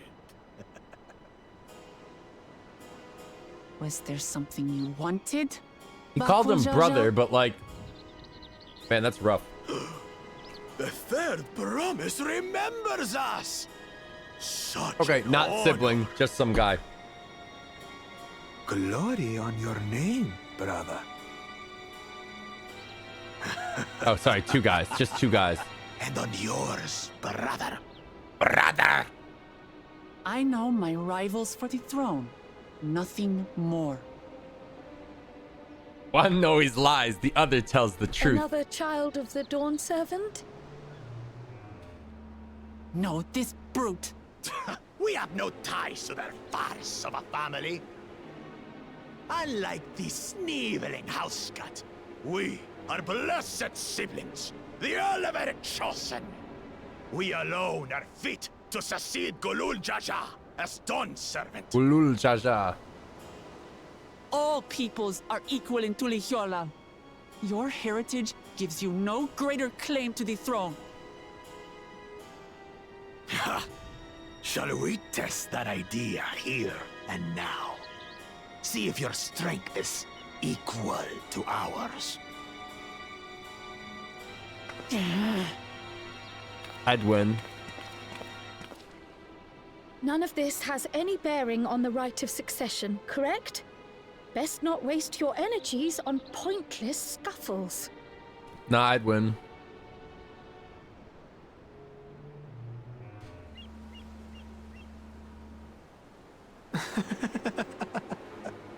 The kitten comes to the house cat's defense. He's like, who's this little chicken nugget? Pathetic. Since when was our nation overrun by mewling weaklings? Listen to me, you. Prowl, hit him with the paint move.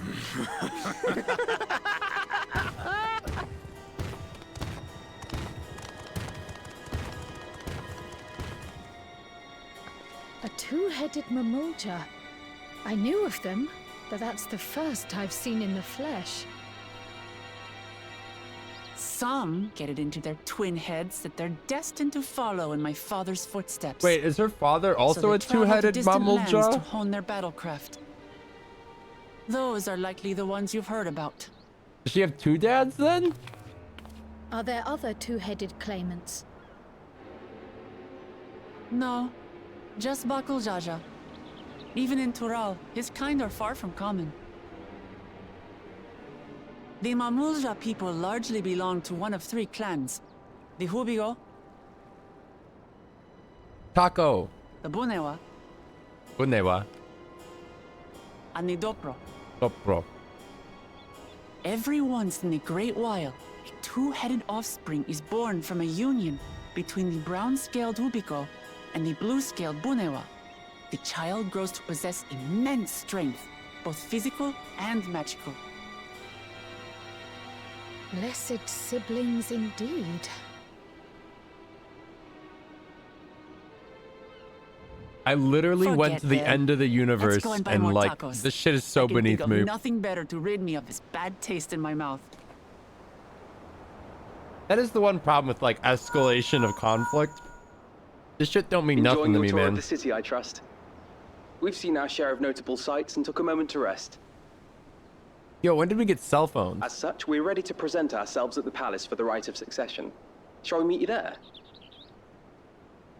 The palace it is. I'll let Wooklamart know. Destiny calls. Perhaps we can return for more tacos later? More tacos. So it goes. That dude owes us tacos.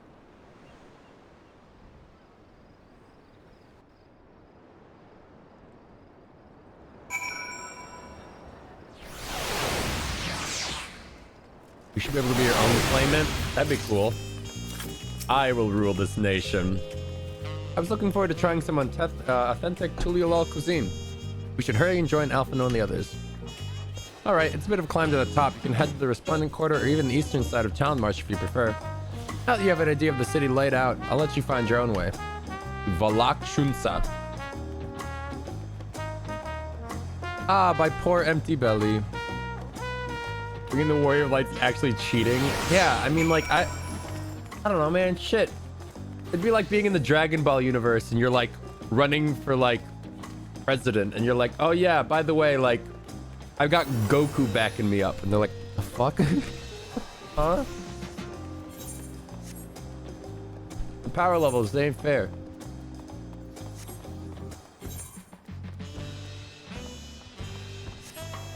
Goku is my vice president.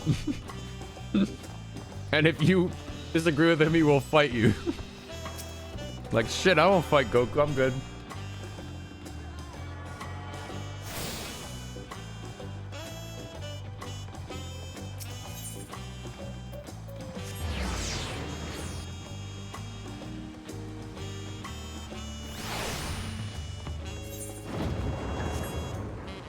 Ooh.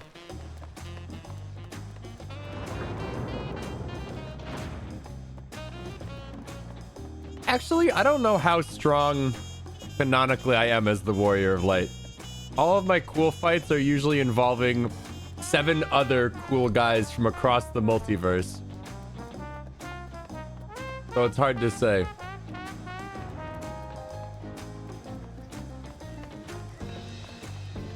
Holy shit. Long cutscene ahead. We made it good, then we're all here. I'm still hungry enough to eat the whole roasted colibri.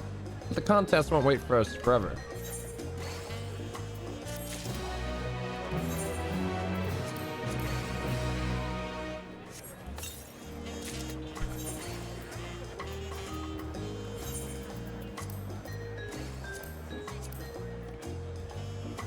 Whoa. I kind of like this.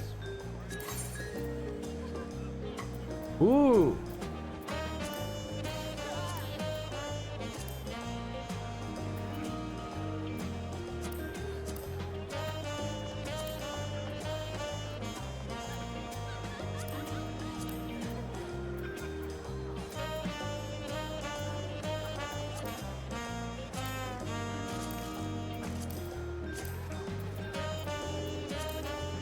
I'm a little confused.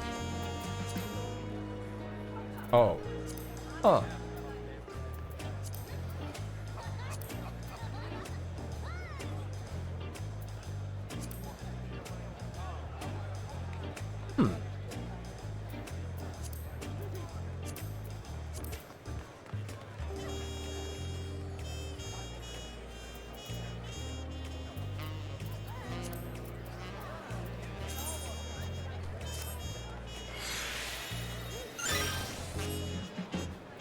Cool.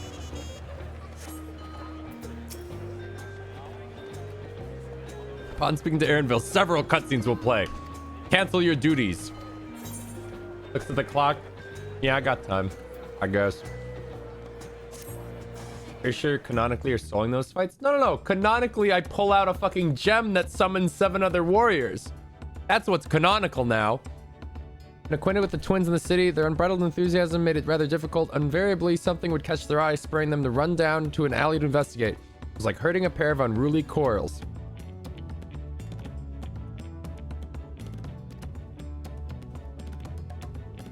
Owie.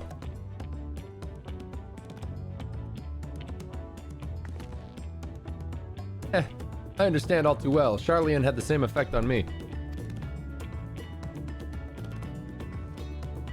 Right then, now it's time we saw the inside of the palace. Apple will want to know I'm home and to meet the allies I've chosen. Does Eorzea have different languages, or do we all just agree on a common tongue? Given how impulsive he is, though, there's no telling what he might be in for.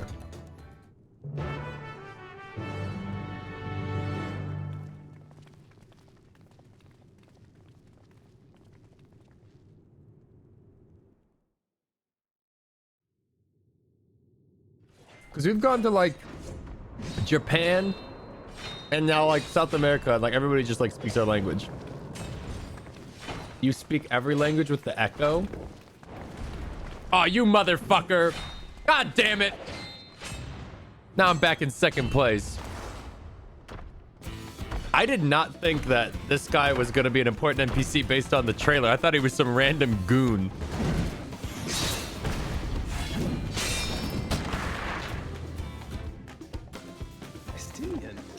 When did he get here? I took a random boat. What's the point? Why is he here? Oh, you know this man?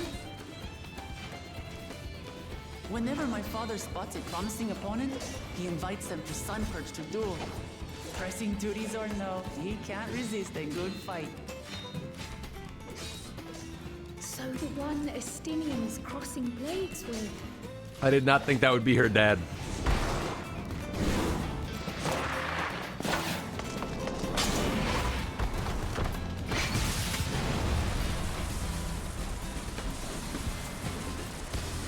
So again, I got a question about, like, I guess her uncle, question mark? What's up with the one with the hood? That will do, Spearman.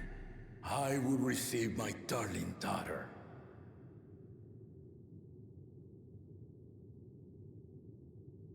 Is it like a dead head? It hasn't talked or anything. You are the strongest I fought in many a moon, if not longer. It is the privilege of a life long lived to face such a formidable soul.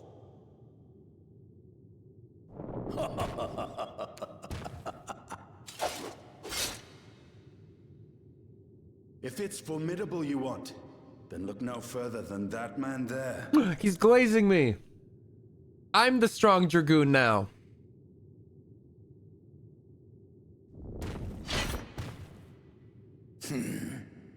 I see you, warrior.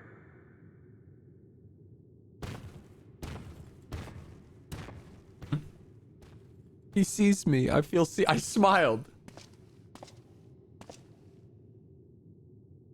We had no idea you meant to visit Tyrrell. I've seen what lies east. This time I chose west. Stenian, what are you doing in this expansion? I was popular. You witnessed our bout. If you thought he was fearsome, that was with one head dozing. I'm not sure I understand.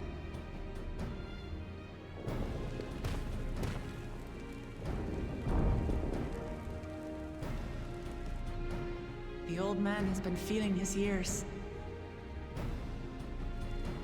The uncovered side is the head of resolve, and age has only deepened his love for combat. But the head of reason, wiser of the two, sleeps more and more these days. What? As I understand it, You got the two veil dads? helps with the restoration of his magical energies. Which one's your dad? Because we just established that they're two people in one body. I want to hear of your adventures. Lamachi. A term of endearment. It's what my family calls me. No, but it's not like two dads. It's like one dad and an uncle, but like, I don't know. What if one of them hates her and one of them likes her, and then it's like, we deal with it?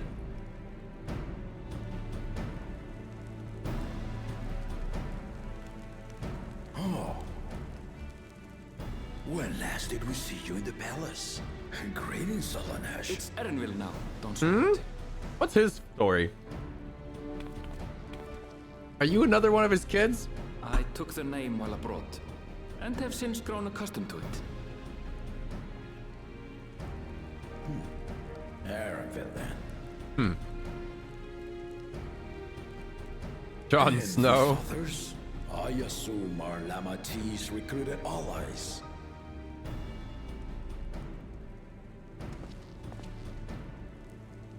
Ha! All-tempered steel. Yet as much as I'd enjoy testing their metal, the hour of the right is at hand. I will summon the other claimants at once. Then I shall leave you to it. What? You're not gonna help? Fortune, my friends. Justinian, what the fuck? You're like in this now. No. What? All right. No dragoons allowed, plural.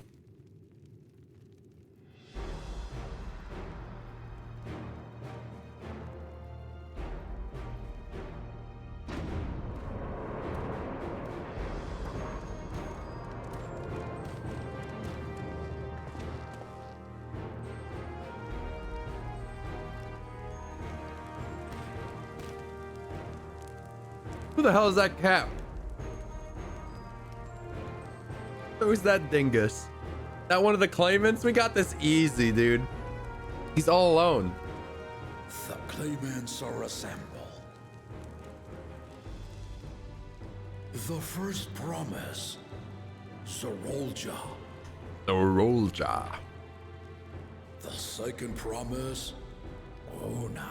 Oh, he's the one that studied in Charlian. That makes sense. Okay. The third promise, Uklamat.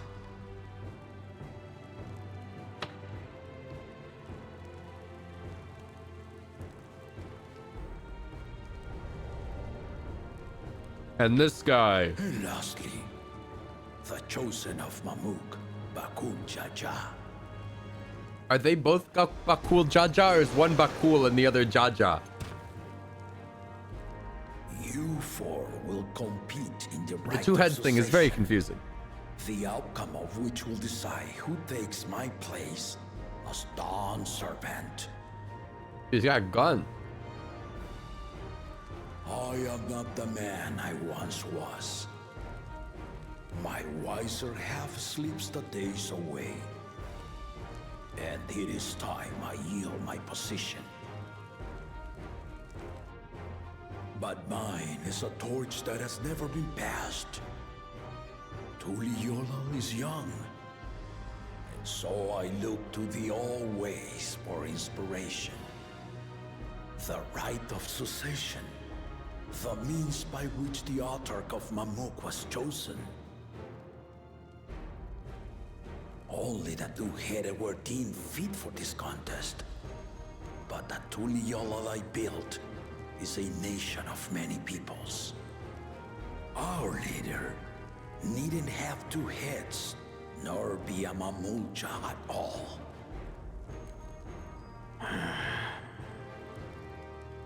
So I gave the right of claim. He's like, no, it should always be a two-headed guy. To the son I sired, but to my adopted children as well. Yet the opportunity to rule was still not equal. That is why a recent tournament offered a place in the contest as the winning prize. And that's how he ended up with this fucking guy. He's gleeking all over. You have us to compete against. Now, one problem I'm having with these claimants is I feel like Though it seems the one head was already the one head to face us is like in the doomed. tournament.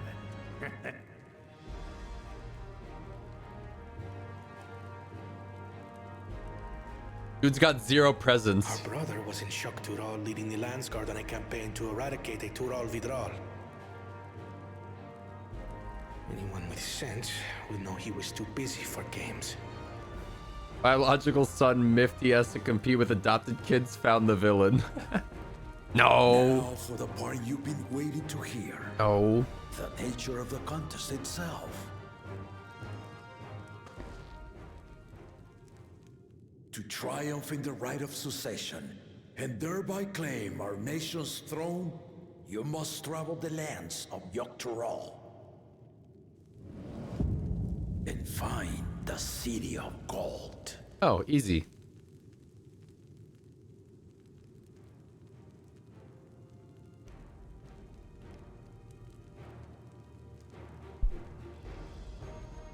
If I may, Father. Speak, Gona. Sam just said, have you put your 3D resolution scaling to 99? Holy fuck. 100 is bugged, but drop it to 99, immediate graphic improvement. If you would charge us with such a quest, are we then to assume you I'm in a cutscene. have proof of the city's existence? I can almost guarantee the Catboy is bad. He just oozes bad guy energy. For I have seen it with my own 4 eyes. Like, we got the two-headed guy who's obvious bad guy, and then green hair's gonna be non-obvious bad guy. The city's real. All those years.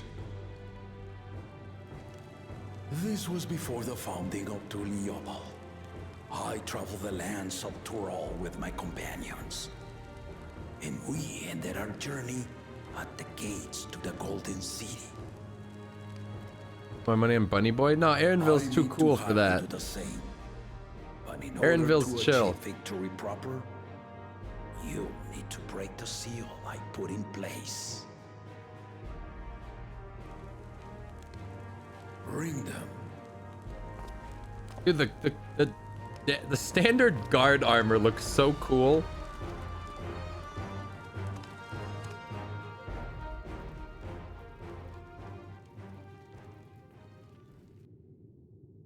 Secret 4th child.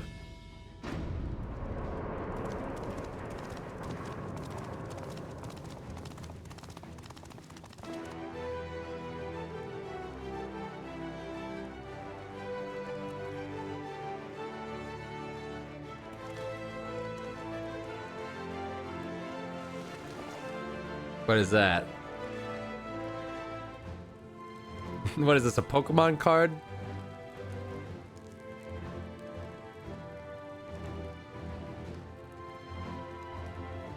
Neat. It's all the ones we studied. Good thing, because I knew this would be on the test. The Tuliyola saga. You will each complete one of these pillars or some shit. The path I walked to unite our people. All of them? Step by step. Along the way, 7 chosen electors will be waiting to measure your worth. 7? Earn their keystones by performing the feats they ask of you. Once you've fitted each of the 7 tablets with the keystone, you'll have the key to unlock the seal on the Golden City's gates. Huh. So the contest is in stages, none of which can be skipped by rushing to the ultimate objective. Exactly. Exciting, isn't it? Martial tournaments, hunting festivals, and now this? You do so love your contests, Papa.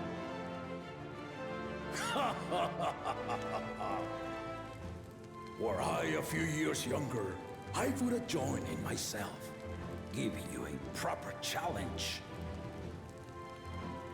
I'm just waiting for the other head to wake up and do something. Or nonsensical, or both. But I am yielding our nation's throne. Let me have this final indulgence. I feel like that was to the player right there. You might find this tedious and a bit silly, but like, fuck you. A waste of time. Just name Bakunja just successor and be done with it. He talks in the 3rd person, but I guess that makes sense because there are 2 of them. The rite of cessation begins now. I'll be watching your progress with great interest. And Clement, remember to collect your tablets before you leave.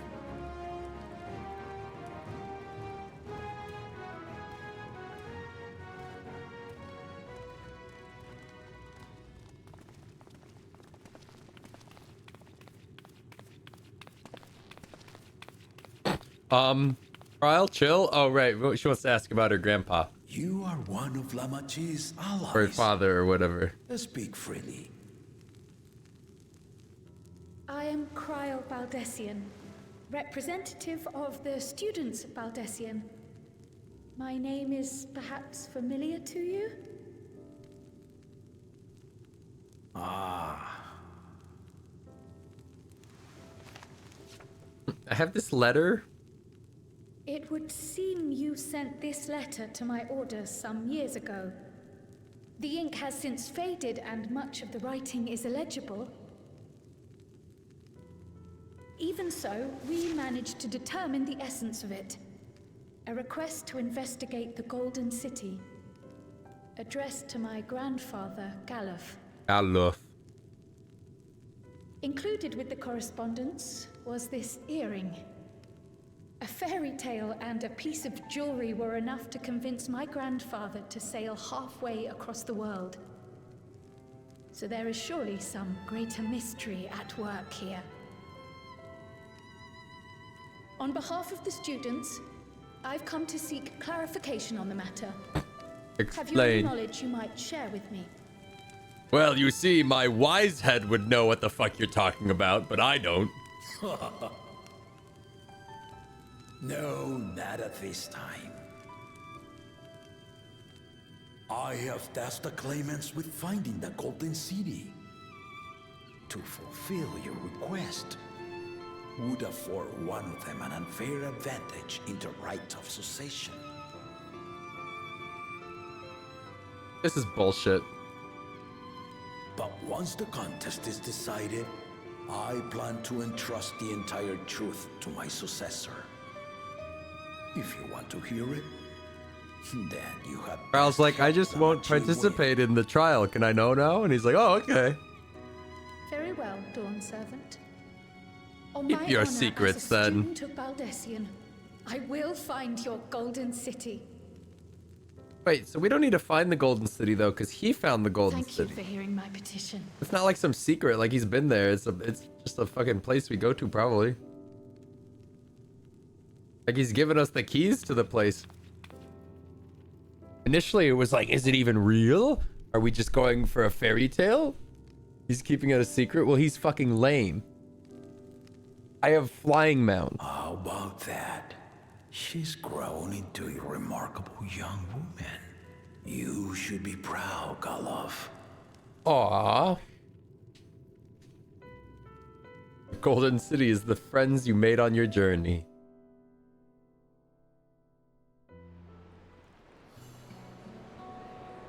Damn, that is colorful.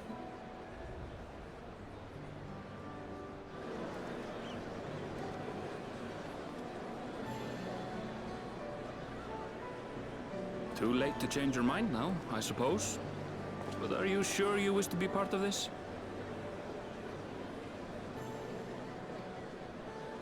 Our third promise is not wont to take no for an answer.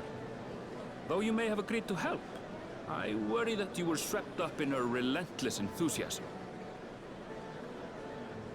Or perhaps you've been lured by the glory of the Golden City. Either way, this contest for the throne will place you and yours at the heart of political turmoil. If you are second-guessing your decision, tell me now. This may be my last chance to help you withdraw. Yeah, I'm gonna go home. Uninstalls Dawntrail, goes back to Endwalker patch. Yeah, I'm out. Life is a series of journeys, my friend. And there's no telling what awaits us on the long road. But what's important is to be true to yourself as you walk it. Only then can we hope to be content when we arrive at the end of one and step forward into another. Kryle's also adopted, with Kryle's biologically the Dawn Servant's child and also a claimant. I don't think that's how, I don't think she's a fucking lizard. I don't think that's how that works biologically. I want to see where this journey leads.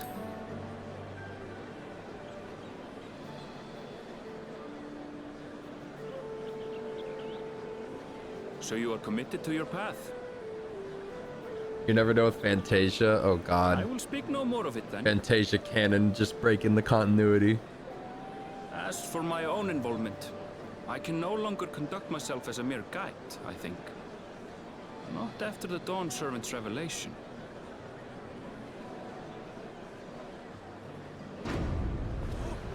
Aaronville is sus as fuck though. He's definitely an enigma. Who the hell are these guys? Oh. Here they come! It's Saralja! It's the son of the guy! Fierce and mean. Make no mistake, there goes Tuliola's mightiest warrior. First promise, our village needs aid. The cold weather stunts our crops, and the children of our village go hungry. Why is he saying that with a smile? Once you ascend the throne, I beg of you, grant my people new lands, please. Serelja. Kill this man. Take heart, tiller of the soil. The resilient son, blood heir to the Dawn Servant, has heard your pleas.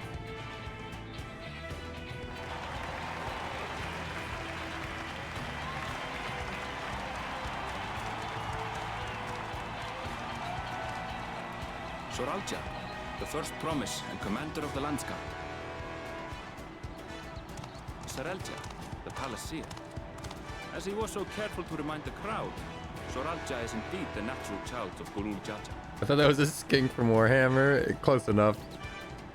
And Resilient Son, is that another title, like the first promise? After a fashion. Common knowledge has it that two-headed Mamulja cannot sire children. Oh, common knowledge. Soralja was born on Common the knowledge. with the head of Resolve's features and the head of Reason's scales. An extraordinary example of life's unyielding resilience. Huh. There's some fuckery afoot there, methinks. And a warrior's reticence. He says little, but the way he moves... I know a hardened soldier when I see one. He's a natural swordsman. A gift he inherited from his father. Some even say that the son has already surpassed the sire. Should he come to power, the first promise means to employ that martial prowess in the conquest of foreign lands. For this, he and his supporters have been labeled expansionists. Oh, is he the one that wants to go fucking conquer, This puts him in direct opposition Garlemald? There was some controversy where they were like, you guys need to help us because if you don't help me with the throne succession, they're gonna take the warriors over to Garlemald and fucking sunder that shit. The warmonger.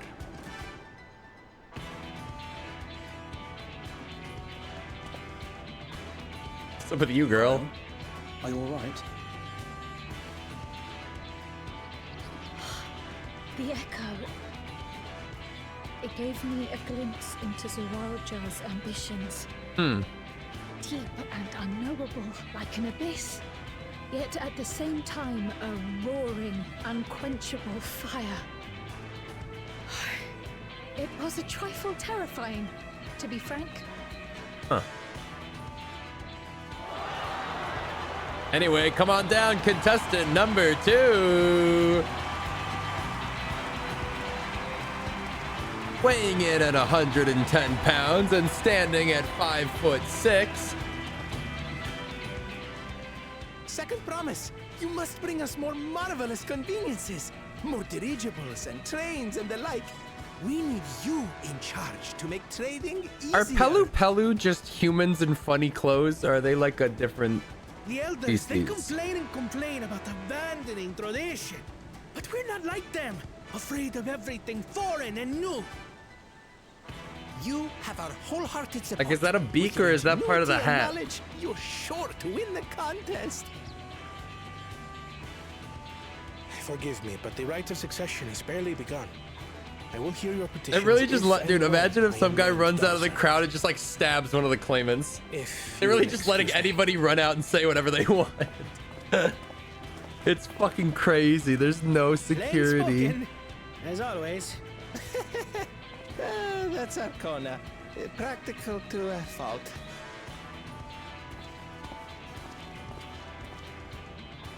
Here we have Kona, the second promise, who spent time as a pupil at Charlian's own studio. Now that you mention it, I think I did see him in the halls once or twice.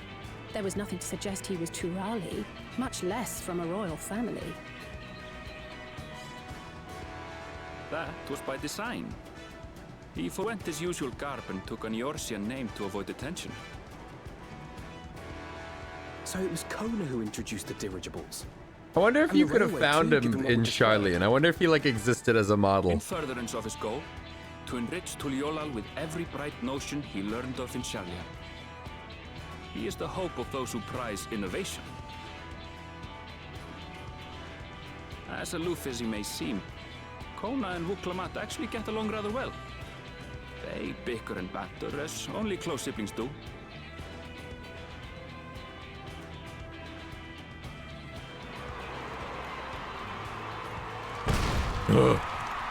The third claimant. Wait, no, you're not the third claimant. You're the fucking asshole. Where's Cat Girl? Gracious of you all to cheer the lesser claimants.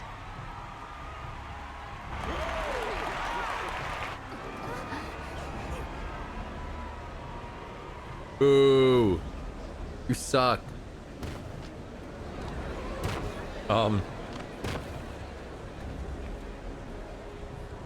Oh, come now. What are you afraid of? I'm no different from your Dawn servant. Saw Owen was on stream. Yeah, I put him on for like a minute. It's Mamulja tradition, and has been so since before there was a Tuliyola. I'll brush aside your feeble contenders, and then you'll see who There really is deserves. no question who like the antagonist is. The music changes. Everybody Well reacts said. like, "Oh my god, he's so scary."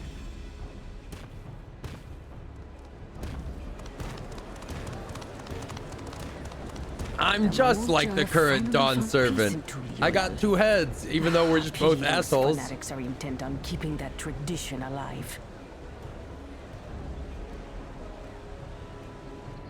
The chosen of Mamuk, Bakul Jaja, winner of the Jaja. recent martial tournament, and the only claimant not of the Dawn's promise.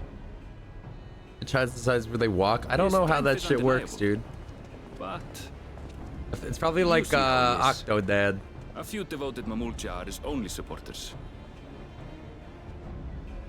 Maybe it's like piloting a Pacific Rim. Should he win it?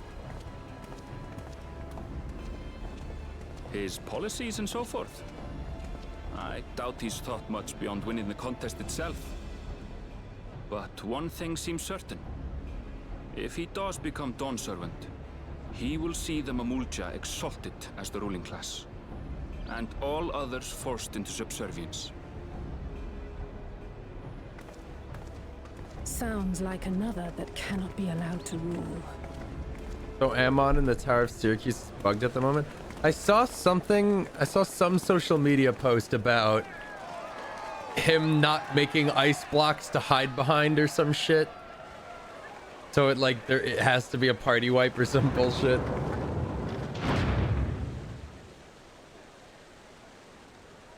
It was like all it took was however many years for him to figure out not to make ice blocks for us to hide. We wish for one thing and one thing only, third promise.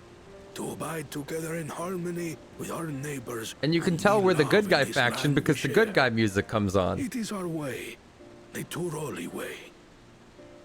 Galul Jaja built for us this peaceful nation, and we beg you to preserve it. You have my word. I won't let your pleas go unanswered.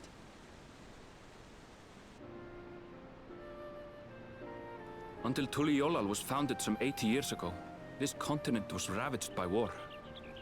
The eldest among us remember that dark era. and they are Wuklamat's most ardent supporters. We didn't DPS race. We left It's one hard tank, to 2 get hailers away. dead with pending res. What, to get through the This That's is insane. Namita, my childhood nursemaid. She's been like a mother to me my whole This is, life. dude, her life is I so told her it wasn't confusing. necessary, She's but got a she two-headed insisted on lizard seeing father us all. and a human mother. What the fuck? I place our precious third promise into your care. Can you play as a weird lizard person? Did you know No. Wuklamat was taking part in the rite of succession? No. Of the Dawn's promise, I thought it was only Zoralja and Kona. If she has any accomplishments to her name, Oh no, I've they're yet to talking hear shit. them. Compared to the two Mamulja, she pales in martial prowess. And then there's Kona. Bro, they're saying who's it far and right away the in most our educated ear. of the bunch. I hate to say it, but it's hardly a competition. Lady, I am the warrior of light. It's fine. Maybe word hasn't spread More over to than this anyone, backwater country, but like I I'm kind of a big understand deal. How much better my brothers are than me. Better? Wuklamat. I have never thought of you as the lesser sibling.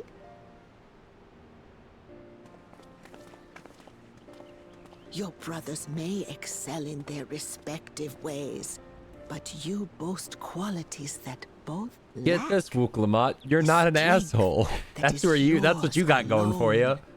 You're nice. Having cared for you for so long, I should know. Thank you, Namita. You've got a great personality, and boobs, and axe. We ought to be on our way. Yes, hurry along. I await word of your victory with bated breath. This lady dead as fuck. Why would they introduce us to her fucking wet nurse unless she's just a sacrifice to the narrative?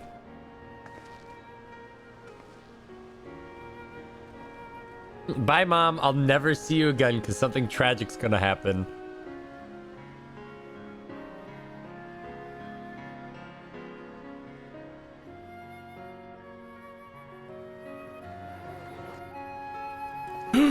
Oh, that was a long cutscene though. Holy fuck.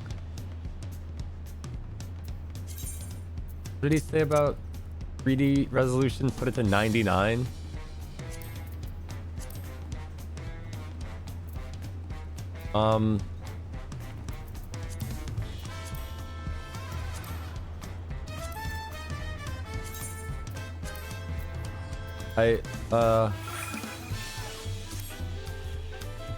Does it look better? I don't know.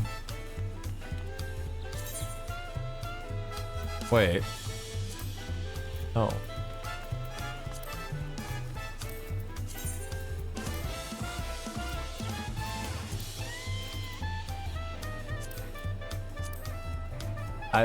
Yeah. My guy made it sound like I was about to have my mind blown.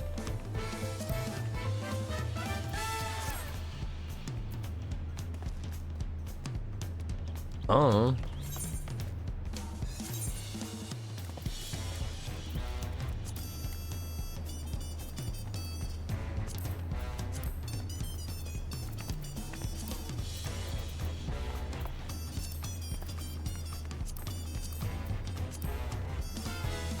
I don't see a difference.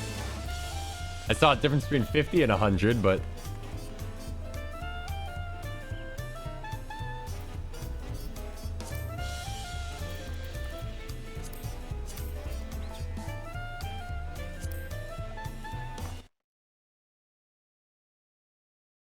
I see no noticeable difference between the two.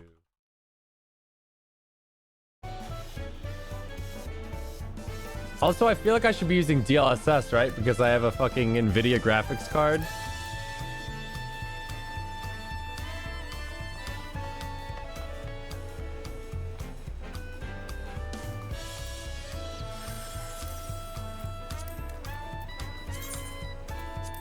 I made everything like darker, I don't know.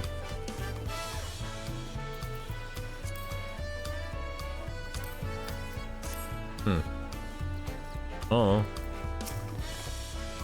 Well, so much for the brief reunion I had in mind. Papa is not one to waste time when he decides to act. I'm used to it by now, of course, but others are often caught off guard. In any case, we should talk about how we're going to find the City of Gold. All we have to work with are 7 tablets and their connection to the Tulilal saga. I suggest first comparing the tablets against the pillars. We should check for any discrepancies between them. Good idea. Let's go take a look. Why do we really have to go look at the pillars again? Whoa. I want that armor, man.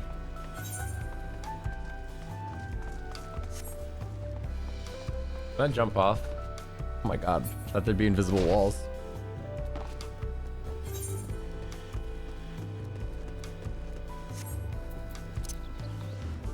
Oh.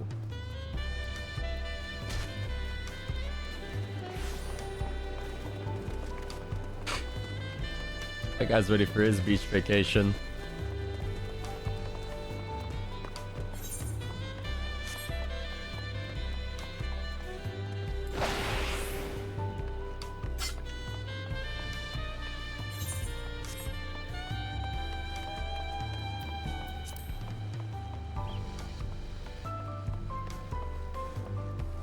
Is it nighttime yet? I want to hear the night music here.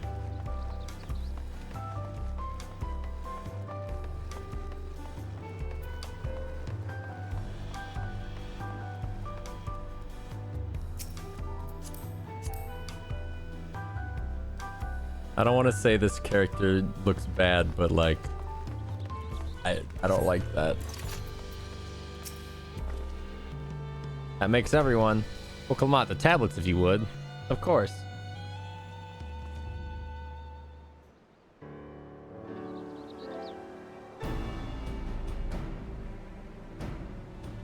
Everyone has a tablet, and let's compare them to the respective pillars. Keep an eye out for even the smallest differences.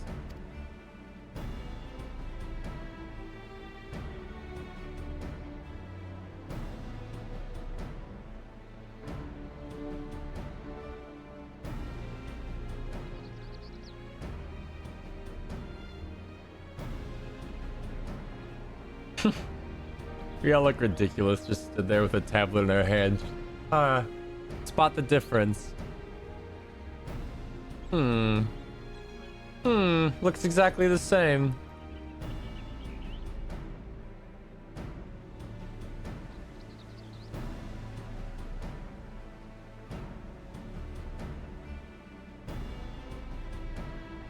Unless I'm missing something, the glyphs appear to be identical. No way! The tablets are what's on the pillars? The only difference being that the tablets have hollows where the keystones are to be fitted. So now we've established that the scenes are the same. Where do we go from here? The Dawn Servant said we were to retrace the path he walked in uniting Tural's people. That we would encounter 7 electors along the way. Then we have the answer in front of us. Papa's path is all laid out in the Tulilal saga.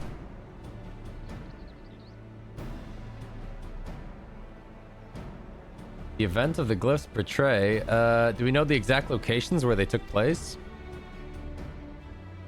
If one is close, we could go there and search for an elector. That would confirm we're on the right track.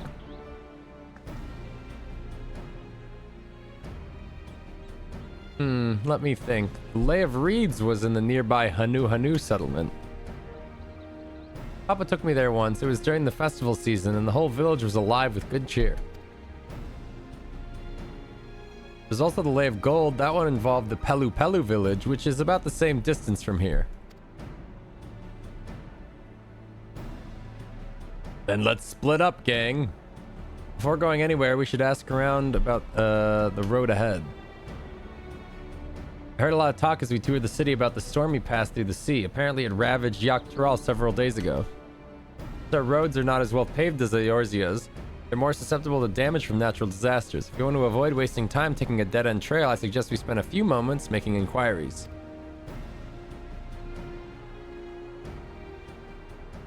If it's information we need, just leave it to me. I'll bring the information to us. She just stands in the street and just goes, "Hey, you guys!" And everybody just comes running over. It would be prudent to ensure we're prepared for the journey. I'll guide you to the accommodations I've arranged.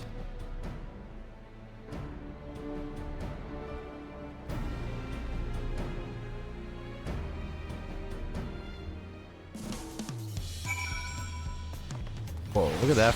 It's fucking Goku, dude. Look, it's Goku. Stumpy Green.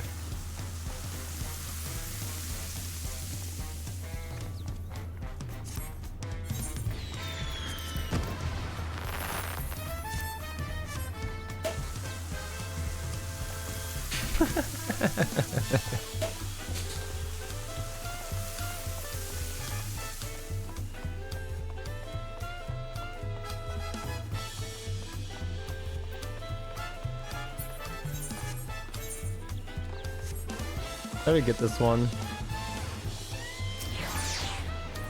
What am I missing?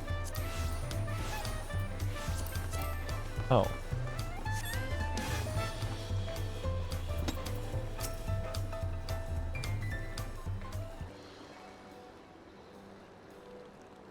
That's right, the reservation is under Wuk-Lamat's name. If you don't mind, I'll leave my companions to you. Certainly, sir.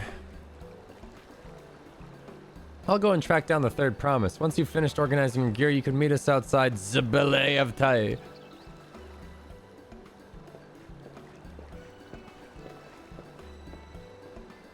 Greetings, visitors of Tulial, and welcome to the Forard Cabins. Whenever you're ready, I'll show you to your rooms. Nothing good has ever come from staying at an inn in Final Fantasy XIV. The second my head hits that pillow, I'm in for a fucking nightmare. Or a vision or something. Something bad happens.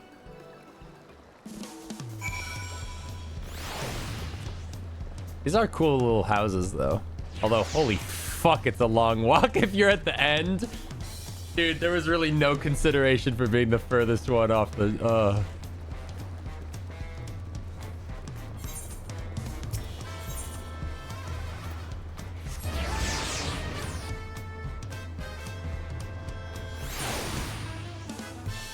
I'm gonna go grab this waypoint real quick.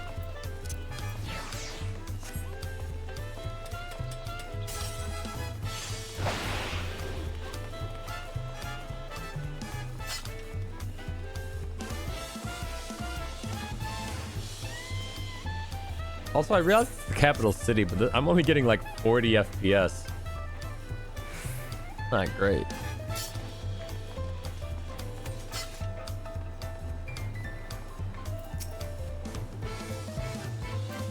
Fuck.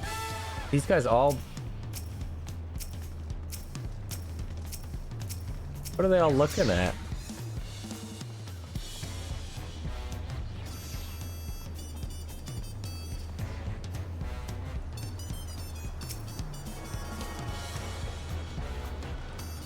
Crafter shit, probably. Oh, dude, I just remembered that I never finished leveling Endwalker fishing. So I'm not prepared for Dawntrail fishing either.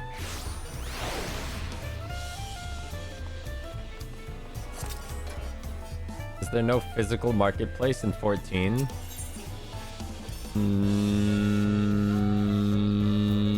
No.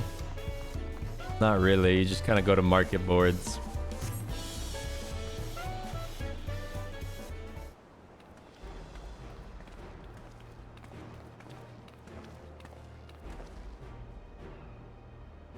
Trust you be the keenest to head out, G.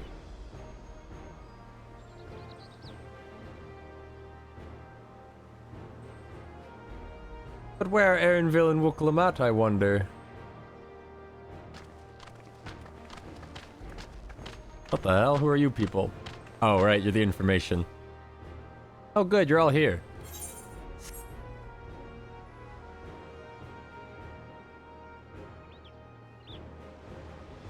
Who might your companions be?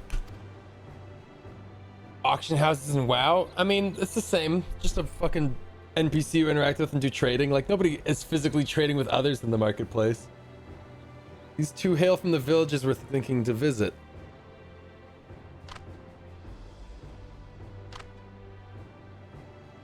I give you the credit for taking initiative, at least. What do you mean, at least? I am honored that the third promise would seek my advice. I, too, am happy to answer your questions. Any encounter might be an opportunity to do business.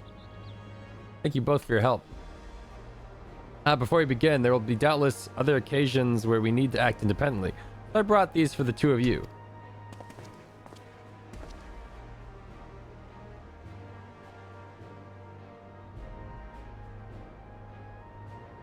What's this?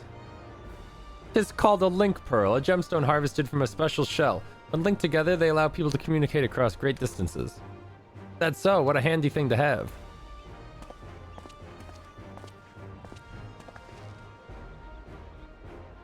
It'll be very useful on our travels. Speaking of which, I should get back to introducing my two new friends here. Dude, one thing I always hate in, especially Final Fantasy XIV, is they've got really cool beast tribe like other races, but if it doesn't fall under the umbrella of like humanoid skeleton, like they just can't. Like, dude, I'd be so down to be a big old bird dude. Or like an elephant person or something, and they're like, no, you have to be a humanoid. The Tulial Saga features a number of Tyrell's clans. Two of those, the Hanu Hanu and Pelu Pelu, have settlements relatively close to the city, so I brought a representative of each. As I mentioned before, the Hanu are a cheerful people who love their festivals. They make their appearance in the Lay of Reeds, and their home village, Okhanu, is located in Kozama Uka. The other smaller fellow is one of the Pelu, a clan of business-minded folk from Urkopacha. They appear in the Lay of Gold and craft all kinds of marvelous goods in Wakun Pelo, their village. Now, as far as deciding which village is first, why don't you put your adventurer's instincts to use to work? Pick a destination. Upon completing this quest, the main scenario will branch. Accepting the quest from the helpful Hanu will temporarily prevent you from accepting the quest from the approachable Pelu and vice versa. Furthermore, story elements and quest rewards will not be affected by your initial choice. Speak with NPCs you prefer and embark down the trail. Okay. Do you think they did this purely to alleviate stress on the server? It reminds me of how WoW does it, where you enter a new region and they go, okay, pick an isolated zone and do that one's first. I want to go to the Birdman. The quest to Urkopacha will become available once you've completed the quest series involving the helpful Hanu. Deal. So, what does he like to know? The road to Okhanu, we go south through the Arch of Dawn, then follow the road which runs alongside the Kozama Uka River. Is that right? It is. Be warned, however, my brethren tell me the recent storm has rendered the path even muddier than usual. The footing is quite poor in some parts. Far worse was the destruction visited upon our homes, though. Houses were torn apart and several people injured, if not killed. Even our beloved festival is in danger of being cancelled this year. If you do so plan on going, I urge you to proceed with caution. We'll be sure to watch our footing. Thanks.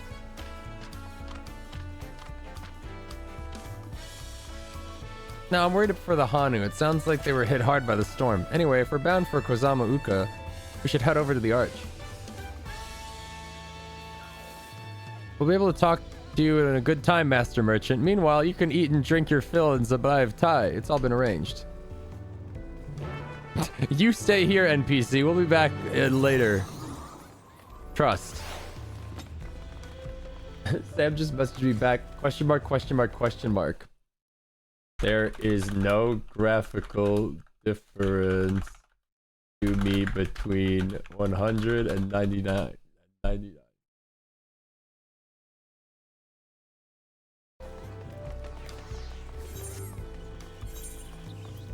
Ooh, hunts.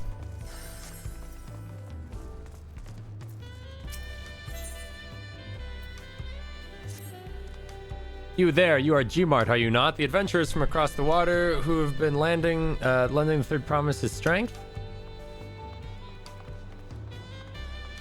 And well met. To tell the truth, I've been meaning to make your acquaintance for some time. I have a proposition for you.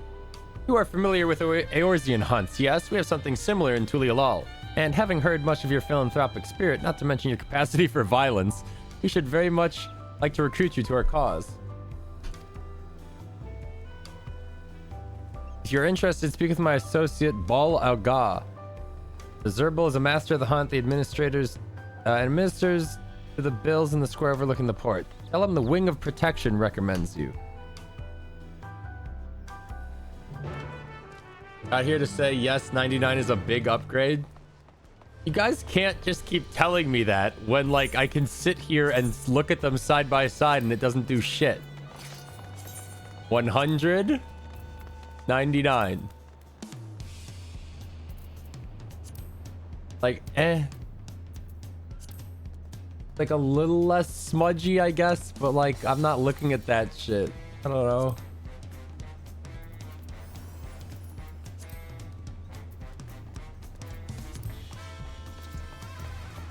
Like, maybe?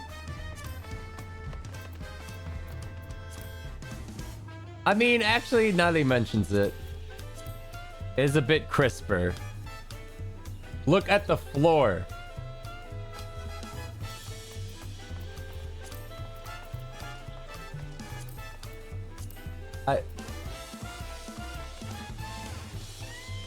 But also, like, dude, I don't care about the crispness of a fucking close-up image. I play this game pulled out at 30 FPS with fucking particle effects all over my screen.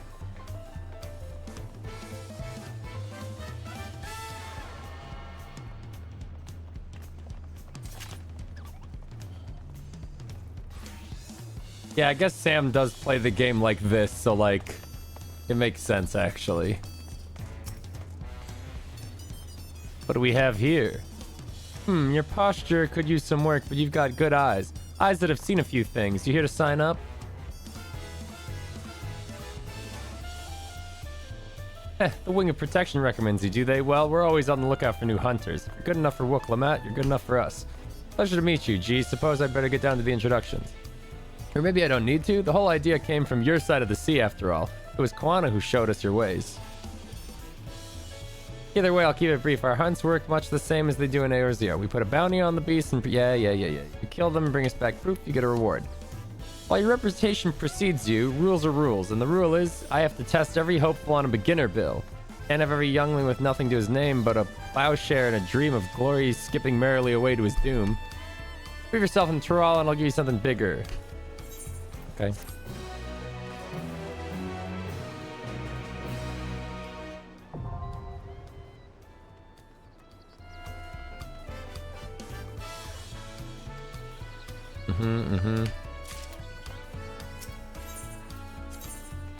An alpaca.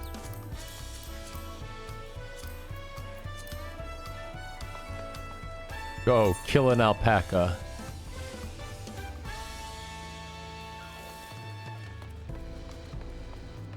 Oh, I might as well go grab this sightseeing quest. I think that's what it is anyway.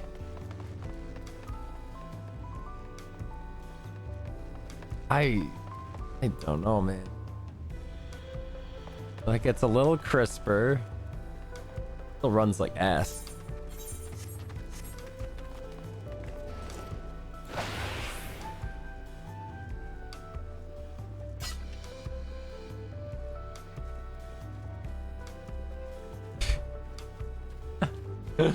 Like, me and this guy are like, where's the... Ooh, are we stupid?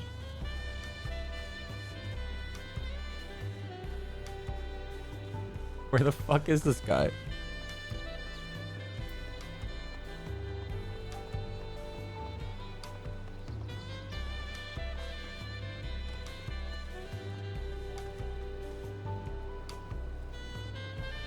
Oh, there he is.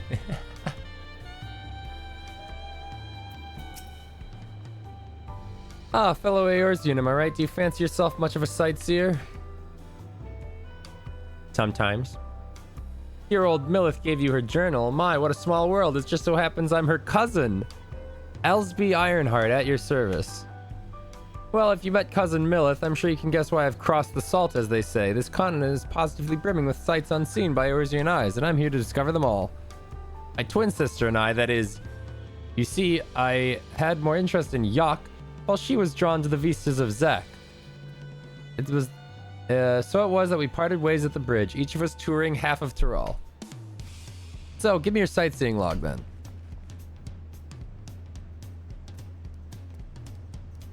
Let's see. Oh, how beautiful. I should like to see these places myself someday. Sorry, I was going to just scribble down my notes on Yogg-Toral. I included what my sister shared with me on Zag-Toral, but I'm afraid it isn't much. My twin sister's name is Emmeline, and she's still wandering over there. Given your natural affinity for Iron Hearts, you'll doubtless run into her someday. Well, I'm sure you've got places to be and vistas to behold. May your journey through Toral be bright and unforgettable. Nice.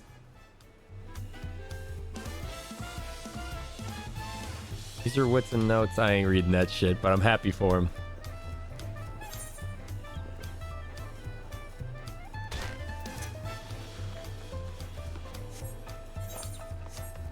What time is it?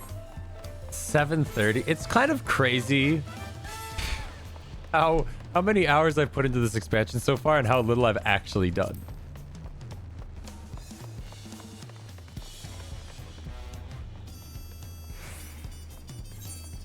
We watched a lot of movies.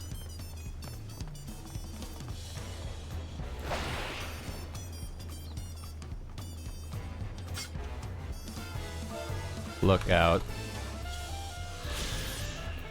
I did it.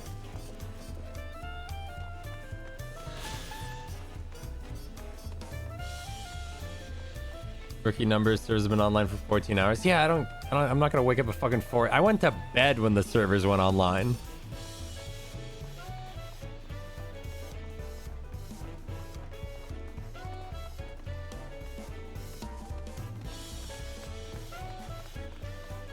In fact, having gotten like stuck into it, I'm really not feeling the need to like rush. I probably will still rush, but and I'm not gonna do the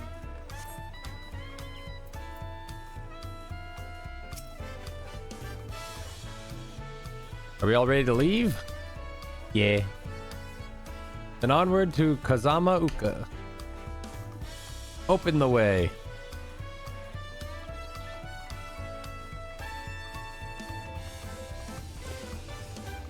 There are alpacas! But I thought streamers had to stream in the most unhealthy ways imaginable. If you want to succeed, you do. Kazamauka, the land of rainbow terraces. It commands the gaze of all who visit without fail. The many-colored marvel. An endless torrent of water cascades over sheer cliffs to shape the I have no feeling the Russian games, like I'm not even finished with the main story in Destiny. Dude, I like unironically wanted to play the Destiny expansion, but then like Sam just had like no interest. We proceeded along the Marcy Trail, a road upon which the Dawn Servant. I heard the story of the newest like expansion was like pretty cool.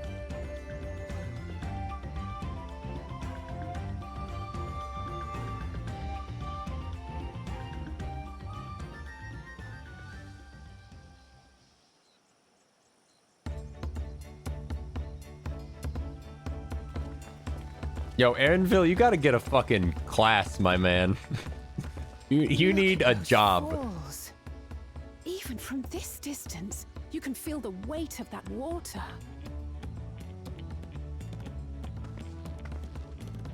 Play it yourself? No, I don't care about it that much. But as you can see, Tulihiola does not want for natural wonders.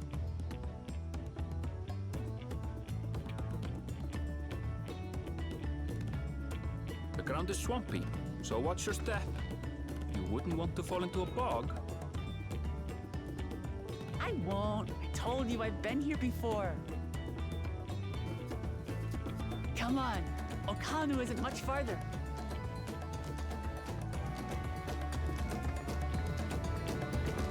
He's DOL, just stealth past mobs and does MSQ.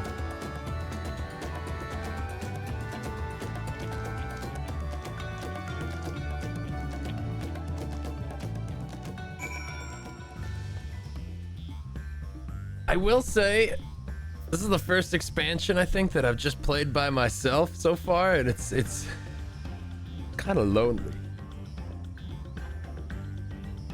Once I hit a dungeon, then I'll see people again. There's no stopping the third promise, is there? A good thing she has Erinville to keep her from getting lost. From all the grumbling, he's certainly there for her. Everyone should be so lucky to have such a loyal childhood friend. Alright, let's get moving. If we continue along this road, we should find ourselves in the village before long. Where's my compass?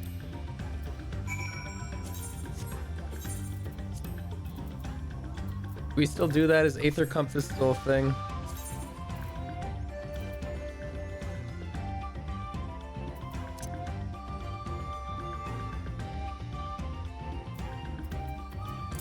What the hell?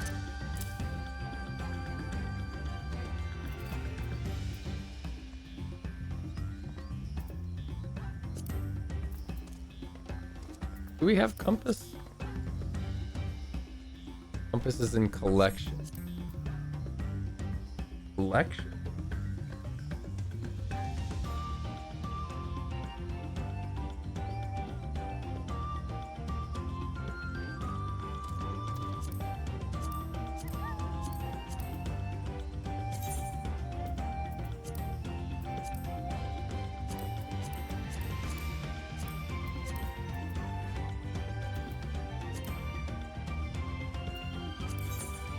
What the hell is all this? Huh.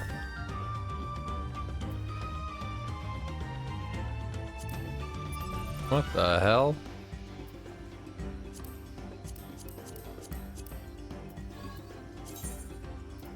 The hell? The hell? What the hell? What the hell?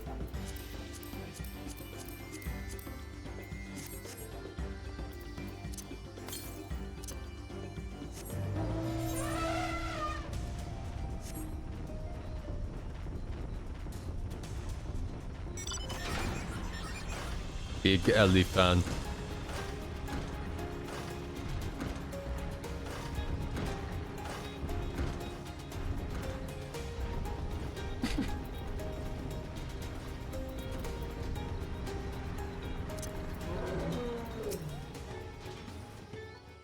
Oh, everyone has arrived and none the worse for wear, except for a certain third promise who slipped in the mud despite my explicit warnings. Hey, I asked you not to say anything. Anyway, this is the Hanu village I was telling you about. Okhanu.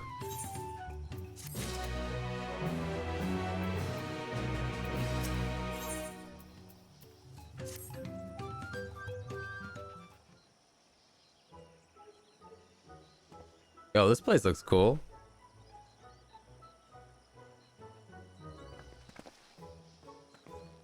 Like our friend said, the people are in no mood for festivities.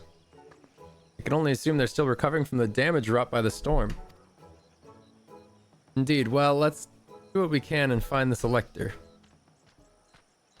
Is that him right there?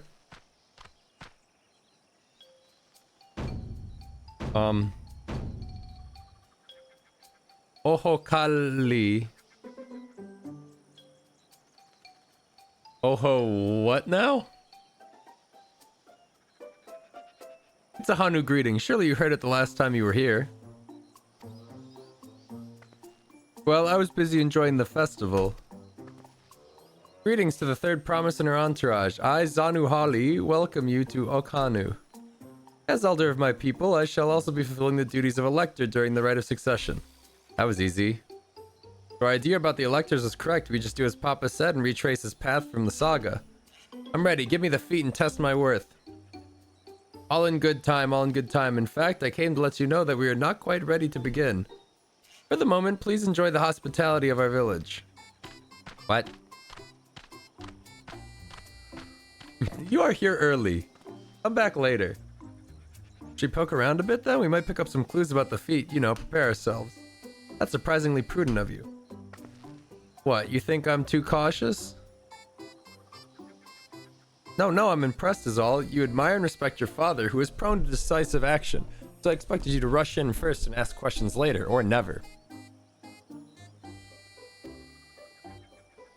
I do look up to Papa, but you should know that he has a pragmatic side too. The head of reason is the thinker who takes time to consider all the possibilities. With the long naps he takes these days, though, the head of resolve is less restrained by his wisdom. I can't fault you for thinking that's all there is to him. There's more to the Dawn Servant you've seen thus far. I would like to speak with the head of reason one day. Wow, well, I'm sure you'll catch him awake soon enough. I think he's been poisoned or something. To return to the subject at hand, you wish to take a look around Okanu then? Do some groundwork before the feat begins? Something like that. I mean, I could probably pass this test with my eyes closed, but it'll keep busy while we're waiting. Ukalmat has the right of it. As Elder Zanu Hali is a resident of this village, learning more about it can only improve our chances in the feat. I suggest a division of forces. For instance, Aaronville, Alizé, and Kryl should concentrate on the southern half of the settlement. Meanwhile, Wukamat G and myself will handle the northern half. Okay. Sounds good to me. You know, I've realized Final Fantasy XIV is the only MMO I've ever played where I enter a new quest hub and I see all the quest exclamation points pop up and I just go, nope. Over to the main quest guy, talk to the main quest guy. Bingo bango. I can't remember the last time I've done a non-important side quest in this game. I still don't know what these gems are for. To this day, I have no fucking clue. Crafting's bullshit, looks like.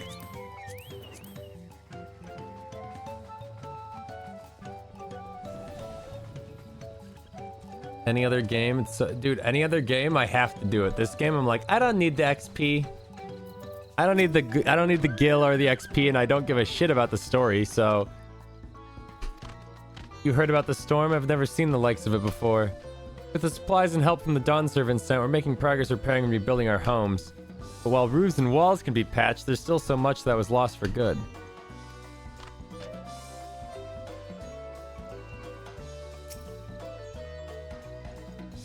Do them on the second round through the area to level a second job. I can't be fucked, dude. I'll just do Beast Tribes.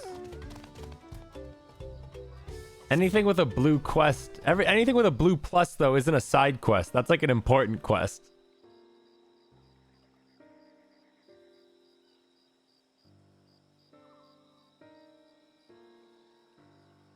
Gaping hole in the wall and missing portion of the roof are clearly the work of the storm's powerful winds. Repairs appear to be ongoing.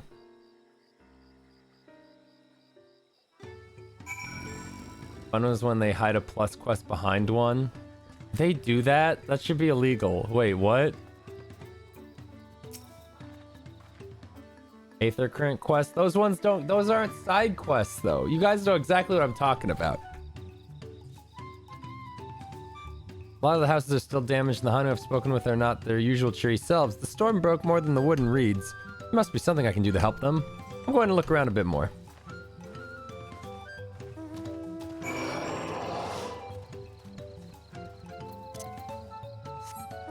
Is there an Aether current in this town? No.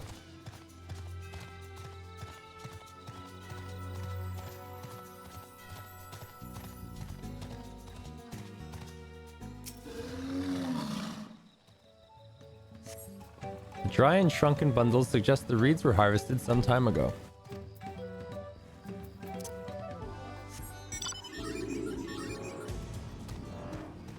I already missed flying. Holy shit. I like how every expansion people complain about having to do Aether currents again, but I really see no other way to fairly make the player explore and engage with the world of the new expansion while, like, I don't know, it's the lowest bare minimum of, like, just look around every map and then you've finished the map and then you've earned the right to fly in those maps. Like, makes sense to me. Woven from reeds, this boat-like vessel is reminiscent of a bird. Beak and feathered tail in particular stand out. Oh yeah, it is a bird. The boat must be woven from the same reeds I've seen gathered into bundles here. The plants hold both practical and cultural significance to the Hanu then. Hello, can you all hear me? I'm told they're ready to receive us now. Come to the large building in the south of the village. On my way. We ought to hurry over too.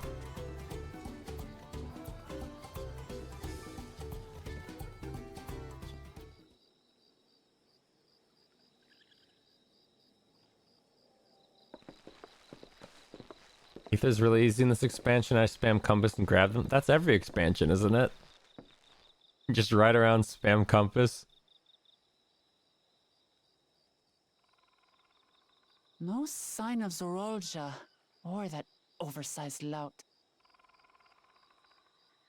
How much easier it would be if Soralja were to fail here.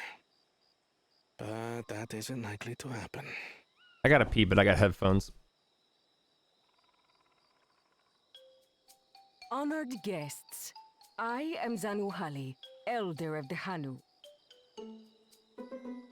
I am also an elector, charged with judging which among you is worthy of ascending the throne.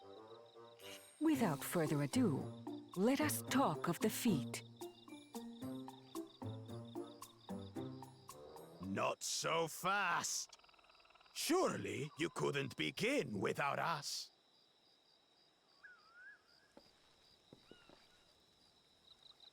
You made it after all.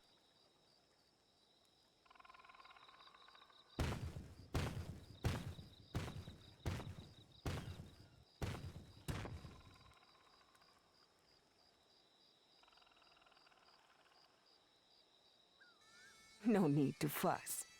There is no time limit for this challenge.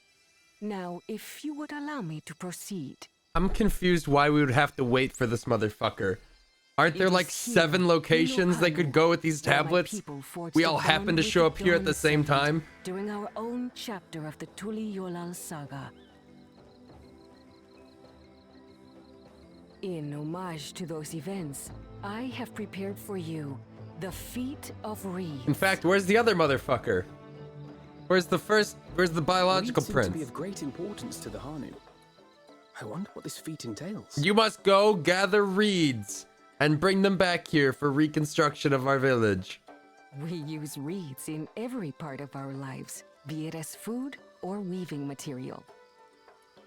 But look around the nearby paddies, and you will see that this season, our crops are failing. How fortunate, then, that my appointment to Elector coincided with this predicament.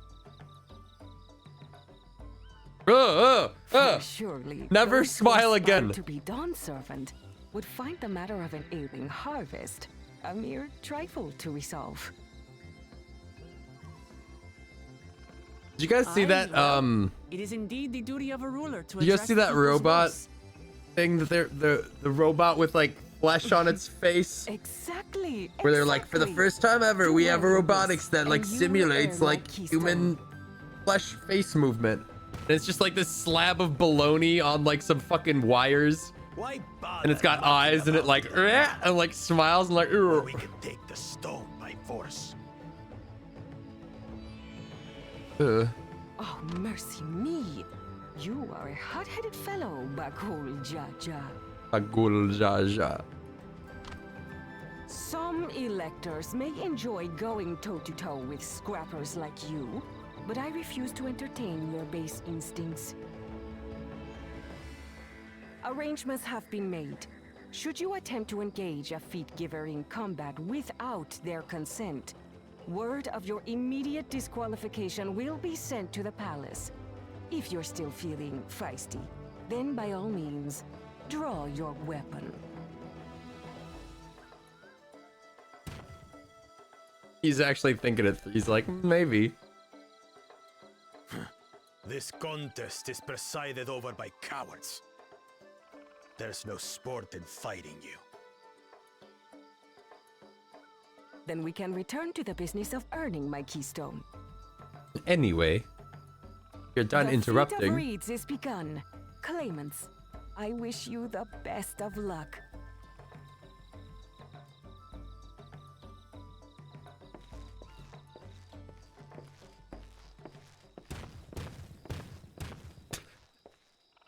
I always find it funny when characters have to have certain sound effects play when they do actions. Tricks we don't. Tricks we can use. Like that guy turned around, it's like thump, thump, thump, What of thump. little Miss Mittens? Reminds me of like in One Piece when you have a big character like Gecko Moy or whatever, Kuma walking, it makes like the squeaky noise with their shoes. Second promise, she's a distant third. Not even in the running. Then we see eye to eye on this, brother. Being Bakul Jaja so long with me has rubbed off on you. Wait, so he's the cool Jaja. So who's the second head? Who's man's? Of hers, though. They might be a problem. Yeah, bro, I will kill you.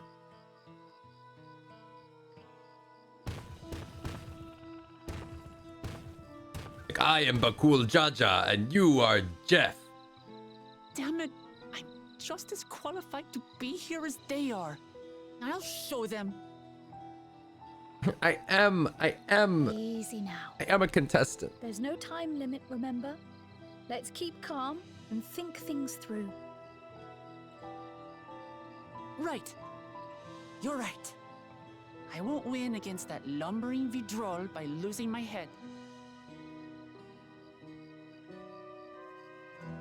Dude, given that they're allowed to request foreign aid, I'm so surprised that like none of the other kids, like imagine if like the cat boy was like, oh yeah, well I went across the ocean and I got like this fucker, and they just bring back like all our strongest villains and we're like, what, they could do that?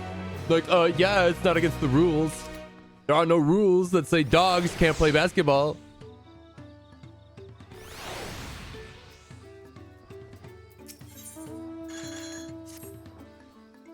I don't know the first thing about farming, but if there's a way to save the harvest and help the Hanu, then we're going to find it.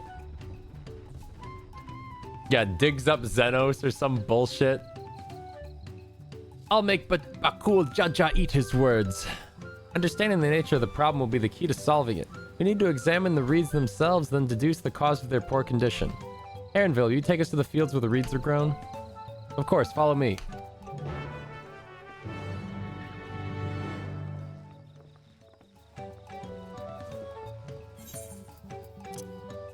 Okay, are there any Aether currents northeast?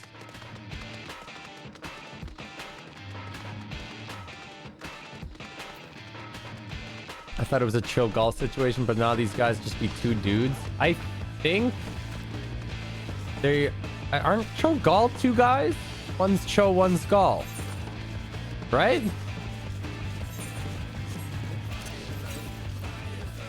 I only basing this off Heroes of the Storm lore. So they're exactly like Cho'Gall, actually, when I think about it.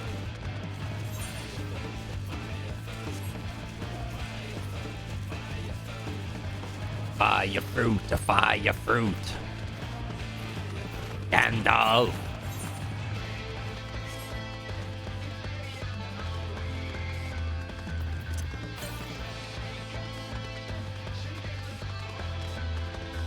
One is mighty, one is magical, but they share the name. Dude, that must suck.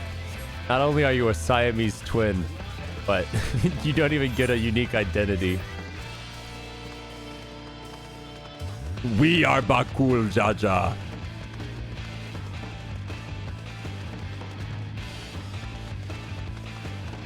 Holy shit, how tall is this tower? Holy shit, how tall is this tower? Is it even up here? Why did I even come up here? Oh my god.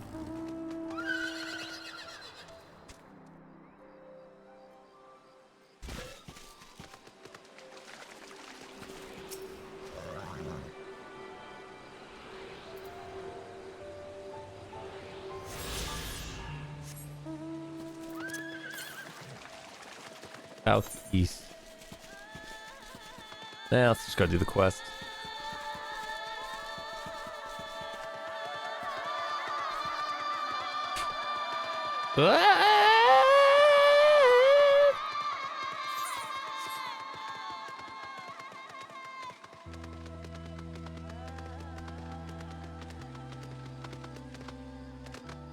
Have we used a single combat ability yet this expansion? I don't think so. I haven't hit a mob yet.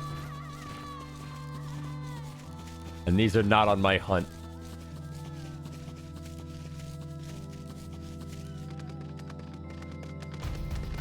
I'm surprised you have mount music on. Yeah, I probably should turn it off for these new zones, I guess.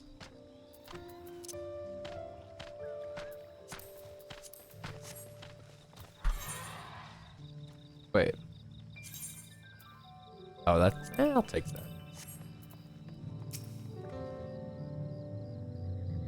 No song will ever top Lahi. Lahi is a fucking fever dream. You can all stand back. I'll get to the bottom of this problem in no time.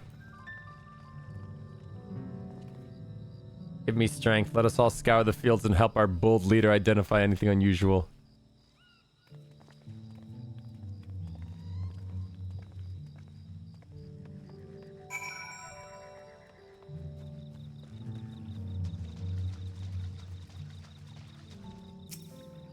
Lahi? Do you know Lahi? As Anul Ahali described, the reeds appeared wilted and unhealthy.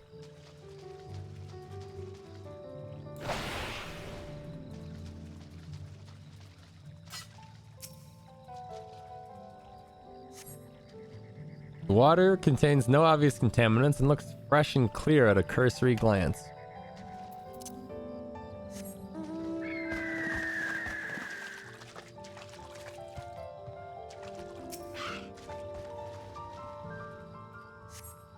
The soil in the paddies is, as one would expect, rich in color and suitably moist, not dry nor flaky. Oh yeah, they're gonna keep updating the island sanctuary with this expansion? Or is that like old content? Fucking leave it, forget it. A small frog catches your eye, strangely lackadaisical. It doesn't even bother to hop when it eventually scurries away. It just fucking walked away.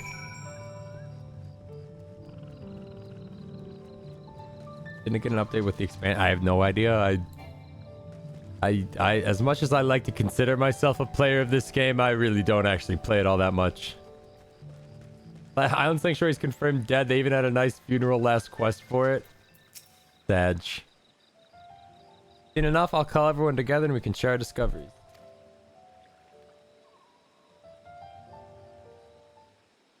Island Sanctuary was neat, I guess. It was alright. A little too Excel document heavy for me, but... Well, what do we think? Any obvious problems? There was a frog and he walked. Okay, anybody else? I agree. The waters look to be of good quality, as does the mud in which the reeds have been planted. The frogs and insects are unusually torpid. This suggests the problem is affecting not only the reeds, but also the creatures which live among them. Something invisible to the naked eye be polluting the water? We would need an alchemist to know for certain.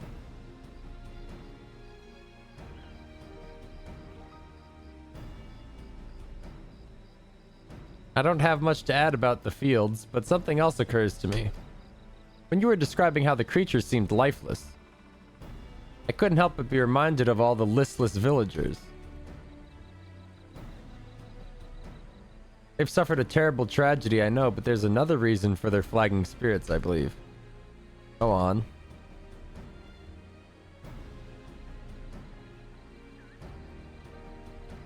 The festival. This is traditionally an occasion for celebration and renewal, so without it, the Hanu are struggling even more to recover. Last time I visited, the village was in the middle of festivities. You'll never see the Hanu more joyful and alive.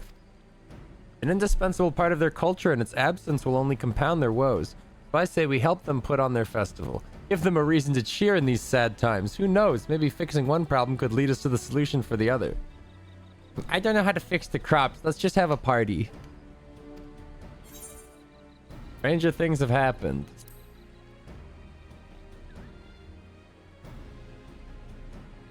Right?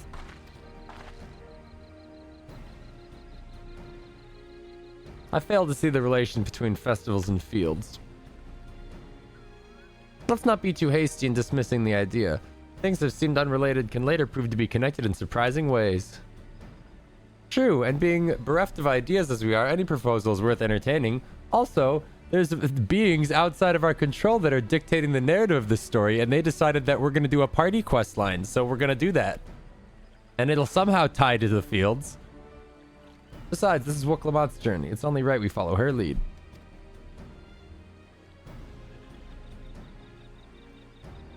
Thanks, everyone. By the way, does anyone know where the festival float is? It's like a boat woven from reeds and it looks like a bird. Yeah, we've seen it. In the big building to the north. Let's go and see it.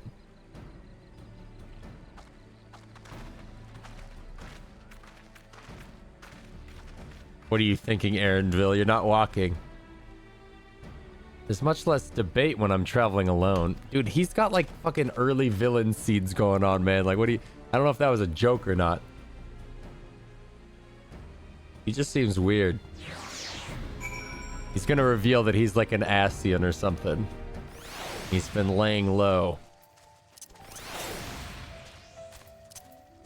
I know we said we were done with those Ascians. They're back.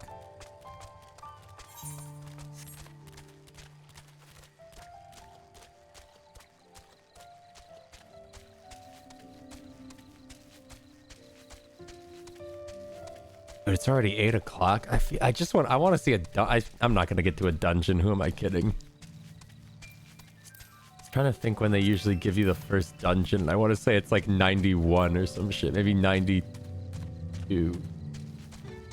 Let's look at previous expansion. 81. 71. 61. Okay.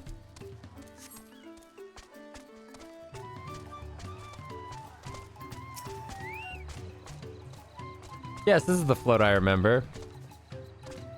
Does it not appear somewhat damaged to you? We should take a closer look. Inspect the festival float. You may move the camera and zoom in. Okay. That is a float.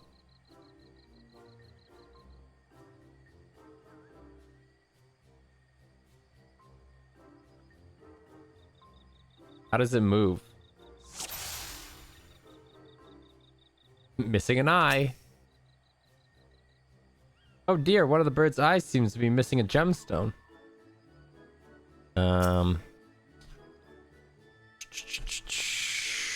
What else? Bedraggled feathers. These tail feathers have seen better days. I swear the colors were a lot brighter the last time I saw them.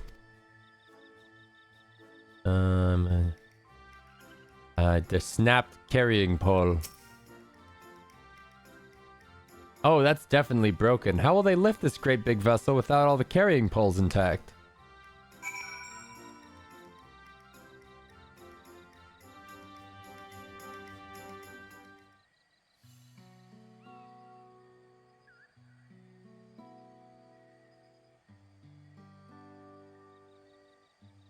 Well, I think we can all agree this bird boat is in dire need of repairs. Now, how do we go about fixing it?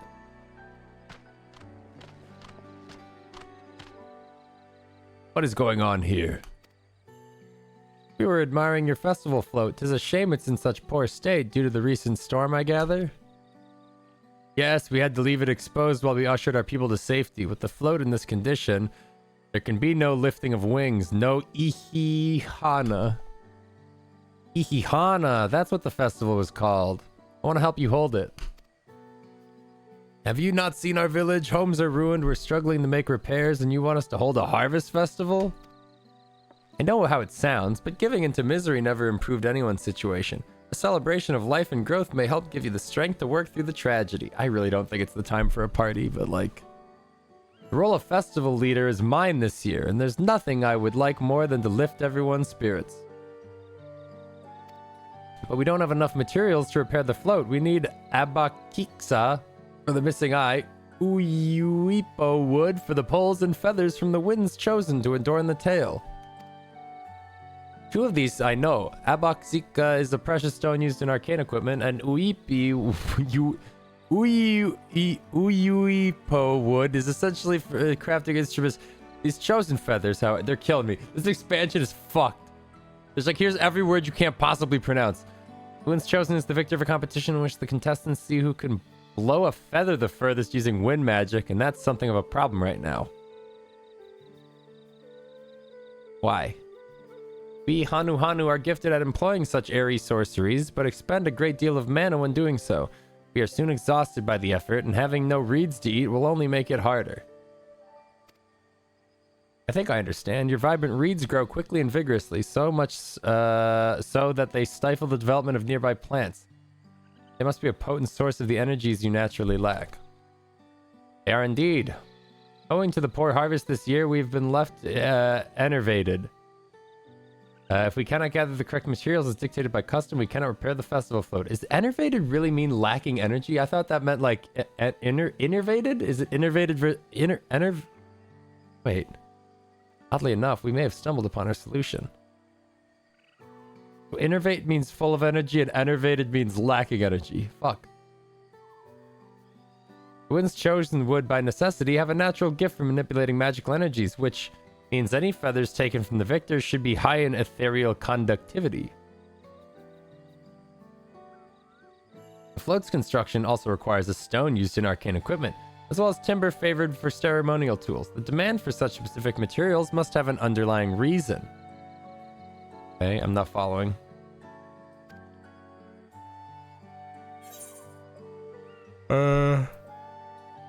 Keep talking, smart boy.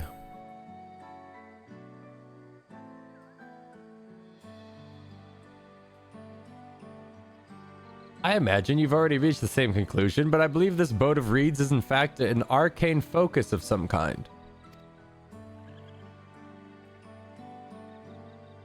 A focus for what? Oh, Ihihana is a harvest festival, isn't it? That must mean the float was made to encourage healthy crops, so if we repair the boat and hold the festival, its arcane powers might fix what's wrong with the reeds. I don't think this is... doesn't sound right to me. Just from an order of operations standpoint. We won't know until we try, but 'tis a sound theory. Celebration, prayer, and ritual ceremonies. These have been known to elicit miraculous effects. Wait. The float, a tool for magic? This is the first I'm hearing of it. This is what's confusing me. They made the tool, so wouldn't they know about it? In the beginning, it may well have not been. After a good harvest year, there would be no reason to change it. When the harvest was poor, new adornments were likely added. And those who performed the labor may have imbued their work with ardent hopes for a brighter future. Oh, it's one of those bullshit things of like, no, it became magic over time. Through years of trial and error, the Hanu would have refined their festival float into a focus for harvest prayers. Okay, I mean, yeah, alright, I guess. Incredible. I know you're practically fainting from hunger, but reviving Ihihana really does sound like the solution to all your woes. I promise we'll do everything in our power to help you. I'm still not convinced about this focus business, but I accept your aid nonetheless. I will introduce you to the shipwright who's been maintaining the float these last few years. He's replaced both the eyes and the poles before, so he should know where and how to procure what we need. And allow Alize and I to acquire the feathers. We will encourage the people of Okhanu to gather and vie for the title of Winds Chosen by sharing with them our own reserves of mana. I'll go with you. I carry some alchemical brews that may afford the same effect.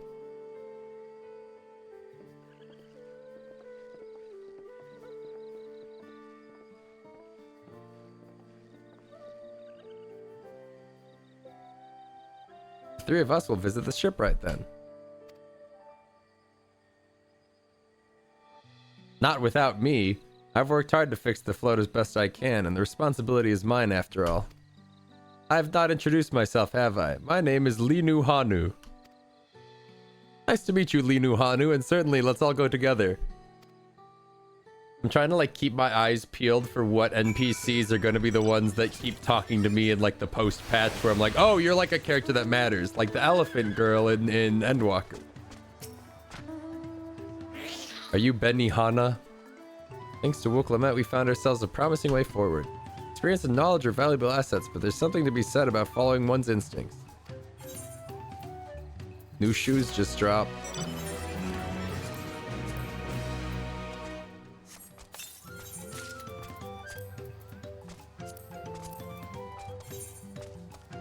Cool.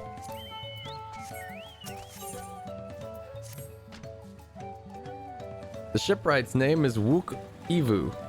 He's an... I just don't know what that word is. He's a gerbil. He's a kerbral. He's a kerberal. He's a zerberal. But who is this for? How do you say this? He's a zebral. Usually when they have the fucking apostrophe, because there's like a space. Only moved to Ozama Uka a few years ago, and has since mastered our custom to an almost frightening degree. He's especially strict when it comes to manners, so make sure to offer him a proper Hanu greeting. You wouldn't want to offend him right before asking a favor. Proper Hanu greeting? Oh, that one. Don't worry, I remember how it goes. And we shouldn't have any problems. Let's head to Okbekbi, to the east of here.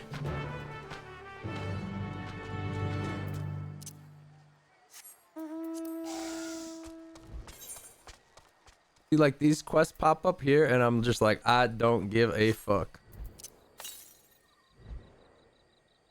Wait, west. And we'll go back that way at some point.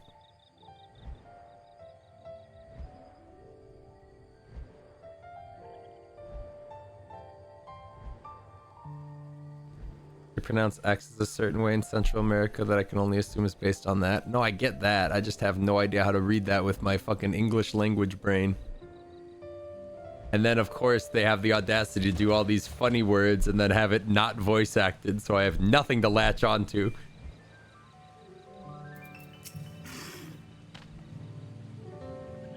This is Okbekbi, the village of all.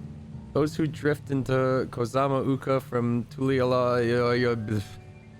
It's just tongue twisters, the expansion, and it's killing me. And elsewhere, welcome to live here alongside the Hanu. As for Wook Ivu, he lives and works in the House of Waters High at the top of that large tree nearby. Follow me, and I should warn you, the climb up the stairs can be challenging. Nah, don't worry, I've been up there already. I know how bad it is. It's a very fucking tall tower.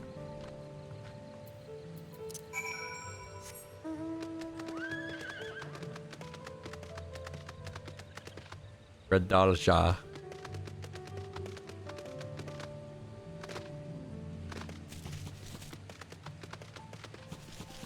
Even though I just went to Cancun earlier this year. Yeah, I don't know. It's either like a fucking Z or like a ch sound or some shit, but like, I don't know.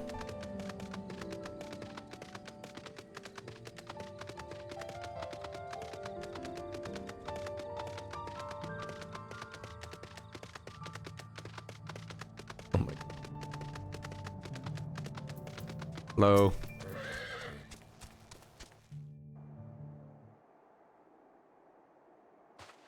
He's a nerd? What do you want? He's a voice acted nerd?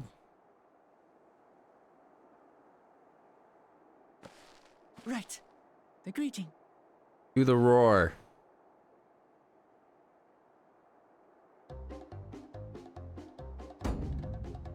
Oh. Ohokali. Is that right? Oh. Ohokali.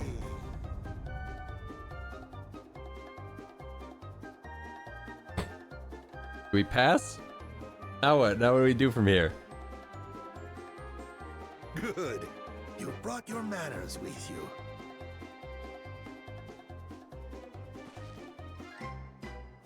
When in Ukanu, do as the Hanu do. For a country as diverse as ours, the preservation of harmony demands that we respect the cultures of all peoples who call it home. Well, that explains your familiarity with Hanu customs. And you speak truth, of course. To live together means to learn about each other. Ah, I appreciate an open mind. In fact, I get the sense we've met before. fucking music. You're Wuklamat. Eh? Eh? Oh, what an unexpected honor for old Wukevu. Here I am prattling on about manners. Oh. And I've gone and insulted the third promise herself. There is no excuse for this betrayal of etiquette.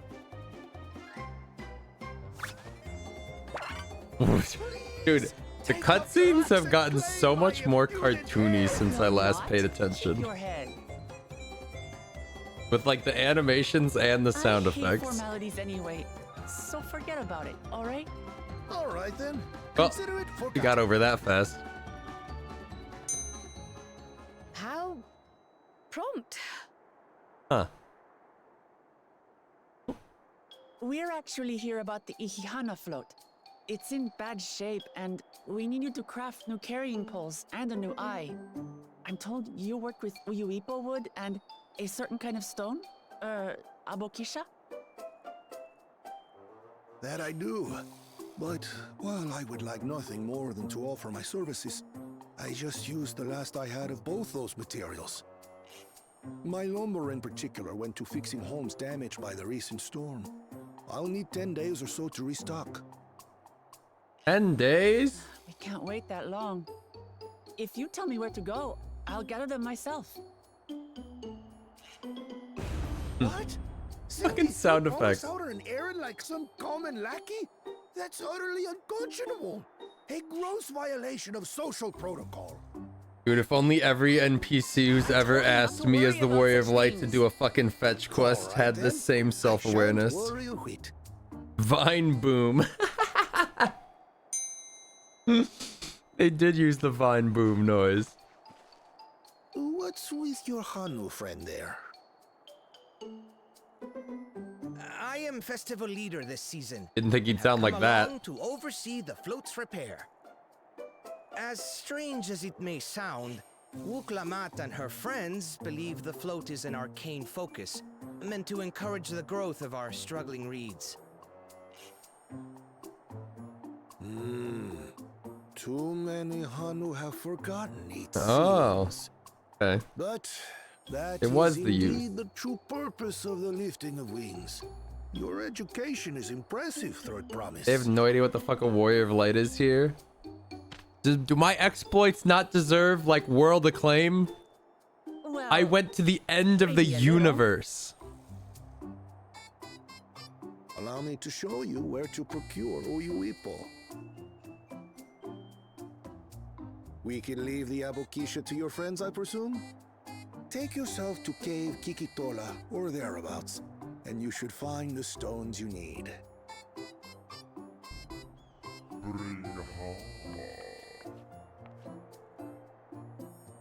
There were some references that some countries thought the end of days was fake news. Man. Man. That should save us some time. all right then. Let's get moving.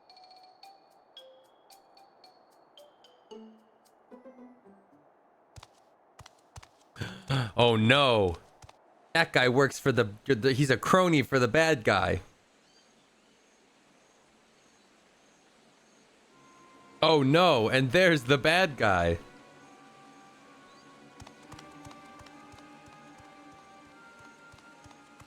Chosen one of your rivals is making progress. Opro illusionist.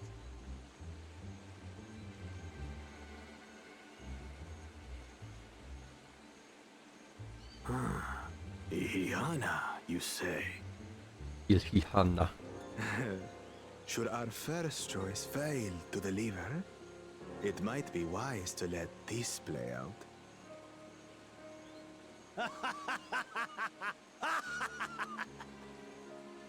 The third-rate promise is making herself useful after all.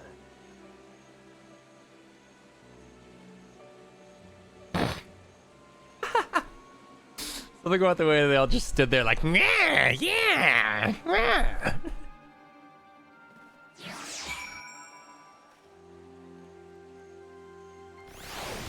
Like an American war vet going overseas being like, do you know what I fought for? No, it's like... I don't even have anything comparable. We went to the goddamn moon. And then we took a spaceship across the fucking universe, man. In a time period where like that shit doesn't even make sense to these people. Some of them are still like tribals, and I'm just like, I've been on a spaceship. Cave Kikitola is southwest of Okahanu. Return to the village first, then head there on foot. Oh yeah, where's your spaceship? It was the moon, wasn't it? I don't actually remember. We crashed it. I don't actually remember what we did with it.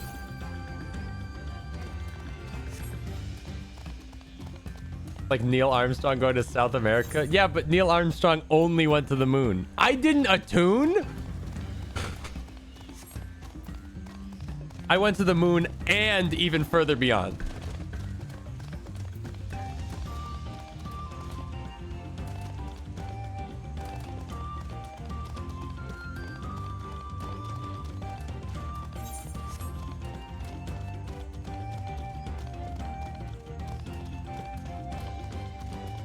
Spaceship is in University City and canonically doesn't have enough gas to get to the edge of the expanding universe.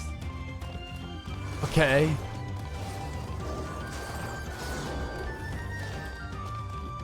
It's back in Labyrinthian, I think.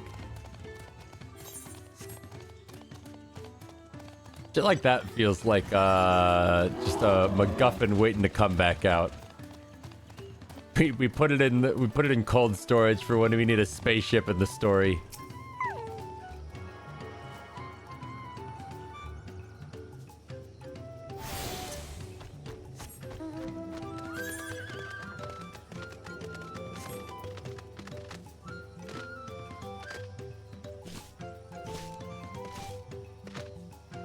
Gotta get your local alpaca keep.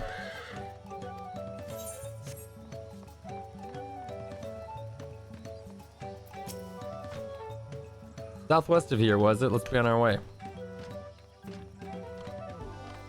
They really just forced me to come back to town to tell me to go over to here, huh? Oh, the best mount I own. I fucking love this shit.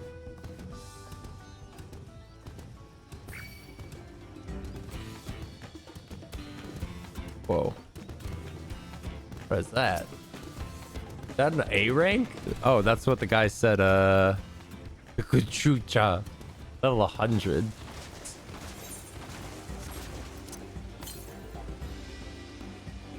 West.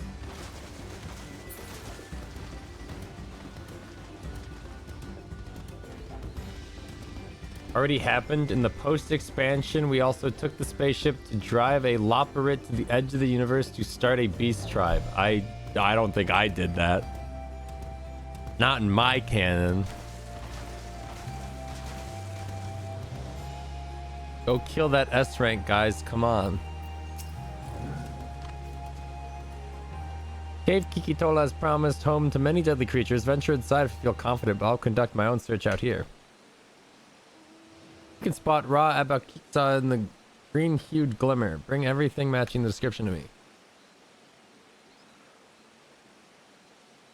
I shall help scour the inside of the cave then. You take the west half, I'll take the east.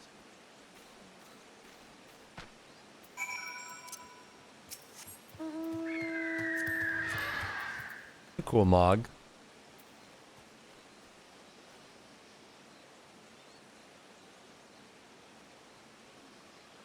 Good use of the colors.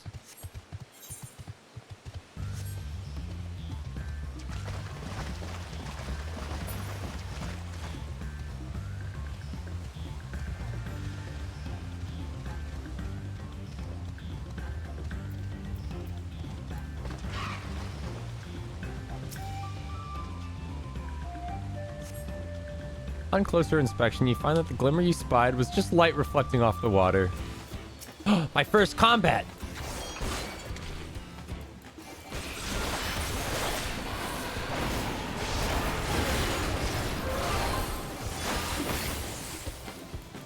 How exhilarating. It was the same as my old combat. Except for they changed my Fang and Claw to some other move I've never seen.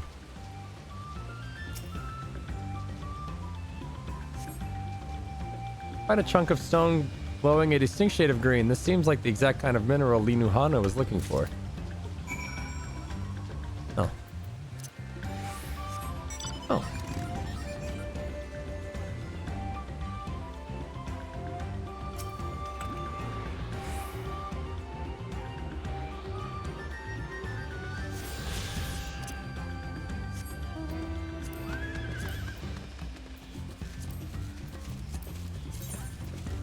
Go.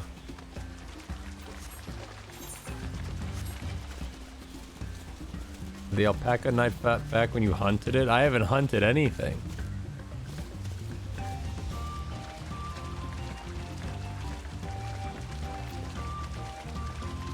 I don't think either one of these are an S rank. The notification for an S rank spawning or currently up has never happened, even when going out and back into the zone. They still talking about the logistics of killing that bird.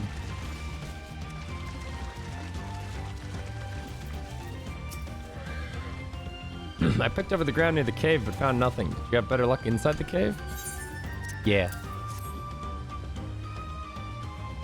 Yes, this is Abokiksa. Along with Kral's contribution, we have more than enough for our needs. The stones you brought shine very brightly. I thank you both.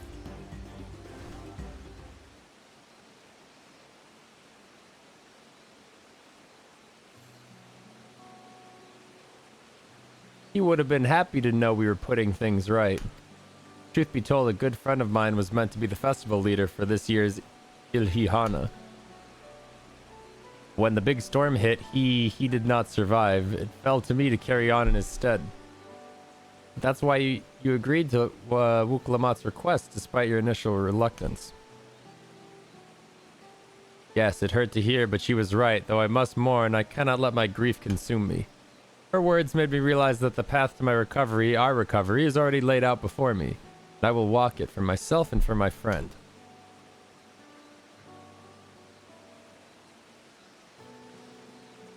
Thank you for sharing your story with us. Please rest assured that we'll take your plight to heart. I'm certain our companions are procuring the other materials as we speak. Everything will come together, and the Hanu shall host a splendid uplifting festival. That we shall! With that, let us return and deliver the Abukiksa to Wuk Ivu's waiting hands.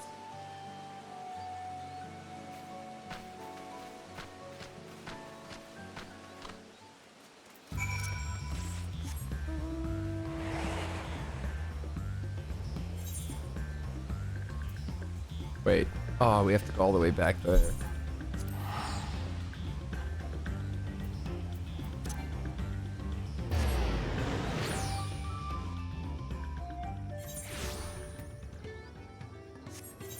How does the world map look now?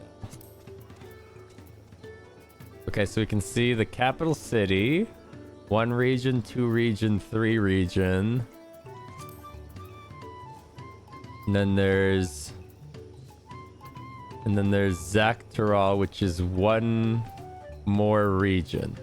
But with an entire chunk of map with nothing, which makes me think there's another region. Wait, I've never actually looked at the world map before. It doesn't even count the first. Holy shit, these are cool. I didn't know this had a world map. I've always struggled to like picture the Final Fantasy XIV world because the map was always like shit. Kind of crazy that we just have Ilsabard and Garlemald in the middle of just like, I don't fucking know. And like down here with fucking Merceria or whatever.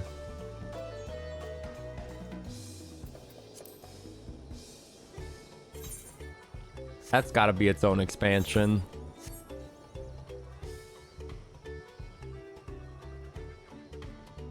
Mericidia. Isn't that where the dragons come from or some shit?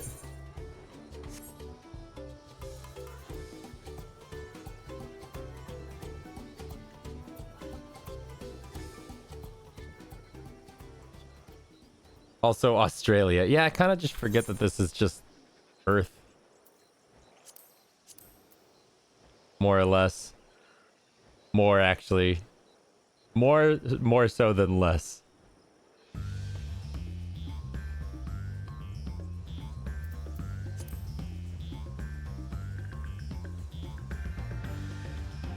Yeah, and then the dragons are aliens that came from space from a different civilization that was killed by what's her face? Bluebird.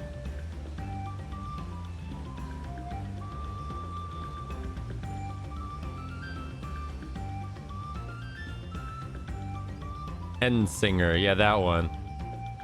Omega, sure, that other one. Oh yeah, the robots. It's you know, it's all up there, but it's all a blur. No, yeah, you're right. It wasn't the bird. It was the robots or whatever. It was the robot dragon war that took place.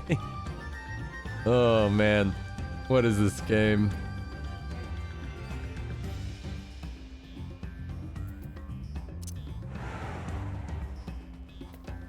Hey. Thanks to the third promise and her mighty swings, we've collected some suitable logs of Uyipu word.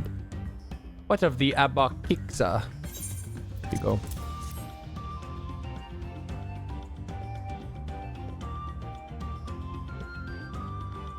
Yes, these are excellent samples, a goodly quantity too.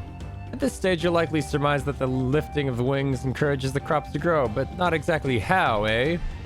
Well, you're in for a treat. If all goes to plan, the result should be spectacular. Now, to get to work crafting these pieces for the float, I could use an assistant versed in the arcane arts to enhance the Uyu-Ipo conductivity. And I'd be delighted to help, says resident mage of this party. Everyone else should head back to Okanu. We'll join you at the float once our work here is done.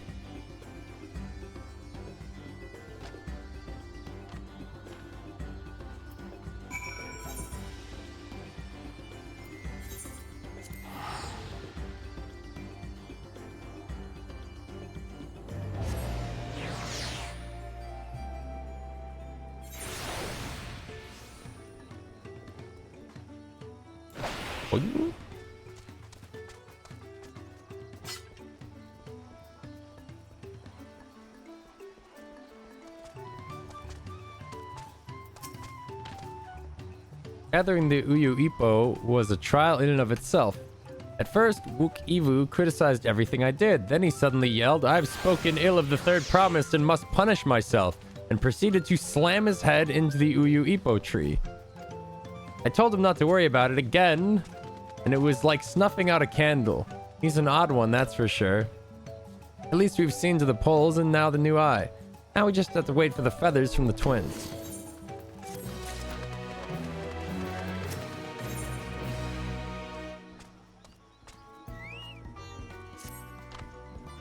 We should get some rest before the excitement begins.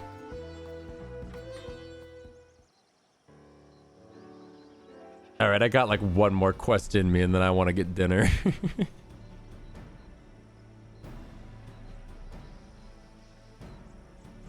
Over there by the float, isn't that the third promise? Then the rumors are true. She's trying to complete the feat of reeds by reviving Ilhihana.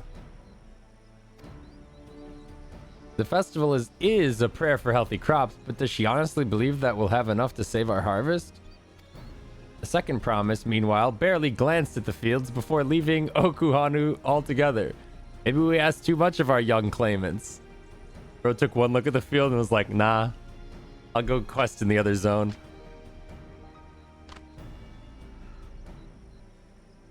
Oh, I wouldn't be too quick to count Koana out. A friend of mine overheard him muttering by the reeds. Something about what needs to be done. Is that so? Perhaps we'll get to see another of his innovations firsthand. Bro's gonna come back with like a sprinkler or something, been like, aha, look, technology will fix this. That sounds like our Koana. One look at the reeds was all that he needed to think up a solution. Be that as it may, our own solution is nearly ready. Indeed, as soon as the others get back, our long-awaited festival can begin.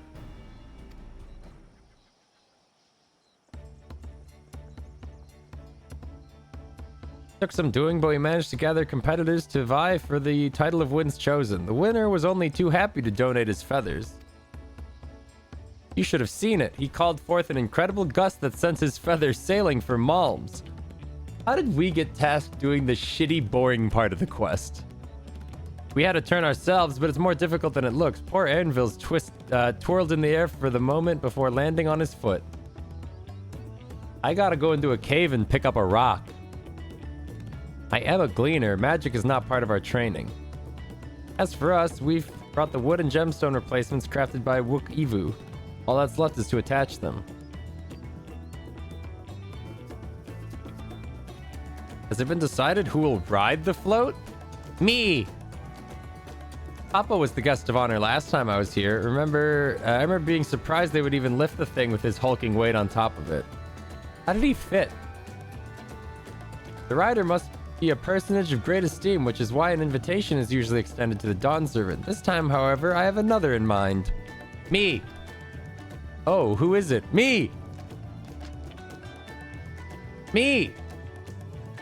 Our beloved Ilhihana, the lifting of wings, is only being held because of you and your companions. Thus do I nominate you, Wook as our guest. No! Me! We thought it'd be prudent to carry the Warrior of Light, because he's so famous and cool. Huh, me?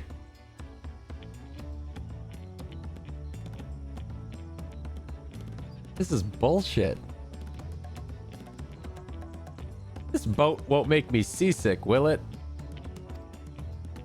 Ha ha ha ha ha ha ha ha ha ha. I don't think so. And weigh anchor. I can hardly refuse a request from one even more enthusiastic about the festival than me. I would be delighted to ride your float.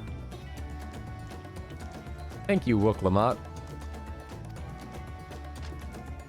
I have rules for the rest of you as well. We'll be carrying the festival float in a slow procession towards Uzanuakli, where the sacred likeness of Kizai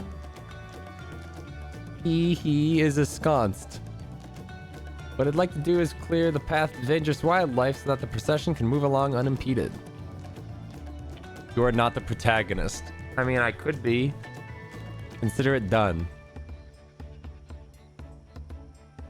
You expect me to sit still until Wook is finished with the float? Let me come along and help with the clearing. As you know, I'm not much for fighting. I'll stay behind and assist Wook with the repairs. If you aren't sure where you need to go, the path I spoke begins at the south of the village and branches to the east. That will lead you across the bridges to the stride of the sun. And we shall see to clearing it end to end.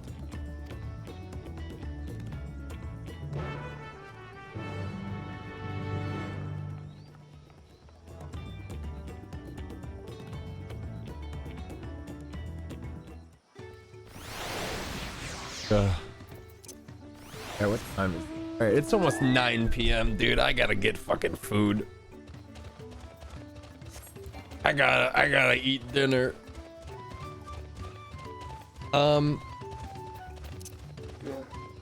I don't think I'm gonna stream any more of this going forward. I'm remembering now that it's just a fucking slow and arduous and lengthy and dialogue heavy process. And honestly, this story's fucking boring. I don't give a singular fuck about whatever we're doing in this village right now with this float and these reeds and stuff. This is, to me, this is gonna be second monitor MMO content of like, I click the thing and I vaguely understand. Story's usually boring in the first half. No, it is true. You have to like pay your tax and go to all the stupid regions and find out all their characters and all their plights and deal with their bullshit quests. And then you get to the big overarching narrative where you're like, oh, okay, the plot's like moving forward now. Kind of hard when the last story was the end of the fucking world. Well, I mean, don't get me wrong. Endwalker had some boring shit too, dude. You had to meet rabbit folk and help them do rabbit bullshit for a while too. Gotta hit the point of shit's bad, call mom. Yeah. I don't know. I like Final Fantasy 14. I'm realizing it's not great stream content unless you are like a Final Fantasy 14 streamer. And this is like this is your thing that you do. So we'll probably be back tomorrow playing something else. I've been eyeballing not Dragon's Dog. I've been eyeballing Darkest Dungeon 2 lately because I saw that got like full released and has some DLC with new characters. So I might give that a whirl. I also wanted to play, what was it? I wanted to play Slay the Princess, which I kept seeing talked about online as like a game of like, oh dude, Slay the Princess? Oh man, I wish I could wipe my mind and go back and play Slay the Princess. Oh dude, don't look up anything about Slay the Princess. Just buy it and just check it out. Just the less you know, the better. I was like, oh, okay, yeah, you know, okay. I like games like that. You've piqued my interest. Slay the Princess fucks, actually. That's what I've heard. I don't know, we might give that a look too. Alright. The devs would rather you pirate it than get spoiled. Yeah, I saw that was like there was some article being like the devs of Slay the Princess say that you should just pirate their fucking game. Which is crazy. Alright. Thank you guys so much for watching. I will see you all tomorrow. Bye.